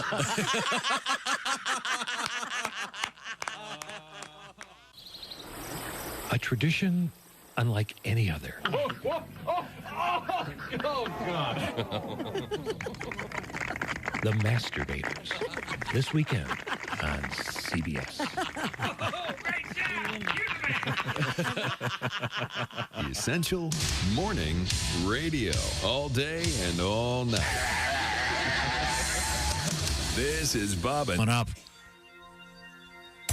Welcome back. Tom just threatened with me with a firing. Yeah. He does that usually twice a week or so. And you know what? He's not wrong. If I worked for me, I'd want to fire me too. Oh, that's interesting. Thank you very much.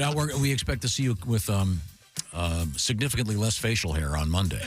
Yeah, I'm going to trim things up. This was my winter's beard. But you're trimming. You're not going to like turn it into like a Fu Manchu or big sideburns or anything. It's just going to be trimmed back. Yeah.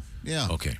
Because in the course of the last year, for those that can't see you, you have a very thick, heavy beard, but you have a swath of white Yeah. And it literally looks like you had mayonnaise dripping down. I mean, I'm not trying to be mean here. It just, from the sides of your lips, it goes straight down in a swath of blood. I'm totally happy Like a with it. skunk stripe. Yeah, I do not mind it at all. But it doesn't go upward. It's not in your mustache. It's just... Yeah, I mean, there's some scattered gray, but nothing like... Do your brothers have the same thing? Yeah, we were all prematurely gray on in our hair and beards and stuff, yeah. My brother Jeff, I think now, is all gray on his beard. Are you going to miss playing with it like that all the time? I will. In fact, I'll go to do it. That's what happens every time I trim. Ghost beard. Yeah. Yeah, I'll go to do it and feel nothing. And my face will be colder. That's a thing. Oh, yeah. Yeah. Now, Pat, do you trim yours, or is that as much as it'll grow? Oh, no, I do this like every 2 days. I do a little razor up. Like okay. Whatever. Well groomed, yes. Yeah. And even after shaving, you'll notice the sunshine even more. Yeah. Like your face it's hot because it's been hidden for... And you have the ultimate... I mean, you're a week away from playing that guy in Harry Potter that... Perfect. What's that guy's name? Hagrid? Hagrid. I mean, you're like a week away from Hagrid at any given moment. It's weird when you first shave it off. Like, you feel a breeze way more. Yes, like just it is little weird. things. You're like, All of a sudden, women are talking to you. No, you realize the vagina repellent is gone. It makes sense why we grow them in a... colder society. Exactly, yeah. Climate. Ace and I aren't saying anything because neither of us can grow a decent beard. Well, and your lady loves your beard, right? Yeah. She doesn't want you to shave it off. No, she was very mad when I shaved it off last time. Oh. Yeah. Well, that's because you shaved into a porno mustache. The old... that was very funny. Well, yeah, that didn't help. But no, even when I shaved it all the way off, she does not care. Missed the old thigh. A real quick tip here for you this weekend. If you're in Burlington, Iowa, Duke Tomato Trio at the Washington in Burlington, Iowa tonight, and Memorial Hall in Atchison, Kansas tomorrow night. Willie G at the Laugh Factory in Chicago tonight, and he'll be joining us for some cool shows on the way. But right now, technically, it's time for this. What day is today? Today is April 12th. Okay, let's go. Here we go. You're skipping a month? Oh, this is serious. Let's skip that one. Okay. Here, this is good. This is handy. Let's see. Go ahead. No, I'm trying to see who won't get this. Maybe Oskay. 1954, the song "Rock Around the Clock." Okay. Recorded by what band? The Happy Days gang. No. Is it Bill Haley and the Comets? Bill Haley and the Comets. Nice. Yeah. Well, how I knew that. The first time I ever heard that song, though, was from Happy Days. Sure, of course. Sure, I love that song. I wanted to rock around the clock. Yeah. Monday. Oh, man, I thought it was great. Yeah. Yeah, and if you see, Bill Haley doesn't look all that rock and roll. No. Pretty clean cut. He looks like an accountant as opposed to, he doesn't look like he should be in Guns N' Roses. Those were different days. But let's see now. This is a good one. This is also a quiz. Let's see, who'll get this? Jason will get this through the glass. Jason, you paying attention? Okay, can you put is that microphone in there work? Okay. 1961, this Russian cosmonaut became the first person in space. Yuri Gagarin? Very close. Gagarin? Yuri Gagarin. Yuri Gagarin opened for Jim Gaffigan. Yeah, Yuri Gagarin. Yuri Gagarin. Yeah. Now, let's see. Sonny Bono won what office, Josh Arnold, in 1988? Congressman. No. Senator? Mayor of Palm Springs in 88. And then he would move on to the Congress, right? Oh, okay. He did not take any money, by the way, when he was in office. Oh, he didn't? did everything pro bono. Wasn't that nice of him? And he would share. Yeah? Yeah. Those are both excellent jokes. If you say so. In Bizarro World. He was very anti-tree, ironically. Well, after it killed him. Go ahead. Well, okay. This is a cool one. Happy birthday, 1928, Brooklyn Supreme. Now, that sounds like a shake or something. A pizza. Yeah, or a pizza, yeah. Ooh. It's, they think, maybe the largest horse ever. Have you ever seen pictures of it? No. 6'6", 3,200 pounds. It's amazing. Yeah, look at the pictures. It looks like a total mistake. Nice. That's awesome. Wow, that's amazing. I wonder if there has to be a pizza in Brooklyn called the Brooklyn Supreme. I hope so, yeah. Okay, then this is the last one. This is for you, Ace. Happy birthday, 1932, Herbert Corey. Anyone? Ukulele? No, ukulele. Oh, Tiny Tim? Tiny Tim, thank you very much, Pat Godwin. All right. And now time to review what we learned on today's show. Things we learned brought to you by Hyundai, sponsored by the all-new Hyundai 2. I was going to say the 2024, the 2024 Santa Fe. Oh, that's nice. Equipped for adventure with capable features like available HTR, AC, all-wheel drive, and standard third-row seating. I'm just struck by the phrase equipped for adventure. Tom, I consider you equipped for adventure. Well, thank you very much. Hyundai, they're great cars. They are. I have one. I love my Hyundai. What did we learn? OJ Simpson dead. See ya, pal. Hope I don't see him, actually. We know a guy who's really good at drawing boobs. Yeah, we do. He can draw any famous boobs. And for $5, he was fired from a theme park for doing that. We also learned that if you get bit by a fox, you can get rabies. And if I won't finish it. All right. Thank you very much. Good job. We appreciate it. Please come back. This is the Bob and Tom Show. Just got to get a hold of us. Call, fax, mail, or email. Get all the contact information you need at bobandtom.com. This is the Bob and Tom Show.